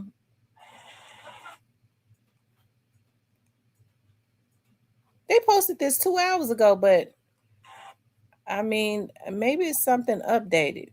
They told her, I guess they revoked the bond because they posted it says 2 hours ago now.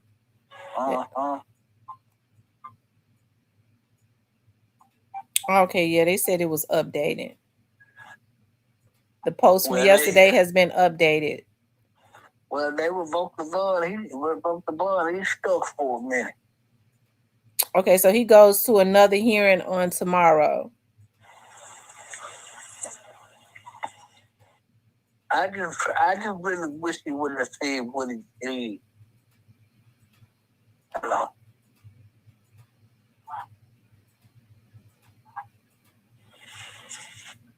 That's the bad part, man. She testified in court today. She said she tried to give him his money, and he said she's going to see the devil and that he's bigger than the devil.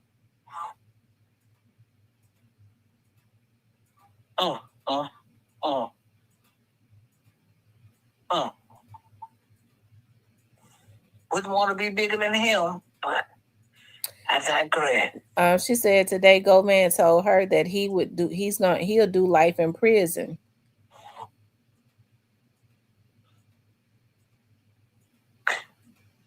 Look like it might be headed that way if some drug shit come up.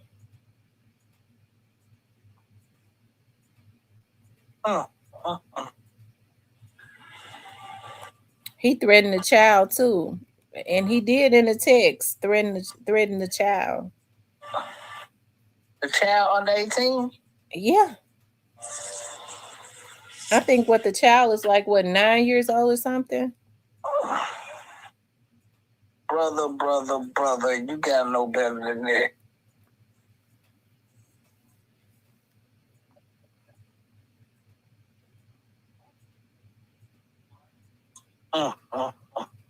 Derek said he don't want to do life in prison, but he told her that he'll do life in prison. That's crazy, bro. Like he shouldn't have did that. I think he should have said this. Even if you believe it, you don't even say it. You see what I'm saying? Mm-hmm. I don't think she's doing that much lying because they were in text messages. A lot of that was in text messages. They got the text messages. It don't even matter if she was lying if it's in text message.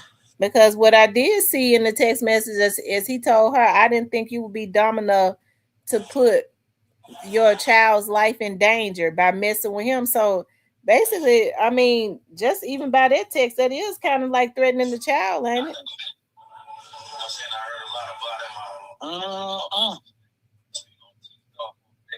Derek said he was just trying to scare her. He wasn't gonna do nothing.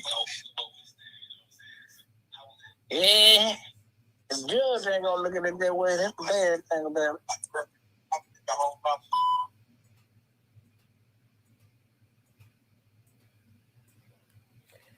I don't know. I think it was scary when the National Guard was at the house, and she told he texted her and said the National Guard ain't gonna be able to. They can't be there forever. That means he was looking at them. Yeah. You think so? He had that been. If he texts her and say the National Guard can't save you, they can't be there forever. How you know they was at the house? Yeah. Alicia said it worked. If he trying to scare her, it worked. It did. Yeah, but you mess yourself up in the process of doing that. Like, why? So what you think they're gonna solve Big Jukes on Unaliving? I think GoFan has put it out there where it's got to be solved.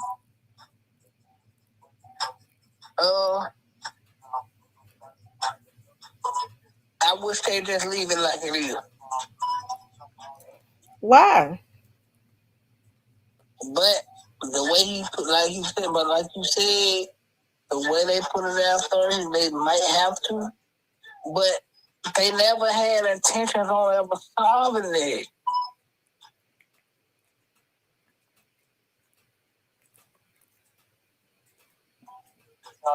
I really wish they would leave well enough alone and wouldn't try to solve it, just let it be.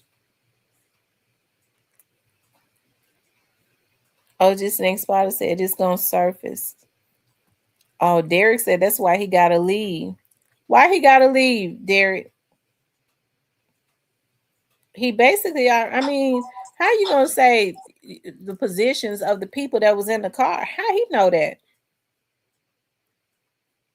I mean, did somebody out there tell him? Here was the bad part. Here was the bad part where he said, "Relax. If they gone, then he gotta take that." You say if they do what, Cypress? If they is not alive, he gotta take that. Yeah, because he was either saying that either two of them are no longer alive or two of them are what, in jail? Yeah, if they in jail, and he might can. But if these niggas are no longer alive,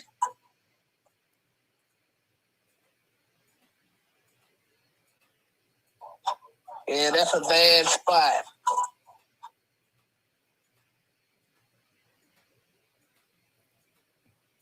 Derek said every one of them is alive.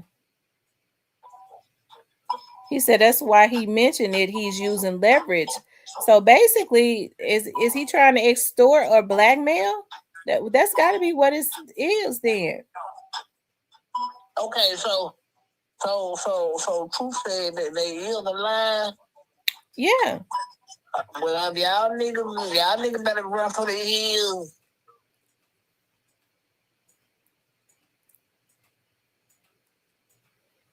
Deuce Dizzle says they are alive.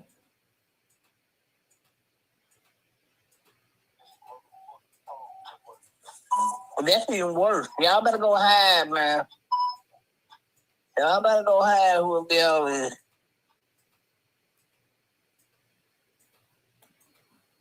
So let me ask y'all something. If they are alive, why he say that two of them can't do interviews? Why he say that?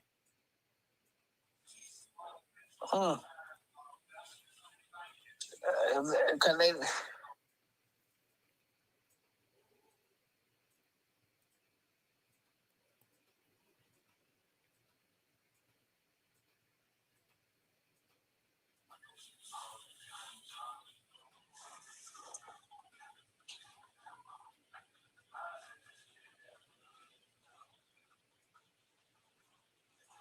Oh, he said one of them is locked up. Oh, he said they're in jail. He said he told us this months ago. Who told us this months ago? Govan? I ain't never heard Govan say that they were in jail. Well, maybe he said it on some interviews. I just didn't hear it.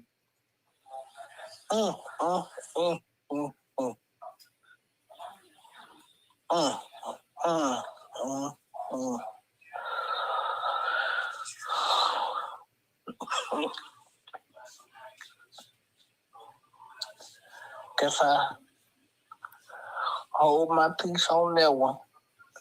Next question, y'all.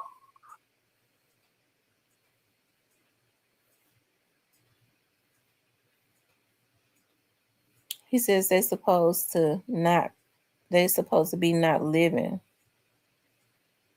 Derek says, are they a part of the RICO case? She's always said, are they a part of the RICO case? Hey, nice pitch. I come there. Nice pitch.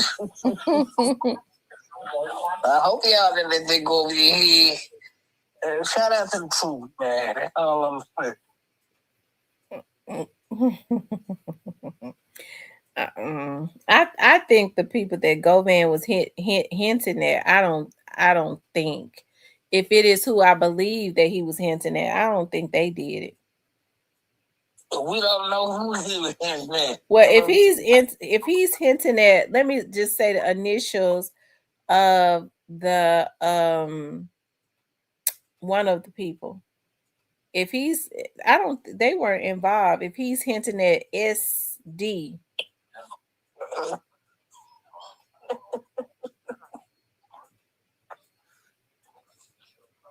You know what?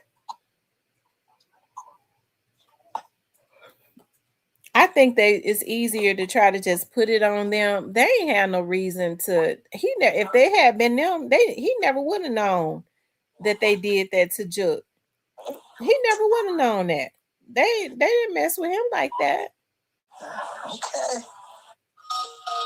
Okay.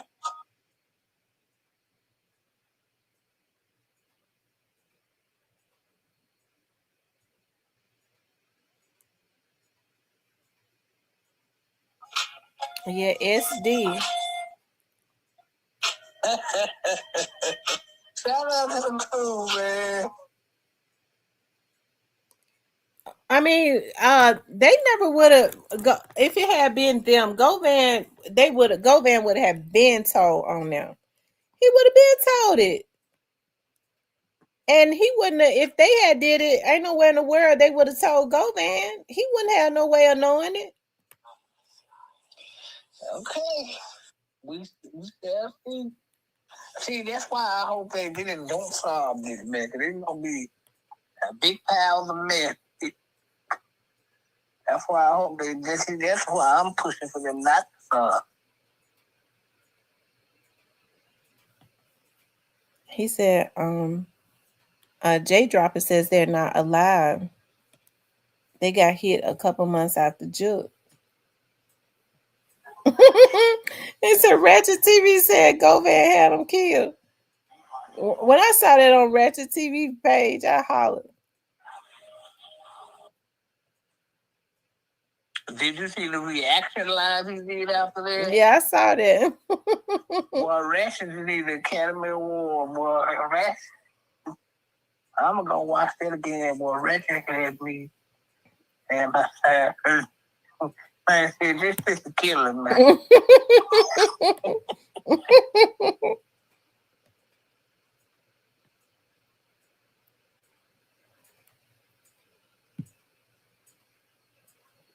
He said the initials of one of them is JJ, which is their real name. Who just said this? John Brown. I'm trying to think. JJ. Don't worry about him. Don't worry about it. All I can think of is Justin Johnson, but I know he was in jail. What? Now he could have had something to do with it. No.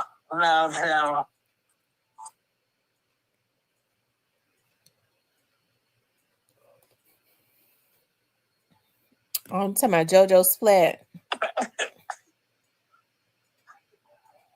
Wrong album, Tamara. I'm glad this ain't place for right.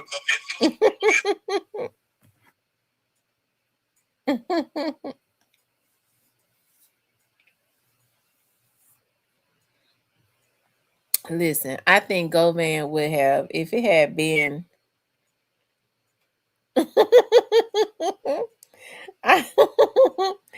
if Govan had been if listen, if it had been anybody affiliated with Paper Route, Govan would have been said something. Nah, we don't know that. He said Tamara know exactly who did it. I don't know who did it. I promise to God I don't know. So that's why he said Juke would have for sure went to jail.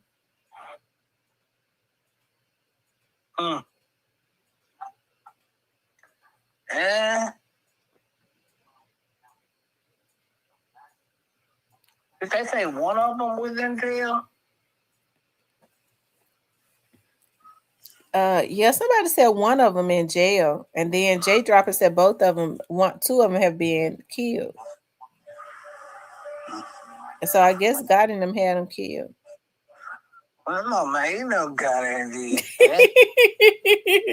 Cypress, I knew you was gonna try to protect him. That man been overseas, promoting overseas.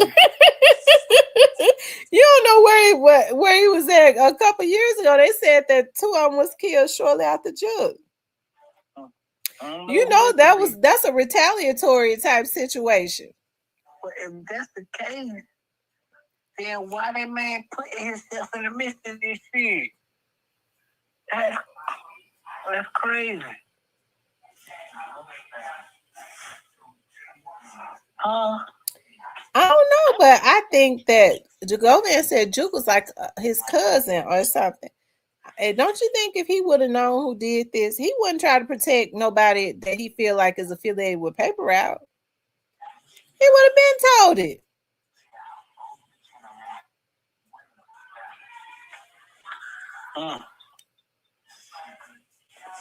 There's something we missing right now. I don't know what it could be.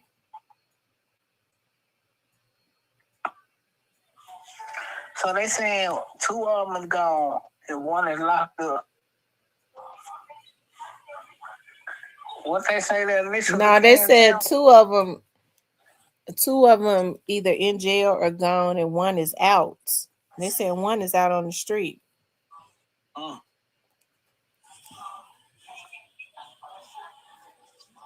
One dead, either one dead or one in jail or one out on the street. There might be the sequence of order. He said you missing the point. Govan don't care about Juke because Juke would have snitched on him if he was alive. Yeah. Forget that part. Well, I mean, with him saying that Vlad, I mean, shoot. Well, I mean, the folks on him now, to him now, but if Vlad, Vlad probably would have asked Vlad for like 50 to tell the names of who it was. Man, you don't go on Vlad saying that you going to jail that day. Damn, man, they walking you clean out of the building, handcuff going on Vlad. I don't know. I think if Vlad gave him 50 or 100, he would do it. Yeah, they gonna be walking clean out of the handcuff. Yeah. and me interview. All right, sir. Jacqua says 2 dead and Govan third guy. Yeah, see, that's what I don't get. So if we see some people saying one alive, one dead, we don't know. But either way it goes, it's bad because he's putting himself in the midst of this kid.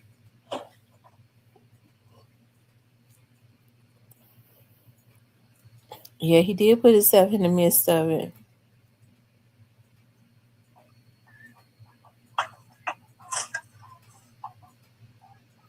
Yeah, well, that ain't good.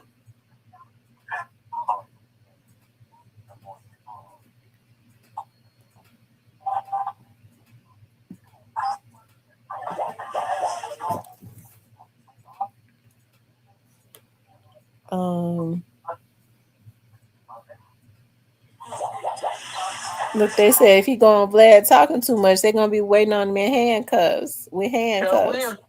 Gonna walk him clean out the building while the camera going on. Come on, sir.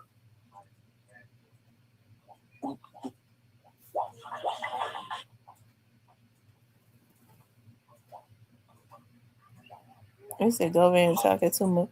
Well, I refuse to believe that they strictly just got him. They turned some misdemeanor charges from the state into federal charges. That's a reason to hold him. It's something else going on.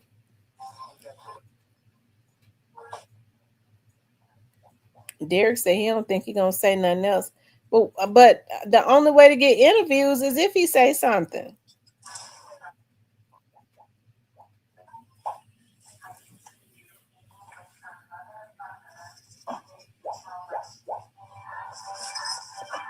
But why wait till you get to the federal penitentiary and shut up? That's the wrong place to be quiet. Well, it ain't the wrong place to be quiet, but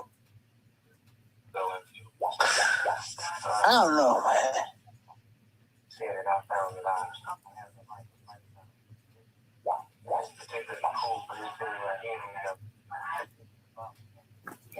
He says he don't think he's gonna say anything else publicly about that.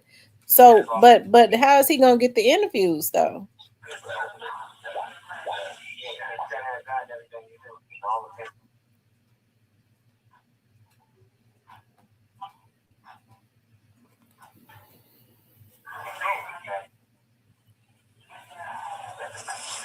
He said, but his conversation with the feds would be different. Yeah, it's more difficult to be different.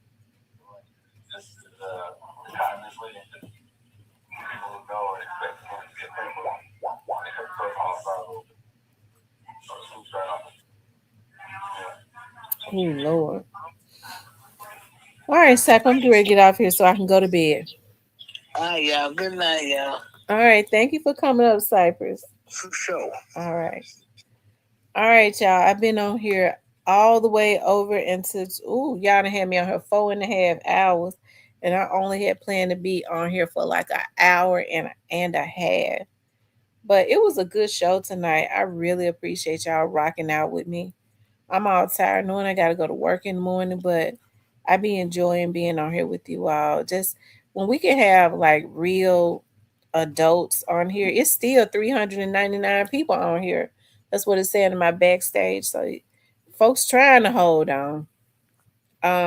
We done had, let's see, my backstage saying we done had 3,900 people to come through tonight. 3,900 people, let me see, that came through tonight.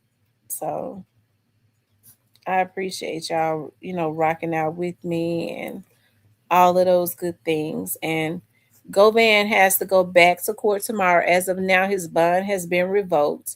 He has to be in court tomorrow. So and it may be for a bond hearing or something. Who knows? But we definitely gonna see.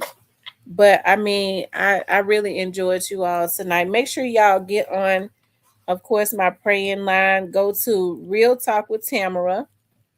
And this is what you'll see. The number is on here. Move out the way, girl. Oh Lord. The number is if you go to my Real Talk with Tamara like page on Facebook, you will see it. It's at the top of the page and it's pinned. So I look forward to y'all. A lot of you I'll be up in the morning getting ready for work. So I look forward to you all getting on for 15 minutes of prayer. It is called the Great Awakening Prayer Line. So the more that of us that comes together and agree, I believe the more breakthroughs that we have. Come in with a pure heart, okay?